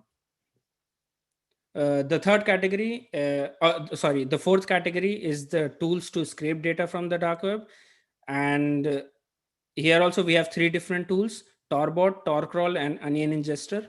So Torbot is basically, you give out an onion domain, and it will crawl all the links on that particular page. So it will get you all the links, and this is a really great tool if you want to get the links from a particular page really quick. And you can, there are different flags in this, so you can get HTML page also from those links, but in normal condition or normal default operation, it just gets you onion links from that particular page. The second tool is Torcrawl. So Torcrawl is default operation is you can get the HTML page. Basically, it crawls the page for the URL you supply, and it has options to crawl all the onion links within that page. So you can supply that option to this, and you can supply or you can input a file where it has multiple domains in that. And obviously this is again, this supports multi-threading, so you can supply different threads, and based on that it will crawl all the pages in the forum or for the onion link that you supply it. So the last one is Onion Ingester, and now this is a really great tool. One of my good friends created this tool, and so basically how this tool works is it has 3 different components. So one is sources, operators, and the third one is notifiers. So sources, you can supply your own source, and it already uses a few sources like Pastebin related sites, Twitter, GitHub gists, and Reddit. It basically crawls these sites and gets onion. So we basically have a regular expression to get .onion from those sites, and it keeps track of, or it keeps a list of all the onion domains in the database. And for database, we are using Elasticsearch. So it keeps track of all the data. It keeps all the onion links in a queue, and it uses different operators to perform different operations on those onion links. So by default, we have 3 different operators. One is Yara rule scan, another is screenshot, and third one is onion scan. So onion scan, as I already talked about, you can give out any onion domain to onion scan, and it will scan, it will see, it will find whether you have any vulnerability in that onion domain or not, and it crawls all the visible pages of that onion domain. The screenshot one is basically it gets the HTML page and grabs the screenshot of that page. And Yara rule, it basically scans for different Yara signatures on the onion, on the page that you are scanning for or that you are going for. So it keeps all these results in Elasticsearch. And the third one, notifiers. So it basically notifies, and we have basically 2 notifiers. One is Telegram, another is Kibana. So it sends out daily report for screenshot it took, the total number of crawled onions, and different keywords, and also whether it found any interesting thing or not. And you can tune that in your own code. So for sources also and operator also, you can include your custom source or custom operators that you want your onion link to grab, or you want your onion link from, and also what you want that onion link, what you want to do with that onion link. So this is an example of how it sends reports to the Telegram channel, and you can see a sample Kibana dashboard. And this is how we push data to Elasticsearch, basically. Okay, so you saw all these OSINT tools and how they work, but there will be a time that you would require your own tool, because if you are researching on dark web, and if you come across a particular site, the tools that I talked about, these tools cannot get you the thing that you want. So for example, if you came across a dark web forum and it has let's say for example, it has a login system, so you can't access the forum without logging in. So using these tools, you can't access, I mean, you have to manually log in. So there will be a time that you have to create your own tool to basically put the login code and automate that stuff. So, or also if you want to do some other thing, so that's why you need to know how to create your own tool or how to create your own data collection system. So these are some of the tools that you can use to create your own data collection pipeline. Starting with Scrapy. Scrapy is a really good data collection or data crawling framework in Python, and it does supports multi-threading. So you can use Scrapy to crawl any page, whether it's on surface web or the dark web, and it will crawl all the page, it will crawl all the links within that page, and you can write, it's basically you can do whatever you want from that page, whether you want HTML elements from that page, whether you want to search that page for different email addresses or different IOCs, whether it's hashes, email, domains, etc. Then Tor, obviously you need Tor if you want to access dark web.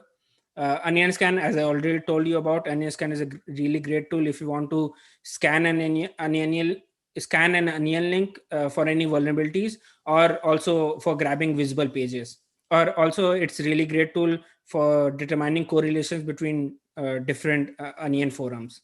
Before going to Privoxy, if you are creating a tool and if you are accessing dark web, then you would want to use some kind of proxy or uh, either SOCKS or VPN to go to Tor. The reasons are, first reason is your ISP might have blocked the Tor node, so you can't access Tor. Or the other reason is it is better to go to use some kind of SOCKS proxy, because you don't want your ISP to know that you are accessing Tor. So that's why we use different tools that can be used to go route our traffic through some kind of SOCKS proxy. And Privoxy, there are many tools: Privoxy, TSOCKS, Polypo. I've used Privoxy. You can use any tool, and it basically routes your Tor traffic through some SOCKS proxy. Then comes Elasticsearch. Obviously, you would want to store your data in some kind of database, and Elasticsearch is a really great tool for that, because of that Kibana support, and you can create dashboards in that. So that's why Elastic Stack is a great tool. Then comes Redis. So as I already told you about, Scrapy is a multi-threading tool, and whether you use Scrapy or not, if you're using any multi-threading tool, you would want to have some kind of cache database or in-memory database, because if your tool stopped working, then you have to scrape all the things again if you don't have any in-memory database. If you have an in-memory database, you can supply the indexes into that, and it will start scraping according to that. So suppose you have some part of the data already being scraped, then your tool will not scrape that data again because of that in-memory database. And obviously there are many tools, but these are the starting tools these are the starting tools that you can use to create your own data collection architecture, and you can evolve accordingly with whatever your requirements are. So that was it. We talked a little about dark web, what dark web is, why are we focusing on the dark web, what are different types of forums or marketplaces on the dark web. We talked about different categories of OSINT tools. We talked about different search engine tools, tools to get onion links from the dark web, and scanning tools and crawling tools. And lastly, we talked about tools to create your own data collection pipeline or architecture, and why it is necessary to create your own tools at some point, and why you should know how to create your own tools at some point. If you want to get started into this, first of all, figure out your assets or your motives. Why do you want to research on the dark web? What assets do you have that attackers can attack on, or that attackers are behind? So first figure that out. Then try searching for keywords based on your products, based on your organization's product or some other assets on these dark web search engines that I talked about. If you find some results, analyze it. Try using some other tool to scan that onion link, see what that onion link corresponds to, and if needed, crawl the data. And obviously, if you want to analyze more, then you need to create your own tools, or you need to do manual analysis. So creating tools is more important, or it's necessary, because manual analysis takes a lot of time. And obviously you need to know the method of collecting the data rather than using all these tools. So that's why you should need how you can create your own tools, and what method or what methods you can use to grab data from the dark web forums, and do this on a monthly basis with different keywords, and see if you and report the findings to your team, and see what you can go from there, or where you can go from there. These are some of the resources that you can use to start your journey into this the dark web research. And these are some of the OSINT tools. OSINT framework is a really great website. You can see all the tools for both surface web and the dark web. And again, these two blogs that I've read, these are really great blog by OSINT Combine and Jake Krebs. You can see different search engines that are on the dark web on the OSINT combined list. And jkrebs also has different OSINT tools listed on his forum, on his blog. Moving on, these are some of the vendors that release their own blogs and white papers that you can read if you want to know more about dark web monitoring or dark web researching. And the tools that I talked about, the Scrapy, Tor, and other tools, I have already discussed that in my previous talk that I gave at SANS. And if you want to know about the tool that, or if you want to know about how to create your own tool-based system and how to automate that, you can watch that tool. You can watch my talk there. And the last is a talk by Levy, and they really showed how you can use ML or NLP for creating your own dark web spider or crawler. So that was it. If you have any questions, I will be hanging out in Slack, so you can ask me there. And if you want to hit me up later on Twitter or LinkedIn, you can do that. I did create a GitHub repo, and you can go there and see all the tools that I already told you about. And if you have any new tools, you can just you can just put that down there, and I will go through that and see if it works, and I will include that in the list. So thank you. Excellent. Thank you for being here. Thank you for speaking. We've seen a lot of great feedback in your hallway, but before you go over there, we do have some questions for you from our studio audience. Well, our international audience. First off, one of the things that people commonly hear is don't go right to Tor, the dark web, but use a VPN before you go into Tor, because that can help protect your identity. Can you speak a little bit to that? Yeah, sure. So, I mean, it's not always advisable to use VPN, because if you don't trust the VPN may keep logs of that. Even though VPN is saying no logs policy, but we never know. So it's advisable to use some kind of SOCKS proxy or proxy chains. So you go through different proxies or different SOCKS and then go to Tor. So this is advisable because this is just so that your ISP doesn't know that you are accessing Tor. Okay. And it just adds an extra layer of protection. Okay, so using a VPN to encrypt your traffic, if you have a good VPN provider that you trust, it will encrypt your traffic and allow you to bypass any ISP filters or work filters or the filters at Starbucks if you're there or at a hotel. And then it also can help protect your data if you're coming back out to the internet. Yeah, sure. Yeah. But using the proxy change is also a great way to bounce around. Yeah, using a proxy chain is good. It's just the encryption doesn't, because VPN does offer encryption, but SOCKS proxy doesn't offer encryption. So that's the thing that you lose in SOCKS. But obviously, if you are using, I mean, if you trust your VPN, then I would say use VPN. Okay. Let's talk about a different thing. And you didn't really touch on this in your talk. So if you're not comfortable with it, just say, I don't know, we'll move on.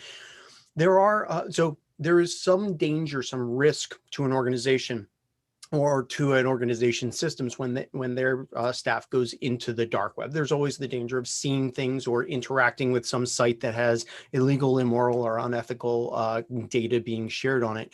There are some commercial services that will go into the dark web for you, take all of that data, harvest it from forums and other places, push it up to the surface web, and then you pay them to just access that data.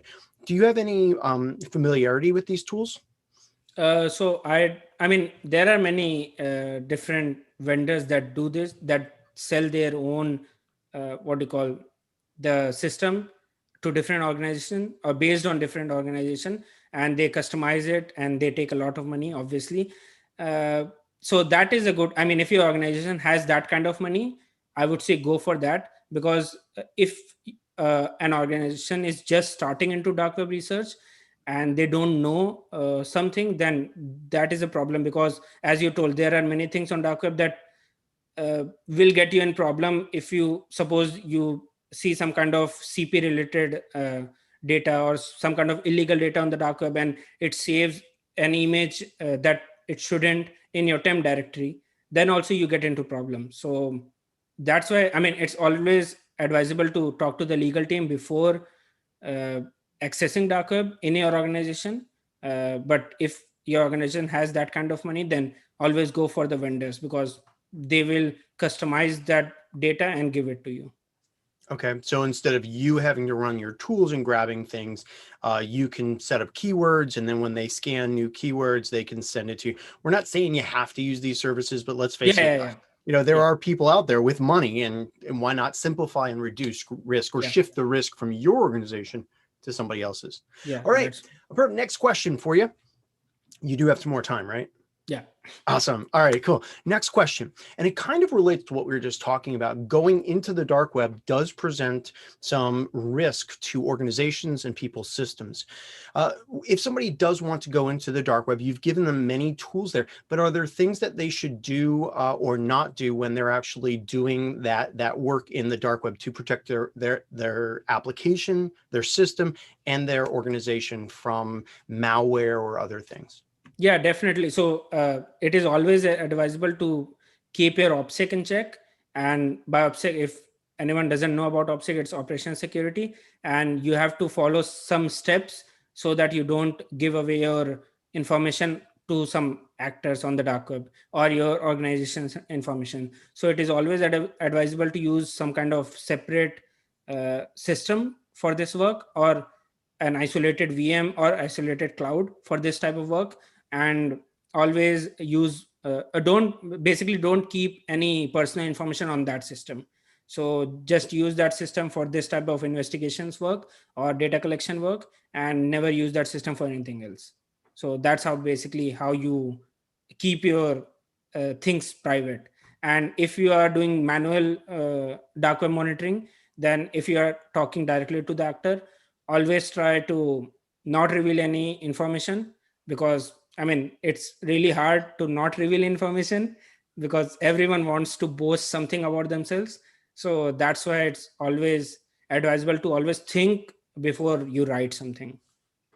Okay. So protect yourself, protect your system, antivirus, and don't download stuff if you do, antivirus, turn up the maximum settings for all of the devices that you send through Tor.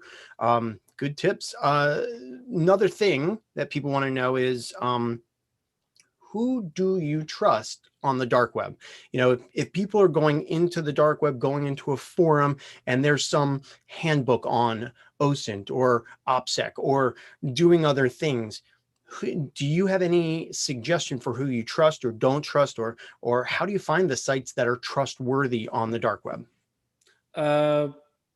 So almost, I mean, I would say no one.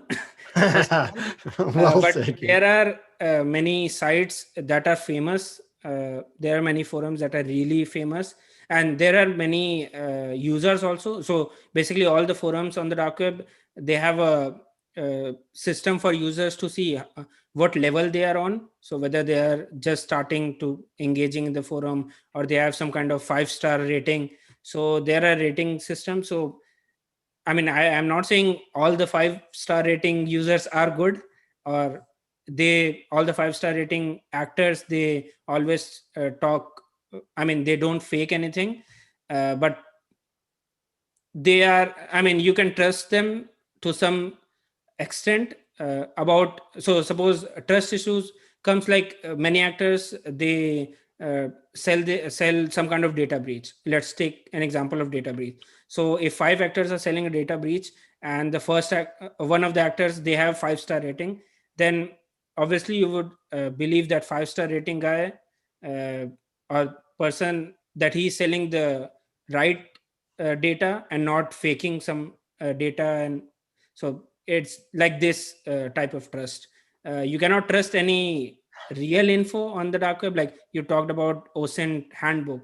So I don't think you can trust whether that PDF has some kind of Trojan already or not. So yeah, it's tough because you're going into a place where you yourself are using extra, extra security, extra protection, things to anonymize yourself. You're using fake usernames that you normally don't use. and then yet you have to kind of trust certain people or certain other accounts. It's hard. I think once you get into the kind of a deeper level of the dark web, but one that where you are infiltrating forums, gaining trust, learning the people in those forums, then you can begin doing some other things. Yeah, that's last question. Rainbow Six, best character that's an attacker or defender? I mean, I have both best for attacker and defender. Okay, so what's your favorite for both? For either? Attacker, it's Zofia, and defender, I would say Vigil. Okay. There you have it, everybody. Excellent. That was not from me. That was from one of our attendees. Well, thank you. Thank you very much for going ahead and giving that presentation. Lots of tools in there. And I love the cautions. I love the methodologies that you spoke about also. So thank you very much for presenting. Yep. Thank you for having me. Awesome. So next, we are going to take a 15-minute break, and we are a little bit ahead of schedule. So what we're going to do is we're going to break until 20 minutes past the hour, and then we'll come back and we'll do our last talk of the day. And then don't go away after Curtis's talk. We're going to be talking with all of the summit panel, all of the summit speakers that are still around, kind of do a day wrap up where we ask them questions about other presentations, ask them other things that they want to mention. So come back, 14 minutes, 37 seconds. We'll see you right here.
And we are back.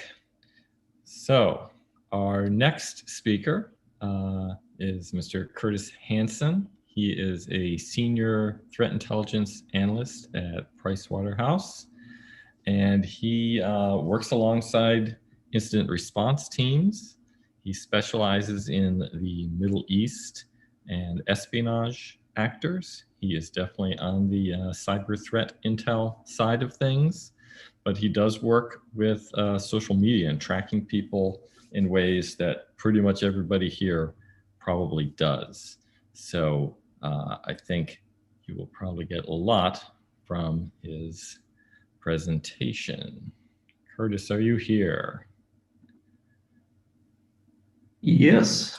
All right. You ready to go? Yep, ready. Okay, here we go. Let's see.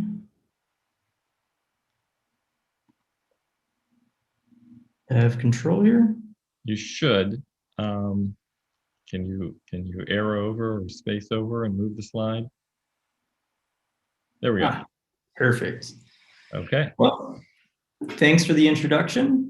Thanks everyone for sticking around and joining. I'm going to be talking about leveraging OSINT to track cyber threat actors.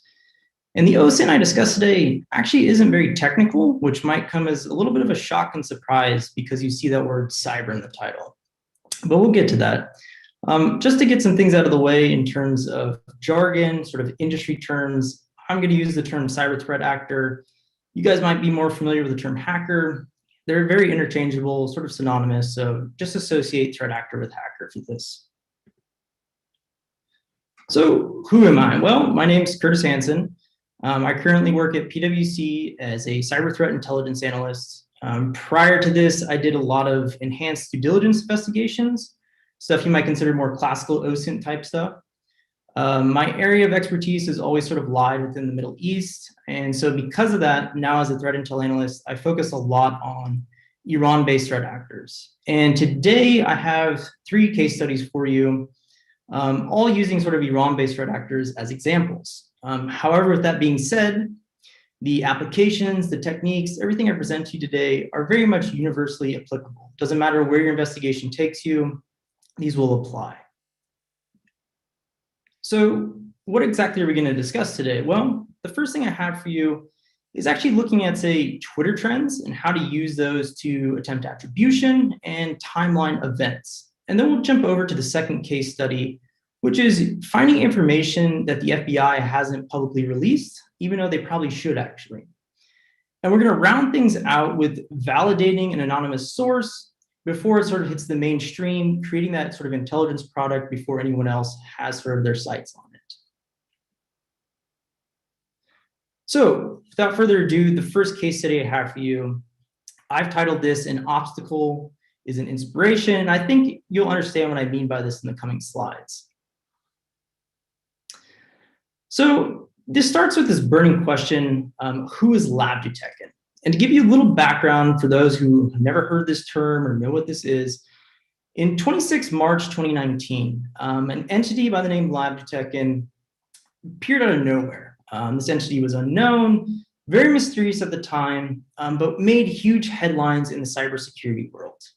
And they made these headlines because they basically were leaking a bunch of highly sensitive information, dropping some sort of bombshell allegations, all related and pertaining to this Iran-based threat actor called Oil Rig. Now, for us in the cyber threat intelligence world, we had known about Oil Rig, we've been tracking them for many years.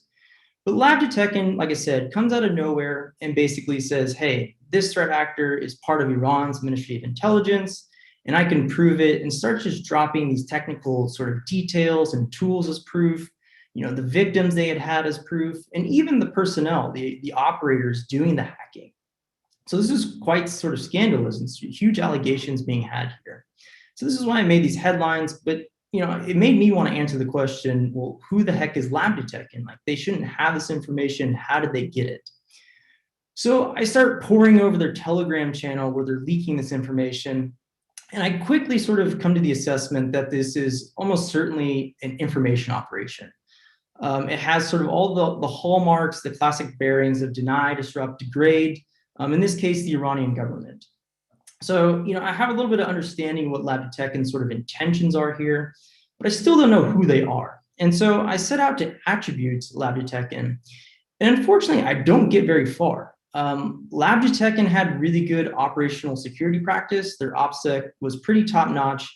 And so they didn't make any sort of little mistake I could capitalize on. I couldn't take a mistake and pinpoint it to, say, a person, a company, a country, a region, anything like that. And so this was the obstacle I was facing. I was facing, answering my question here, who Lab Detect is, I couldn't. So I use this as inspiration to basically go back through the data, go back through their Telegram channel, everything they had leaked, and actually look at, say, information on the periphery, stuff we often overlook or take for granted. And in this case, it was social media profiles and Twitter trends. Now, I mentioned Lab Detect basically expose the personnel or operators behind oil rig. And in exposing them, they released their social media profiles. A lot of them had Twitter profiles. And so I'm looking through these Twitter profiles, and I immediately see that the Twitter profiles have trends. In the bottom right-hand corner, I've highlighted them in red. And these trends, they catch my eye because a lot of the hashtags are very different, but there's a common theme I keep seeing, and that's location. Oslo, Norway keeps popping up. And I have two examples here, but there are other Twitter accounts that I could see this sort of same pattern, Oslo, but different other hashtags. So I immediately wanted to, go find out, well, what are these Twitter trends being based on? What's generating these? And before I did that, I wanted to validate that these accounts existed, that these images being posted by Lab Detect were real, right? They weren't tampered with. So I basically set out to do that, and it proved a little difficult because these guys were basically alleged to be spies, and the first thing they did was go delete their accounts or go scrub the data on there. And rightfully so, right? Even if the allegations were true or not, it makes sense, the human instinct to go do that.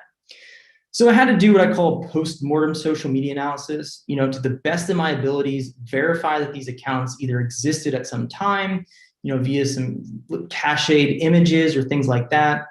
Go through these images that Lab Detect had posted. They don't seem to be spoofed or tampered with. So this was sort of my baseline that I had made assessment that these accounts are real, and this is sort of the images I have to go on. And then I go over to Twitter and say, hey, what is generating these trends then? Now knowing these accounts are likely real. Well, Twitter says, everything a normal account is basically doing, where you're located, who you're liking, what you're retweeting, who's following you, who you're following, right? Basic stuff of Twitter accounts. And I immediately jump at location. Location and attribution are pretty synonymous. I think this would be great. And I quickly dismiss this, right? I immediately assess, highly unlikely Lab Detect is based in Oslo or based in Norway. And this is because of that notion that they had really good OPSEC. Their operational security was good, so there's no sort of rhyme or reason why they shouldn't be using a VPN or a proxy. And if they used a VPN or a proxy, that location would be spoofed. So if they're coming from Russia, their VPN, it says Oslo, in fact, they're in Russia. So that was a bit of a bummer, right? It still couldn't actually attribute. But looking at these Twitter trends, I thought there's still some information here that I could get some more analysis out of. And so I started thinking, maybe I can timeline the actions of Lab Detect. This clearly wasn't something that happened overnight. This was something a bit more premeditated, just from the feel and how they acted.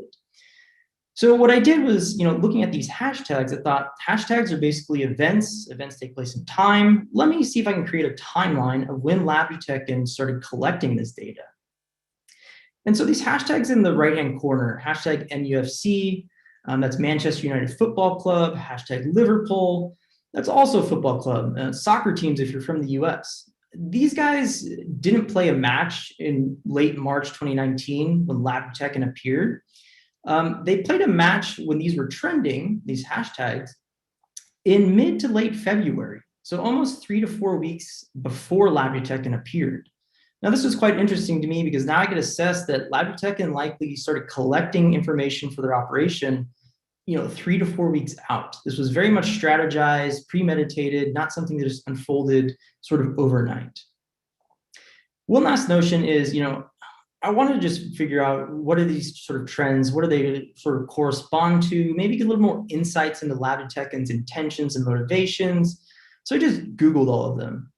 And one stood out to me, this hashtag DJRG19 in the image on the left.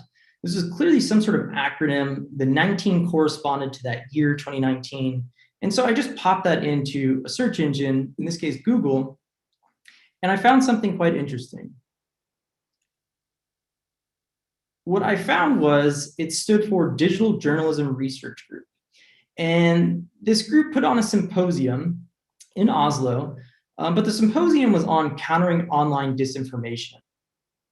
So quite interesting here, right? Because I had made the assessment initially that LabDuTekken is conducting an information operation.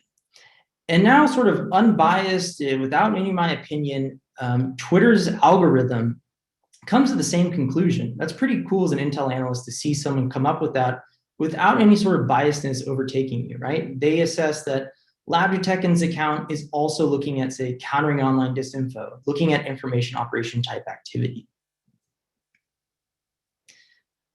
So the techniques I used here, I mean, they're pretty trivial in the sense I was just looking at an image. I was looking at the data in the image. But, you know, a bit novel in the sense I looked at the stuff we often overlook or take for granted and looked in the background of the image. And in this case, there was Twitter trends there and the hashtags. And they allowed me to actually go out and timeline events in this case. Attempt attribution, unfortunately, they used a VPN most likely. So, you know, if in another case it didn't use a VPN or proxy, you could actually maybe attribute to a location. And finally, was also able to sort of assess their motivations and intentions a little bit better, right? We saw that with assessing it's an info op. And then at the end there, they're very much into looking at how to counter sort of disinformation. So that brings us to case study 2. And I've titled this Leave No Stone Unturned. And this is actually one of the, I think, neater reports I've done. Still today, I think it holds up. And it starts with FBI Most Wanted poster of Mr. Bahazad Mesri here. Now, Mr. Mesri has been indicted 2 times by the US government. The first time for stealing Game of Thrones and attempting to extort them attempting to extort HBO for 6 million Bitcoin. The second go around, he basically hacks US intelligence personnel. He's conducting espionage. And throughout these sort of indictments of his, he's alleged to work at the behest of the IRGC, which is a body that's very much entrenched in Iran's security and intelligence apparatus. Now, his FBI Most Wanted poster has all the typical stuff you'd expect: known aliases, DOB, nationality, right? I preface with Mr. Mesri here because in the cyber threat intelligence world, we typically see the attack unfold on the technical side. So we see the zeros and ones, right? We see the IP addresses, we see the tools they use to access data, how they exfiltrated that data, stuff like that. And we know there's a human person behind the computer doing this, but we don't often know who that person is. We don't have an image of them, we don't have a name. In this case, I had that. So what I set out to do was basically map Mr. Mesri to known cyber activity we track in the cyber threat intelligence world. And in doing that, I basically start with his 2019 indictment. And starting with this 2019 indictment, I'm reading along and I see Mr. Mesri registered an Iranian company in December 2014, but the name of it is only known to the US government at the time. Now, this indictment was initially filed under seal, meaning it was sort of secret, but in 2019, it was unsealed, became public. It was still unfortunate though, because I didn't have that company name. But luckily, he was also sanctioned by OFAC, or the US Department of Treasury. And in sanctioning him, they sanctioned all known affiliates of his, one being this company. And in order to sanction it, they have to list the name. And voila, I have it, Net Payguard Samabot Company. This is his company that he's registered. And you're probably wondering, why do I care about this company? Well, typically, incorporation records are sort of a gold mine of info. You have basically dates, you have addresses, you have corporate board appointments, sometimes you even have capital, right? How much money the company has. So I wanted to, look this company name up and maybe get a little bit more details that could help in my investigation. So I popped that sort of name into Iran's corporate registration records, and boom, it actually is sort of a gold mine of info. I see it's been registered. I see there's 3 other corporate board appointments on there, and I'll touch on them in the next slide. But I see Mr. Mesri is listed. He's listed as the CEO. This is all aligning with the indictment and everything like that. But one thing that catches my eye is his national ID number is listed. Now, throughout my entire course of investigation, I had never seen his national ID number. And this guy's been indicted 2 times over the last 5 years. You would expect that a national ID number might be present, say, on his most wanted poster, by OFAC sanction list. But it's been absent. It's not there. Last time I checked, maybe last week, it's still missing. And so this has been missing from both the FBI and OFAC. And so I found it. And this is actually pretty important. For those of you that do, say, KYC checks or politically exposed person checks, you'll often use this national ID number as a secondary sort of validation factor, right? Especially if you're dealing with Middle East names. It's very common to have the name Muhammad. So you try to validate which Muhammad is this Muhammad.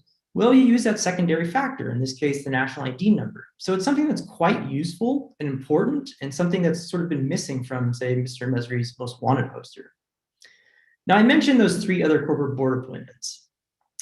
I've redacted their names because, to the best of my ability and knowledge, they're not indicted. But it sort of begged the question, right? Who runs in the circle with someone who has been indicted not once, but twice? So basically what I did was mapped out their corporate board appointments, their affiliations. And I was able to find some interesting things. In particular, they had other companies under their names or they're affiliated with that were also sort of in the information technology sector. So sort of begging and warranting the question, well, what are these up to? You know, now knowing that what we know about NetPegard Samivat and Mr. Mesri here being indicted and how he might have used this, what are these being used for? So that was quite interesting to find. This is sort of the icing on the cake and why I think this report is so neat. I originally set out to map Mr. Mesri to known activity we track, right? And so I'm reading his indictment, and all the tradecraft described, the attacks, how they unfolded, the techniques used, all really aligned to the T to this cyber campaign that took place in April and May 2014. The threat actor behind this campaign is commonly referred to as Charming Kitten. And it's very well known that this happened, and everything described aligns with this. Why I'm so eager and sort of frustrated is Mr. Mesri incorporated his company in December 2014. Now, this doesn't make sense, right? You wouldn't register a front company after the fact of doing something malicious. Usually you incorporate a front company and then go do bad stuff. But this was reversed. So this had me sort of on edge of, well, how does everything else match but not this? So at the time I read this, I very much trusted it, but I went out and verified, right? That's sort of the key thing in Intel, trust but verify. So I went back to my handy incorporation record, saw when it was incorporated, and that was 10/2/1393. And you'll immediately sort of, for some of you, maybe jump out and say 1393, that's a very weird date. Well, I knew going into this that Iran uses the Persian calendar, where most of us in the West use the Gregorian calendar. So I knew there actually had to be a conversion factor. So that's also why I wanted to go verify this. Now, whoever at DOJ did the conversion factor for the indictment assumed this correctly. And when they did the conversion, they got December 23rd, 2014. The problem here where this went awry is who did the conversion assumed the US date format of month, day, year. It's very common for the US to use that format. Where pretty much everywhere else in the world, and including Iran, you use the day, month, year format. So that's quite the difference, right? That's the difference between October 2nd and February 10th, right? Huge gap. So if you make this sort of course correction, knowing now that it should be day first instead of month, you find that NetPegard Samivat was actually registered in April 2014.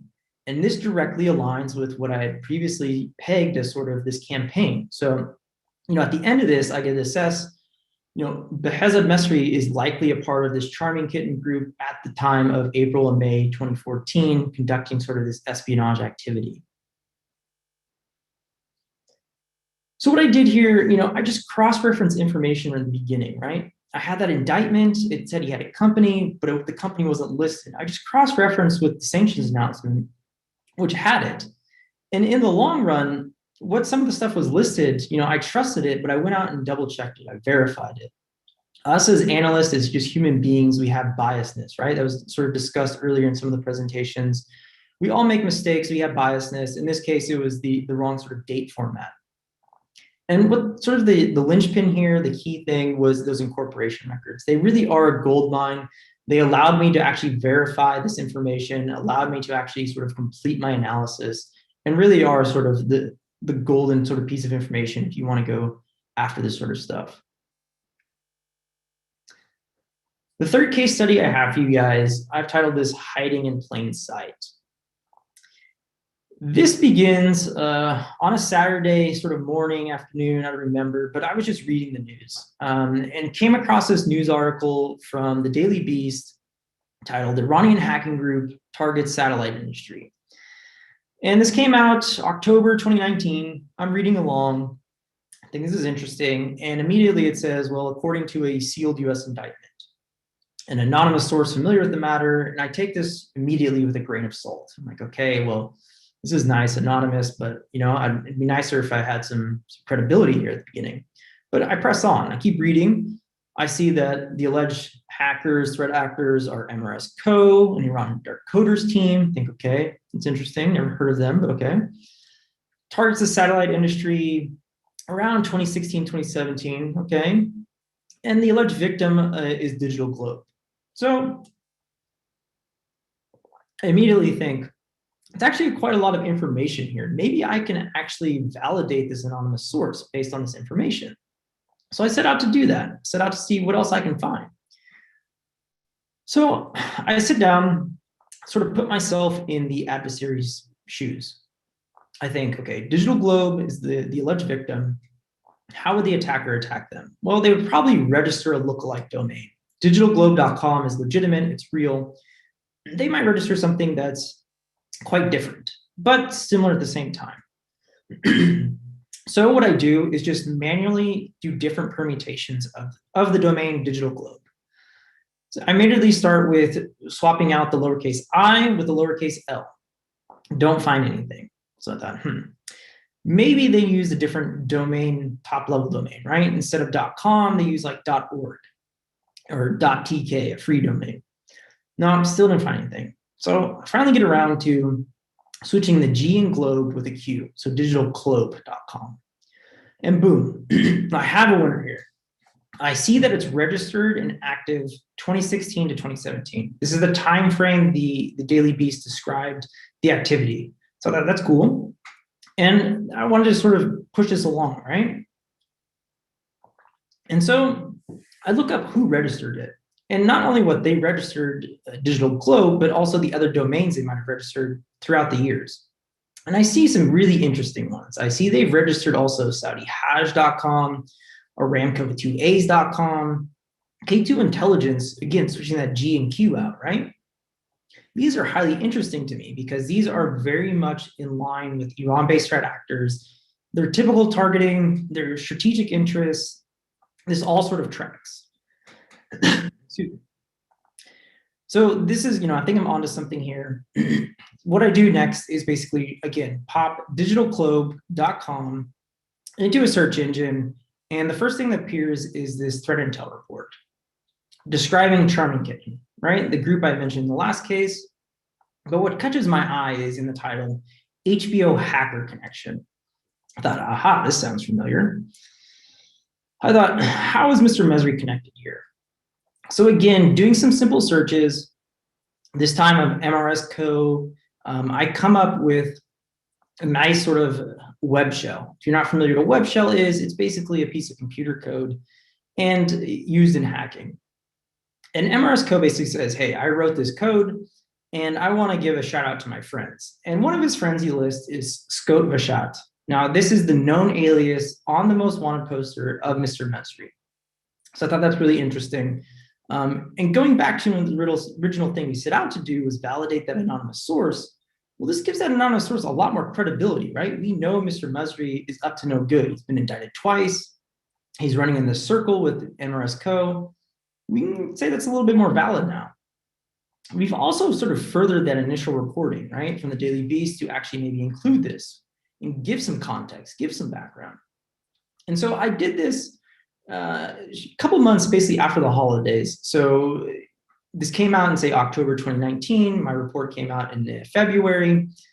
Then in September of 2020, the actual indictment gets released. So about between 9 and 12 months later of the initial reporting and my report, we get the indictment unsealed. And it confirms more or less everything we've covered. MRS code is a part of it. It gives a little bit more details about the attacks, how they unfolded, everything used.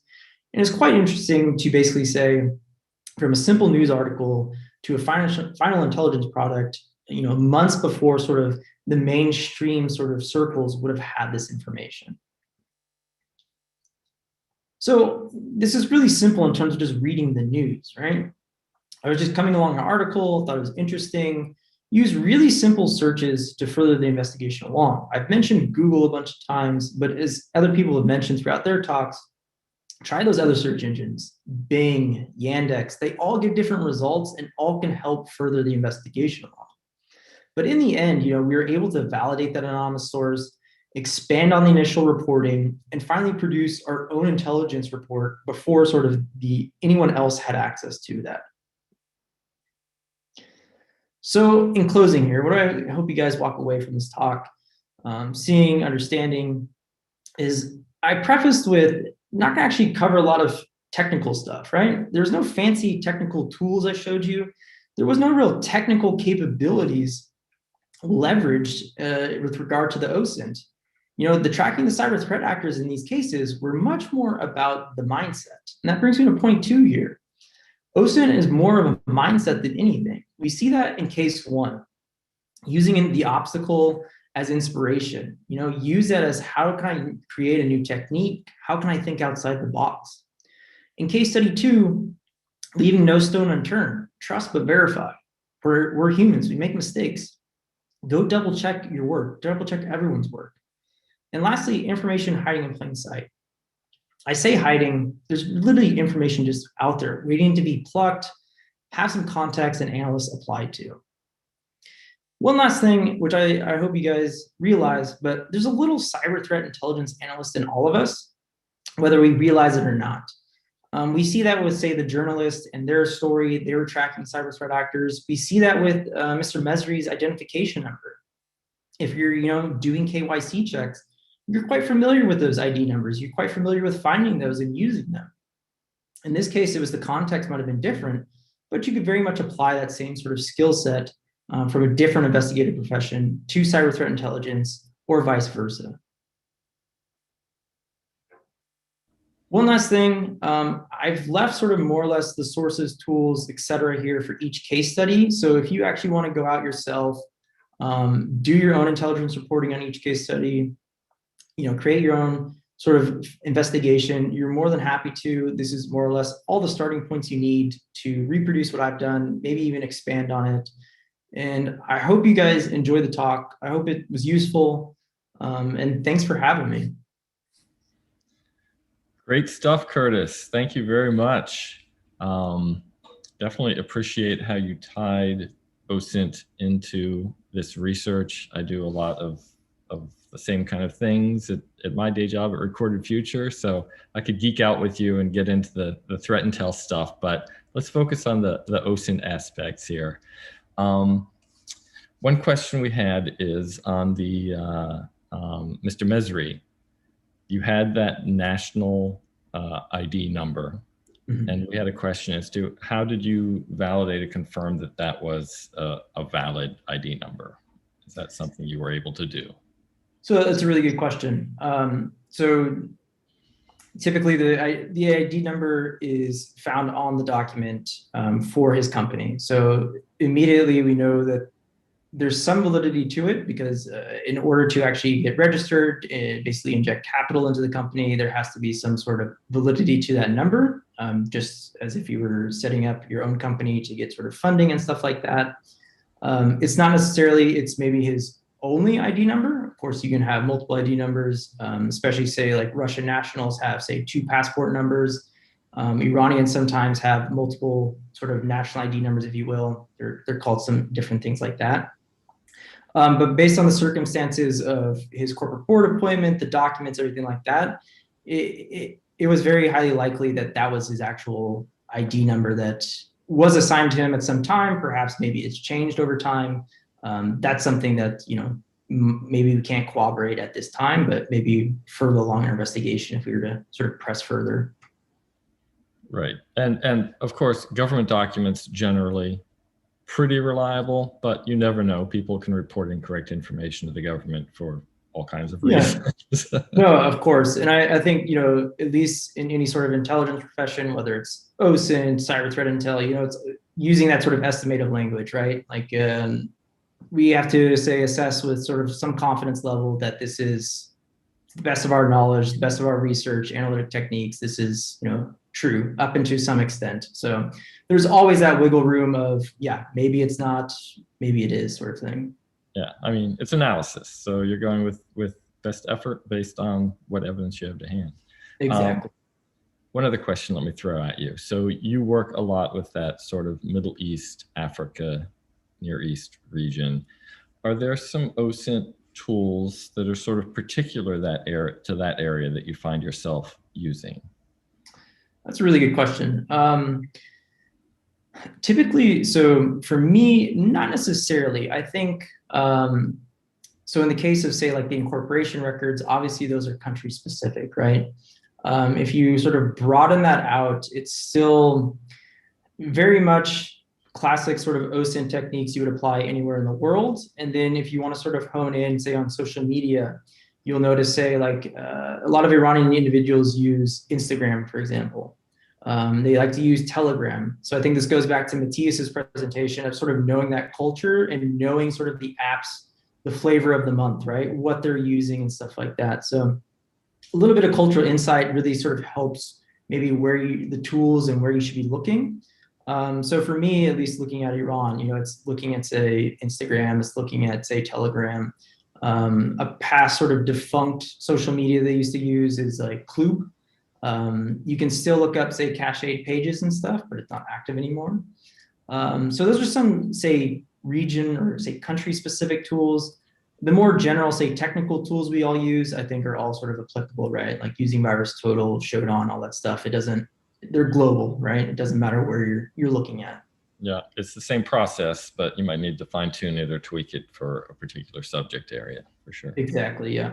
All right, cool. Why don't we bring in the other folks that we're presenting today, and we can have our little mega panel wrap up and cover some questions that maybe were touched on multiple times today, and we can get some different views.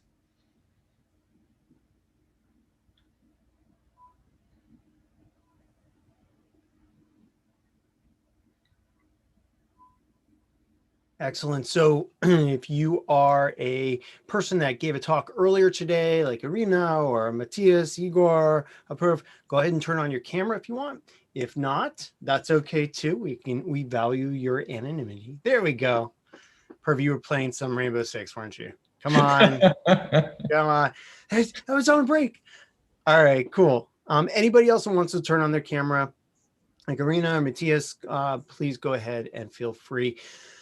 So one of the things that we mentioned earlier and was kind of mentioned across many of the presentations that we just wanted to bring up here was, I'm wondering what your thoughts are on methodology and process. Many of you talked about it. Heather, you mentioned having methodology to discourage bias from creeping in. You know, Curtis, in your talk right then, we saw your methodology, your process for going through it. And, you know, some of you, I think, Igor, you mentioned as well. So can you tell us about your methodology? Are you using somebody else's methodology? Is it proprietary to your organization, or did you just create it? How does that all work? Yeah, well, I personally I pick a lot of methodologies. So yes, mainly the first resource that I found when I was creating my own, it was the famous website, OSINTframework.com. It's classic, right? Sure. So I pick I like to read a lot of different resources and pick only the things that are matter to my kind of investigations, right? So I create I mentioned the mind map that I like to use. I have a mind map that serves as a template it is predefined all the information that I have to look for. So I have, for example, I'm doing an OSINT assessment on a company and I already have the steps that I want to make in order to bring that information. Okay, so that is basically the methodology that I use. That I pick a lot different places and I create my own. Okay, thank you, Igor. Anybody else? No. All right. That's fine. You don't have to. Another thing that I wanted to ask is, I know that some of you were able to pick up and watch other people's presentations. Was there anything that struck you in those other presentations? And John, you may answer this as well. Any interesting points that struck you, aha moments like, wow, I got to start doing that, or that's an interesting way of doing that? So Matthias here. I think even though I've been doing OSINT for quite a while, I've learned something from each and every presentation. Either something that is completely new to me, which is really amazing, or something that probably happens to a lot of us as well, seeing things that we probably forgot about. Maybe even some very basic techniques that we haven't used in quite a while. And it's always very nice to get a refresher of that and seeing other people using basic techniques, advanced techniques, and, you know, learning something every single day in this community. Absolutely. I find that as I get farther and farther along in my career, I forget a lot of the tools that I used to know when I was doing that thing or those things, and I'm focusing on the new things I'm learning. So hearing, some of the dark web tools, hearing some of the other things that were mentioned today, I was like, I got to get back into that. Any other thoughts on that? Yeah, I mean, I think that I like to answer your two questions together. So sort of the methodology, right? I think that I like to focus the methodology sort of overarching more so than the tools. And one of the things that I always tell people when they want to get into this field is that you have to keep learning. Like you can be doing this for 10 years, but you'll never reach a time where you know everything, because everything is always changing. It's evolving all the time. So I love doing, every time there's an opportunity to come on to something like this, or, some of the other, presentations out there, I love to read it and just learn what other people are doing. Because even if I have a methodology that I like and I use, there's always room for improving it. And so I love to hear other people talk about theirs. So let me follow up on that and ask you all this question. So when I'm listening to conversation, when I'm doing that continuing education, that learning of other things by listening to your fabulous presentations, I have a Google Doc that just grows and grows and grows with, I got to check out that tool that person said, and ooh, this website. Do you all keep track of things that you want to get into, things that you want to learn in a journal or some other way, and then check them off as you go through them? Absolutely, I do. I'm taking notes on this stuff too. There's new things that you can learn something from other people all the time. It's so valuable to pay attention and not get stuck into, I already know how to do this, and you're not keeping up and you're not learning. You're probably falling behind, right? So, absolutely, I pay attention. Anybody else have that list of things they want to learn? Yeah, for me, I think it's multiple lists all over the place. Honestly, I think everything is sort of in a different medium nowadays. So I'll see something on Twitter and I'll just like it just because later that week I'll go back and be like, what I like, and be like, this is, I need to check this out because this is something cool. And then maybe something else I'll bookmark in my web browser, but it's all sort of all over the place. But usually it's making that time to go back through, test driving it, see how it's applicable, how it works, stuff like that. But yeah, it's definitely, there's huge value in sort of doing that, not overshadowing stuff, not overthinking it. Just go out, find new things, test drive them, see how they work, and try and apply them to your sort of your profession. So let me put you on the spot here, Curtis.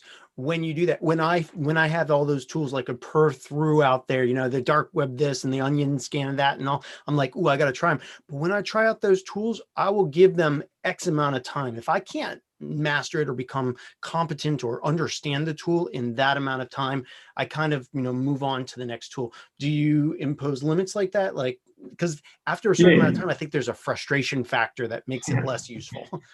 No, wholeheartedly. But that's also, I think, usually if you have a team, sort of say you're not good at it, but maybe introduce it to someone who might be good at it and they could get at it. So, you know, it's sort of like, hey, I'll win the next battle of coming up with something nice. But then you still have that sort of capability, right, on your team or even your friend, right? It doesn't have to be sort of a coworker or anything, but just someone in your knowledge base that maybe you can tap that actually perfected it, actually understood it, was able to use it. And then you have that sort of at your disposal next time, right? So, yeah. But yeah, wholeheartedly, I sometimes get frustrated with it and like, this is not worth my time of the next thing, you know, so.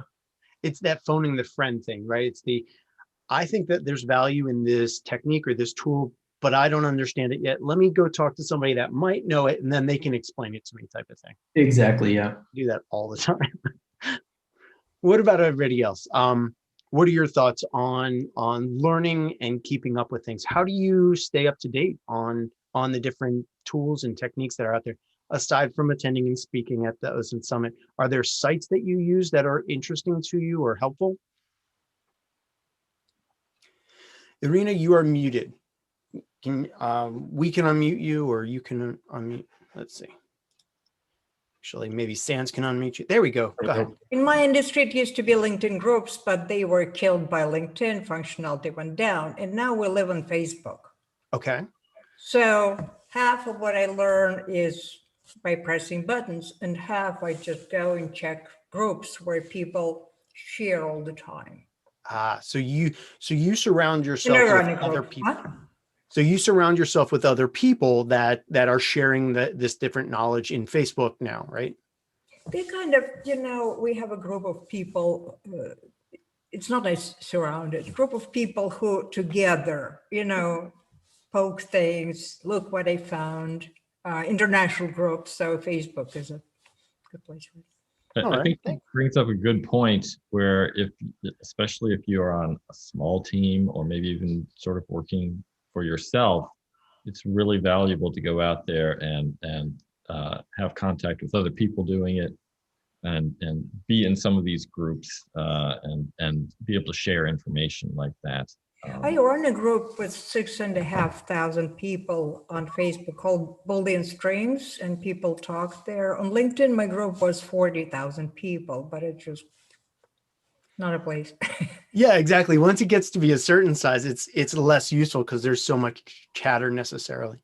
Just a function of the section. Here's a question from one of our attendees, and I think this is a great thing to talk about here. So within the field of OSINT, we've seen how wide it is, how broad it is, but we also know that many of you are technically deep in a certain area, whether it's CTI, dark web, or whatever. So what are your thoughts about, I'll read the question. Do you see a convergence in cyber, intelligence, and information operations within your organization? And if so, do you see a greater need for generalists, the people that can do all of those things a little bit, or specialists, or a combination of them both? And you don't have to speak for your organization. We're not holding anybody to speaking for their organization. What are your thoughts on becoming a generalist in the field and knowing a lot of things versus a specialist? I think being a generalist is always great because that also enables you to find people that know more than you do and actually get help from them. And there, like you said, Micah, there are so many fields in OSINT that you will never, ever at the end of your life have mastered every single field in OSINT. So having a broad understanding of the possibilities out there is very important, but at the same time, just specialize in several areas. And for me, for example, and those who follow me on Twitter and OSINT Curious, you know, I'm not going to learn Python. I just gave up. I know there are people out there that are a lot better at that. I'll rely on their finished scripts. So that's something that I thought, hey, then I'll just concentrate on other things that I'm better at. And every time I want to do something with Python, I'll just go ask you, Micah, or just someone else. Fair enough. What do other people think?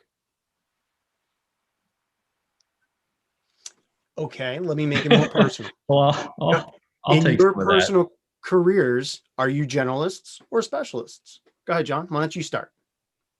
I think, as Matthias said, it is helpful to have at least an understanding of some scope and not just be such a specialist that you don't know much outside of your specialty. I don't think I've worked in many places where you even had many people like that were completely functional. You almost had to have someone, if there was such a person, to liaise with them, right?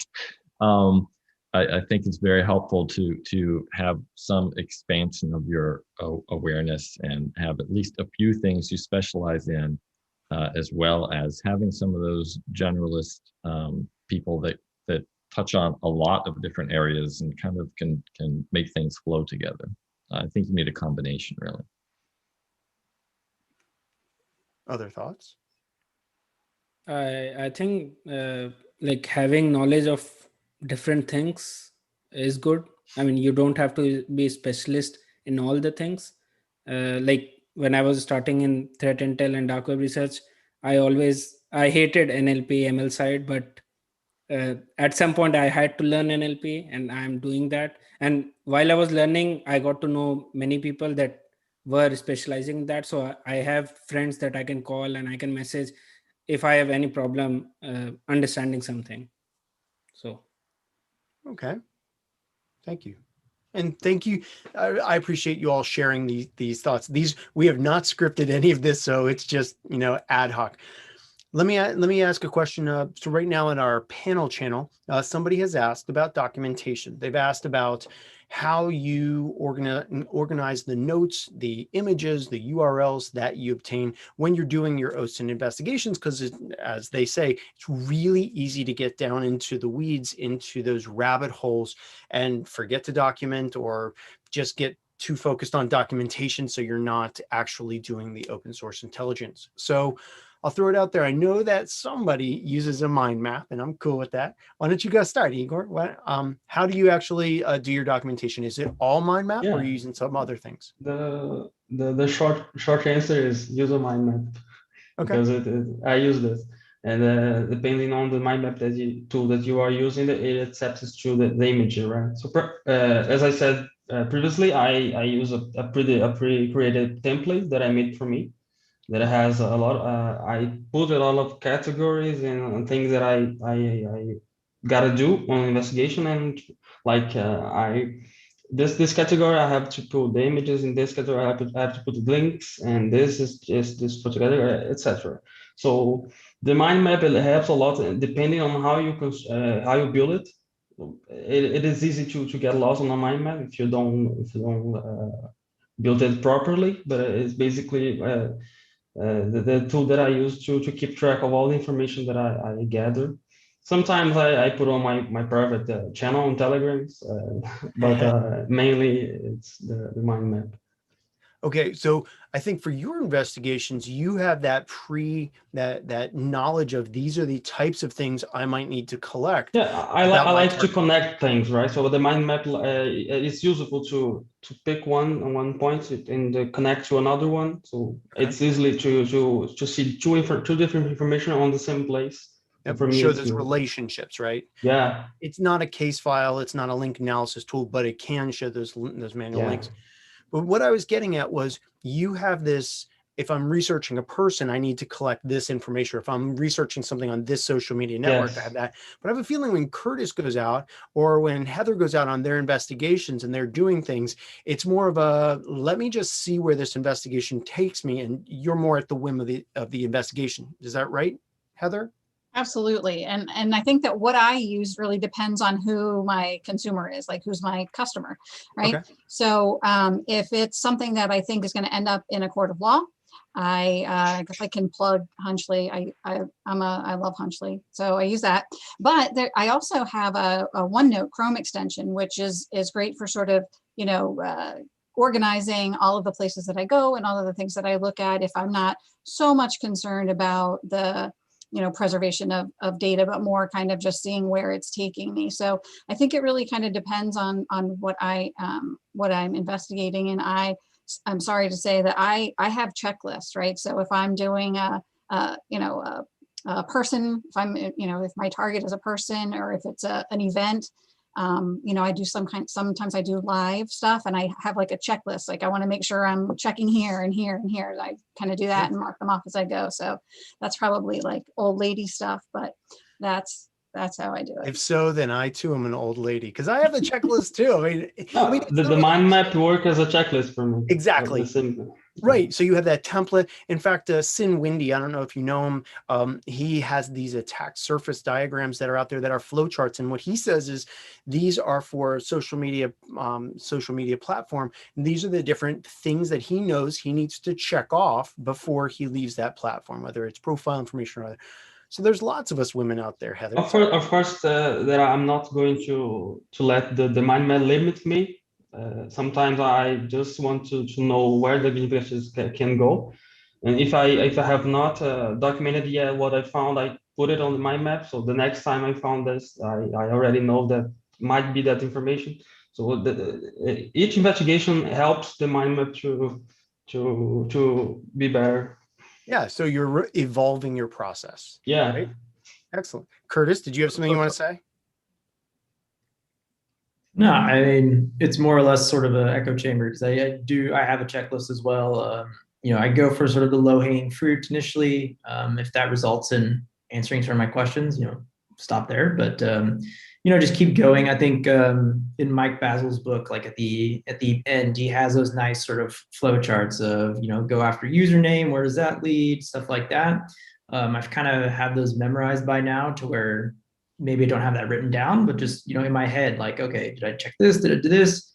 And yeah, so it's more or less what you guys all have said before. So cool. All right. Speaking of old people and old school, am I the only one that actually takes notes, handwritten notes?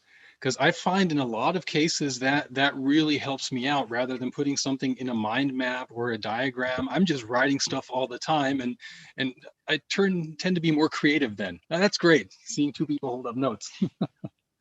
Yeah, I do type note, but I definitely keep notes as I'm doing stuff, and just kind of helps me with my flow. I don't necessarily feel like I have to drop everything into a document or mind map or something like that. Definitely back in the days when I was just doing PI work and out doing surveillance and stuff, you couldn't just type, you know, I was always chicken scratch handwriting as things were going on, and then had to transform that into a report. But now that I'm sitting at a desk most of the time, I can type.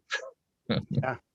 Well, and I think it also depends on what your organization wants you to use too, right? So I might love Hunchly or whatever, but if my organization is a Microsoft organization and they want me to use OneNote, that's what I'm going to use.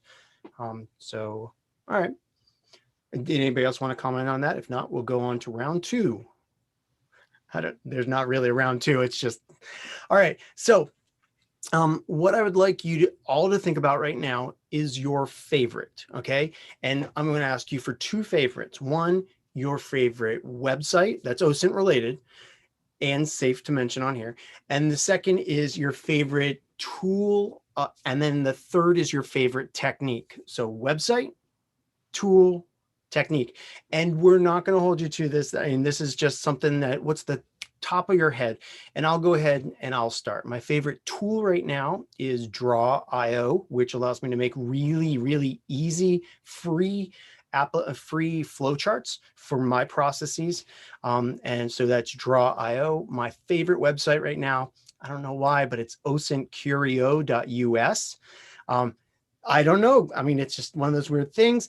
And my favorite technique is it has to be user enumeration and, you know, doing the what's my name project. All right. And you don't have to answer all three, but you can. Who's next? Who wants to step up? I'll go and give it a shot. All right, Curtis. So favorite tool, sort of paralleling you, I would say is Maltico. For sort of link analysis, at PwC, we have really cool transforms set up to where we can pull a lot of data. So we can really Can you tell us what PwC means? Yeah, PricewaterhouseCoopers, my There you employers. go. Okay.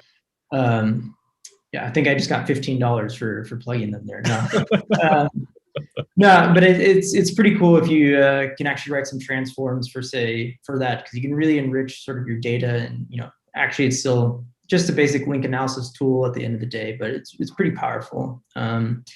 Website, I would have to go.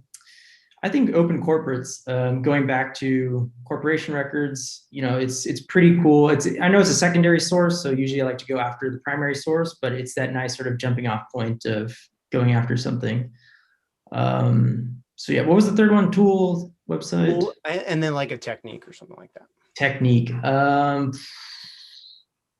I don't know if this technique still works, but you used to be able to find, if you have a LinkedIn profile, via plug it into, it's a Sales Navigator. That doesn't work anymore, so I think you can actually do it through an Outlook account if that still works. Yep. Plugging it in, so that's pretty neat. So thanks, Curtis. Yeah. Who else has a favorite site, favorite tool, favorite technique? I do. Well, you stole my OSINT Curious, so I'm going to go with my second one. I love Bellingcat. I love reading Bellingcat stuff. It's really interesting to me. Those are the two websites, because I like to, like I said, I like to learn how other people are doing things. My favorite technique, well, I would say I'm a big fan of phone numbers, right?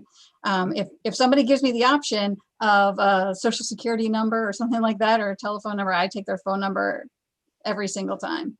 Okay. Every single time. Yeah. So phone numbers, and then what was the other one? Technique. Well, I don't know. I have to get back to you on that one. I guess it kind of depends on what I'm doing. Cool. And just for those of you that are following along, in the panel channel, our wonderful SANS people are typing up and posting the links to a lot of the things that we're saying. So Bellingcat was just put in there. OSINTcurio.us was in there as well. So check the panel channel in the Slack.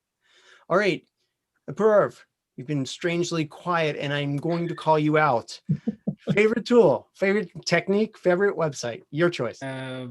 Favorite website that I have in mind, I think OSINT framework, or OSINT framework. Favorite tool, I think Scrapey. I mean, I use it every time to scrape something. Yeah, that's a great tool. Technique, I don't have like a proper technique in mind, so I think I will pass on that. That's absolutely fine. All right, Irina, did you want to say something? We'll unmute you. Hang on, let's unmute you. We'll get SANS to unmute you. Hang on one second, or you can unmute you. My favorite tool is Google Custom Search Engines. Ooh, it's yeah, fascinating, and you guys should learn about it. We have published a book, but we also create them and stuff. Can I say just why? Yeah, go ahead. Very briefly. So custom search engines are built on top of Google, and Google searches for pages with titles and content, not much structure. Custom search engines have special operators that allow you to search pieces for structure. You can search part of the surface web for people who have these names, work there, live there, stuff. And it's so little known. So I really want to promote this stuff.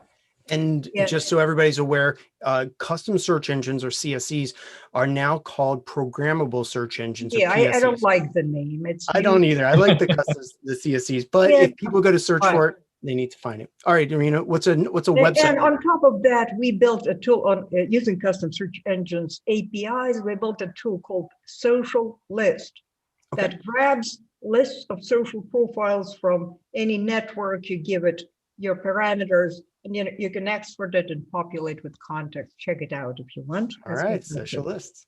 The site, I don't know about the site, I receive a newsletter in our industry called Recruiting Brain Food, but it goes beyond recruiting very much. We talk about, inventions, where we're going, what diversity is, excellent stuff.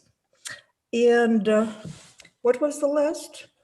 That was basically it. Yeah, you covered it. Technique is cross-referencing. My favorite technique is having a list of email addresses that I grabbed somewhere and cross-reference against LinkedIn, for example. Know who these people are. Cross-reference against other stuff. Very good. Thank you. Anybody else? All right. So I think my favorite website is, I think it answers two questions at once. It's GitHub. Oh, yeah. Why GitHub? Because every day there's a new tool. Every day there's a new. I think there you can find your technique, your new technique, and your new tool. So that for me, there's no such a thing as a favorite tool ever. This is if there is any, is a tool that I have been using recently. For it's more like a offensive security tool. I don't know. I'm not sure how to spell it, how to pronounce it. But the user is Jesse. I will put the link in the chat here.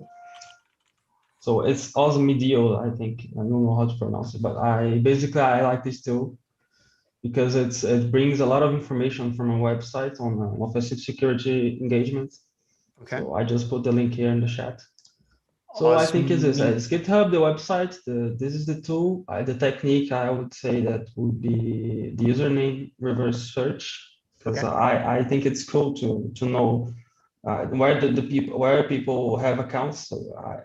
So you do the enumeration and you see, oh, this people has account here. That's weird. I don't know. Yeah. But I think it's cool. Cool. All right. Matthias?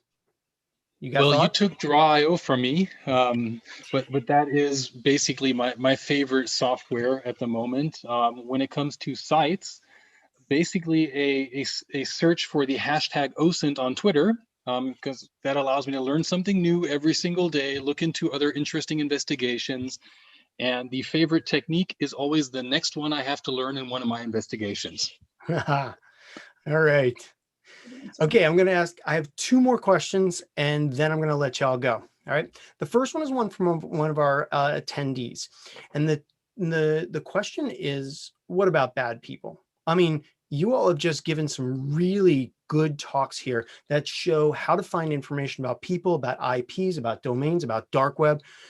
Are you concerned about that bad people are going to get these techniques and use them? Or is that something that, we're not worried about? And I'm kind of throwing you under the bus here. I personally am not worried. I have a stance on this, but I'd like to hear from you. And I think our listeners would too. Thoughts? I think that that there are a lot of smart bad guys out there, so I think that knowing that you have to sort of stay one step ahead is a good motivation to sort of keep improving what you're doing. But yeah, I mean, bad guys look up, there's somebody wants to find his ex-girlfriend to stalk or something like that. Like they can easily, go online and get tips for doing that. And they can use some of these techniques that we've talked about to do those sorts of things. So, that's a risk that's just sort of how the world is, right? You just have to know that what we can do, bad guys can do too. Yeah, I mean, there's a great debate about this in InfoSec about offensive tools and things, but certainly in the OSINT space, it's open source information, and there are a lot of smart bad guys, like Heather said, that are doing things like Igor discussed in his presentation. They do exactly that sort of stuff, right? They have. Don, you got to stop doing that to me, man. You're like, there are many bad guys like Heather, and I was like, wait, and then you just said it like Igor. I'm like, there are many bad guys like Micah. There you go. Yeah, use your commas in different places, please. Okay, sorry. And there's a lot of focus on doing reconnaissance and doing OSINT in these criminal organizations, just individuals. You go and look into some of these hacker forums and the dark web sites like a Perv is digging around in, that I root around in, and they'll have a whole section on doing OSINT. You know, this is very much something they're into doing as well. But I don't know that hiding the information, like certainly I have some special tools and things that I do and use that I don't necessarily publicize, but you know, I don't think there's much point in trying to hide certain bits of OSINT from others. I think it's more valuable to share that information. I think most of the people that we have in our group here, for example, are doing good things with this, right? So on the balance, you're doing more good than harm. Okay. Thanks, John. Any other thoughts? Okay. Last question for each, and in order to leave the Zoom, you have to answer this question. Sorry. Boy. Our conference, our rules, darn it.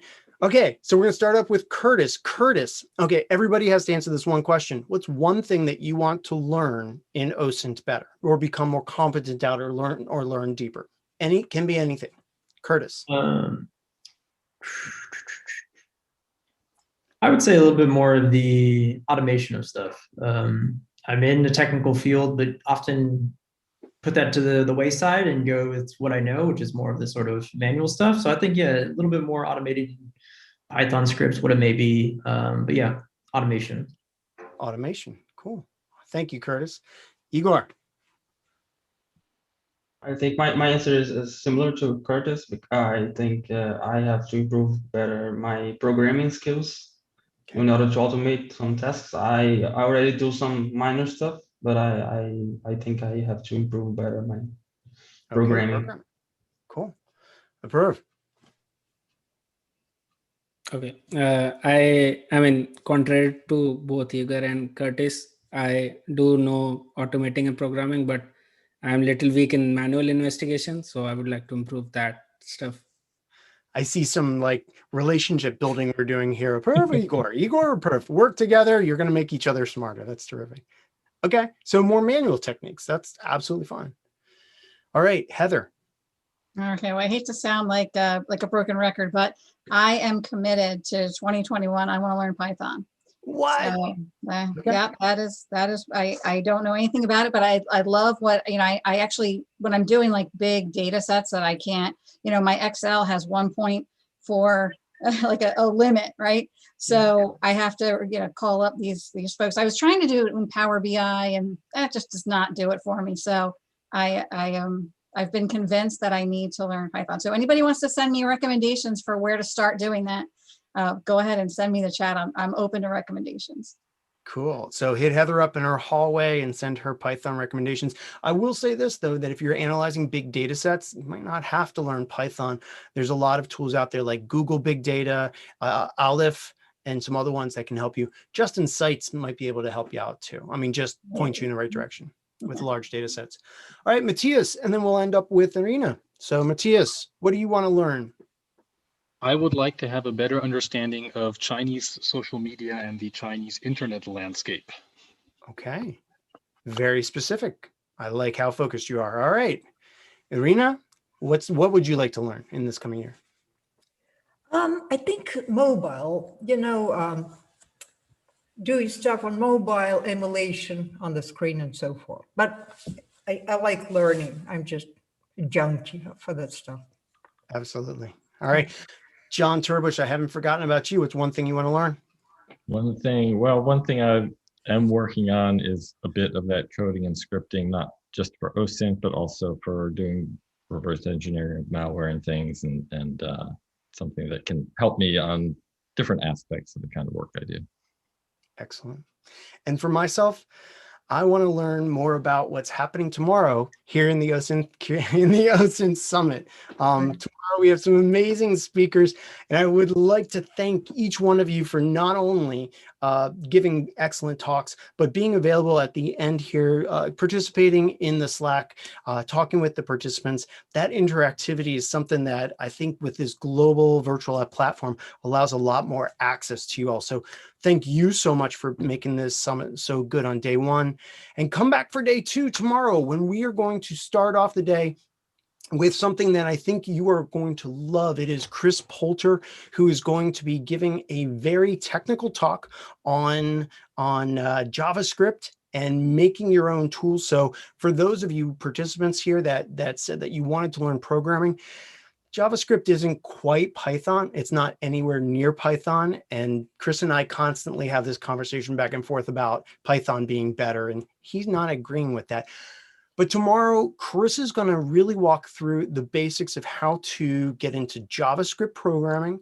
And then he's going to show you some really neat things with that. And then tomorrow we have so many other great talks by Nico Dakins and Jeff Lomas and so many other people.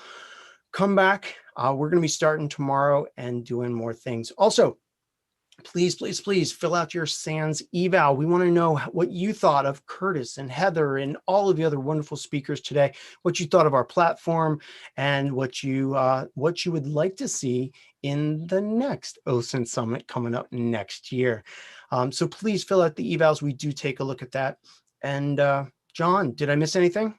No, I think that's pretty much it. I think tomorrow we might also talk about some of the results of the poll that we put out, right? Yep. But yeah, you want to come back tomorrow. We have a lot of great stuff on tap for you tomorrow. Awesome. Thanks, John. Thank you to our speakers. Thank you to our wonderful, wonderful SANS Summit staff, who there's no way we could have done this without you. And come back tomorrow, everybody. Bye. Good night.